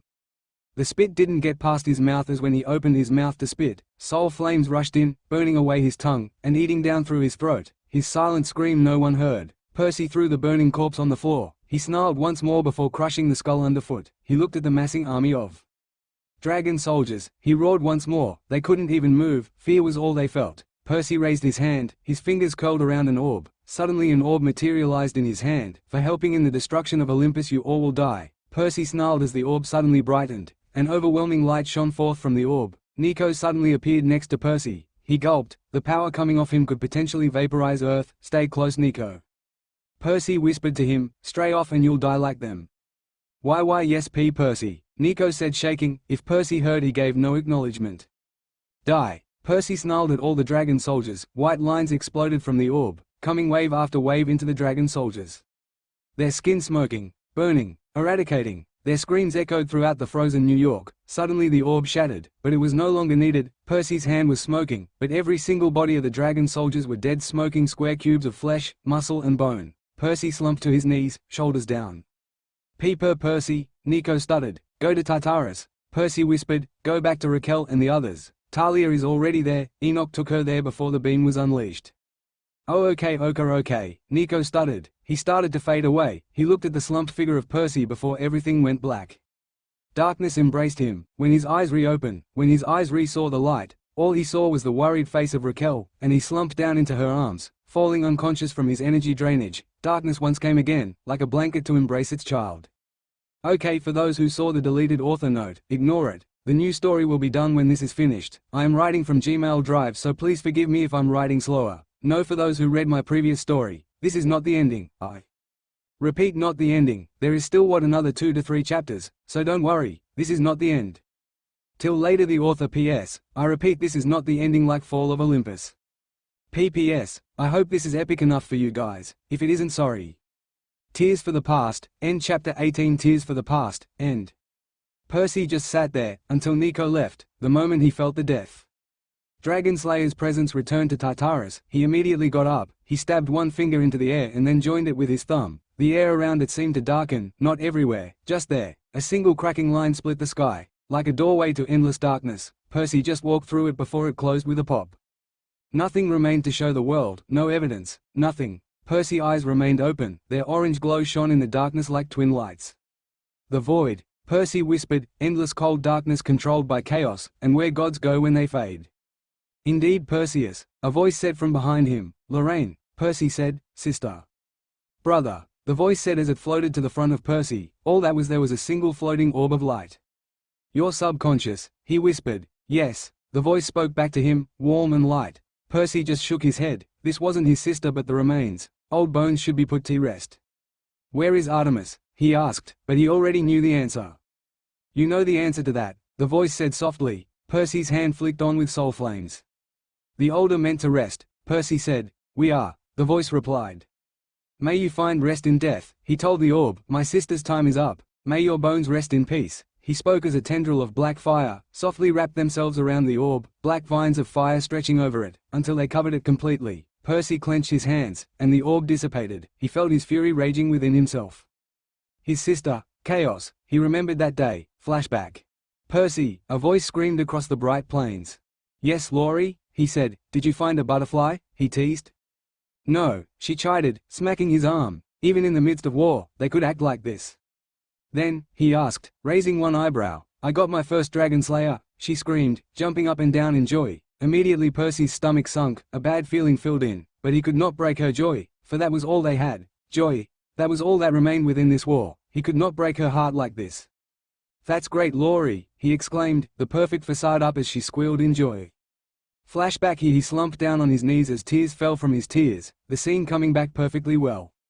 Flashback. Percy was rushing through the battle, his black flames whipping around, killing dragons and their slayers the same. His aura was a black one, the dark dragons basically parted before him. They were afraid, as they should be. Percy was a thing of rage. They had just survived the blasted war for Earth and then these dragons decide they wanted more power. Pathetic. Taking the greedy qualities of humans, Percy refocused back into the fight, his power raining down on those dark dragons.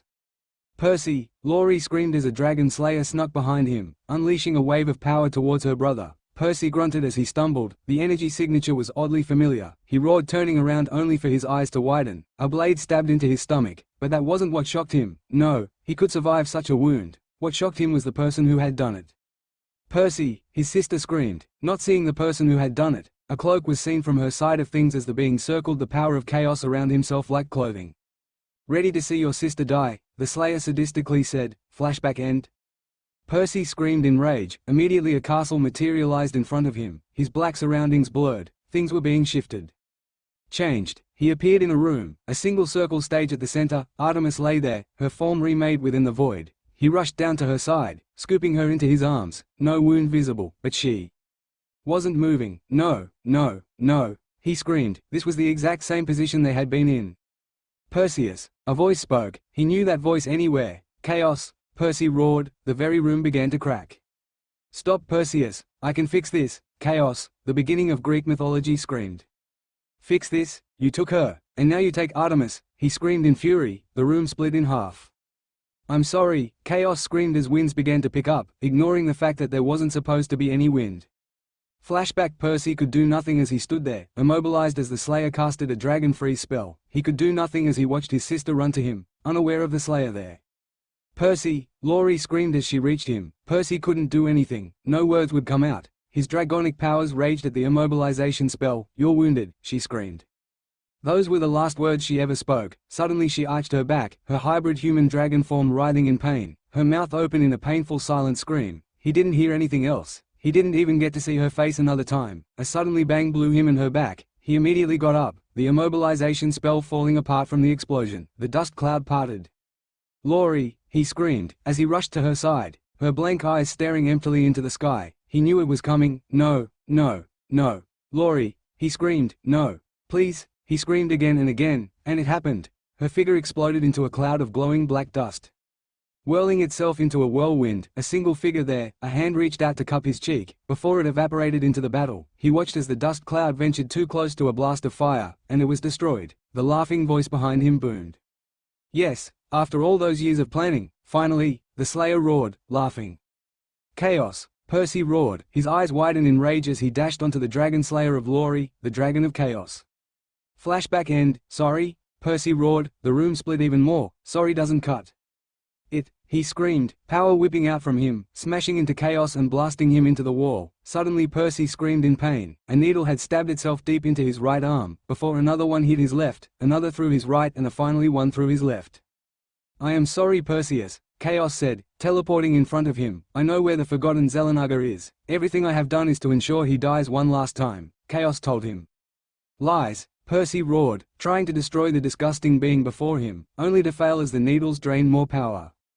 Stop, Chaos said. The needles retreated out. Your father came to me, Chaos said, his face was crestfallen. On the day you were made he came to me. Told me that one day I would be taken as a dragon slayer, that one day I would fight in a war, that one day I would fall in love, he said, his voice breaking, but he did tell me about everything, the Dark Xelanaga, the Forgotten Xelanaga, the Evil Xelanaga, whatever you want to call it, and he gave me a single Xelanagian artifact called the Traitor. It was a handheld device, crafted under his critical eye to destroy life. It was created right at the findings of this evil Xelanaga. The one problem was that it required great power to charge up. He did not have that power since the Xelanagas needed to leave, Chaos explained to him. He told me I would have to make difficult choices. I am sorry Perseus, but I am just doing what your father told me, he said softly. That is no excuse to kill my sister, Percy screamed. An outflow of power exploded, only to curve around Chaos whilst the room exploded. I needed to, as her dragon slayer I needed her energy signature in it first, he said, pulling out a pyramid that fitted in his palm. It is powered through a Kalian crystal and I have been pouring power in for the last few millennia. Every single immortal which ended up in this void has met the same fate, to be killed for their essence and power to be absorbed into the Traitor, Chaos said, still soft. You maggot, Percy screamed as he lunged forward, only to be wrenched back down in chains. I'm sorry Perseus for everything I have done to hurt you or your family. Artemis will reawaken when the Traitor goes off. I will finish what your father told me to do, Chaos said as he stepped back into the shadows, only for Percy to suddenly break free and grab Chaos' face. A singular bright light exploded in the room before it faded. Both beings still there, a black ring of ash around them. What have you done? Percy screamed. What I needed to do, Chaos said. You, Percy started. Enough, Chaos thundered. Promise me you'll do it, Chaos snarled. Percy stuttered. Promise me. Chaos roared like a dragon, or I will eradicate you where you stand. You think I fear death? Percy roared back. I was made to die. I was called to die. Percy screamed into Chaos's face. Promise me or I will show you what the Forgotten Xelanaga fears, Chaos snarled. You wouldn't, I would and I will. Promise me now, Chaos roared. He said, suddenly finding the ground very interesting. I promise, he finally said, swallowing. Good, Chaos said. Before he disappeared in a single blast, Percy turned around to find Artemis waking up. The end. Anyone who wants to know the full background ending and understanding of the ending, please PM me. Sorry for the quick ending, but felt it was getting repetitive. My next story will be Son of Hera, which should be up soon. Thanks for reading, guys. Till later. The author. Epilogue. This epilogue is just going to explain what happened after that final scene. Percy and Artemis stayed in the void, creating a new home and brightening it. They created connections to Tartarus, or known as Dragon Home, as when Chaos died, so did every other primordial asleep or alive. Nico and Raquel got married 2 months after this and were now expecting a child. Talia and Enoch, after he saved her from the explosion and after he explained everything, were married a month ago and were also expecting a baby. Sapphire just sat there, smiling sadly as she watched both weddings, wishing how Leo could be there with her, but there were things even beyond the powers of a Xelanaga. At first Percy seemed to act weird for the first few months, but after a while came back to normal. Everything was good. You may now kiss the bride.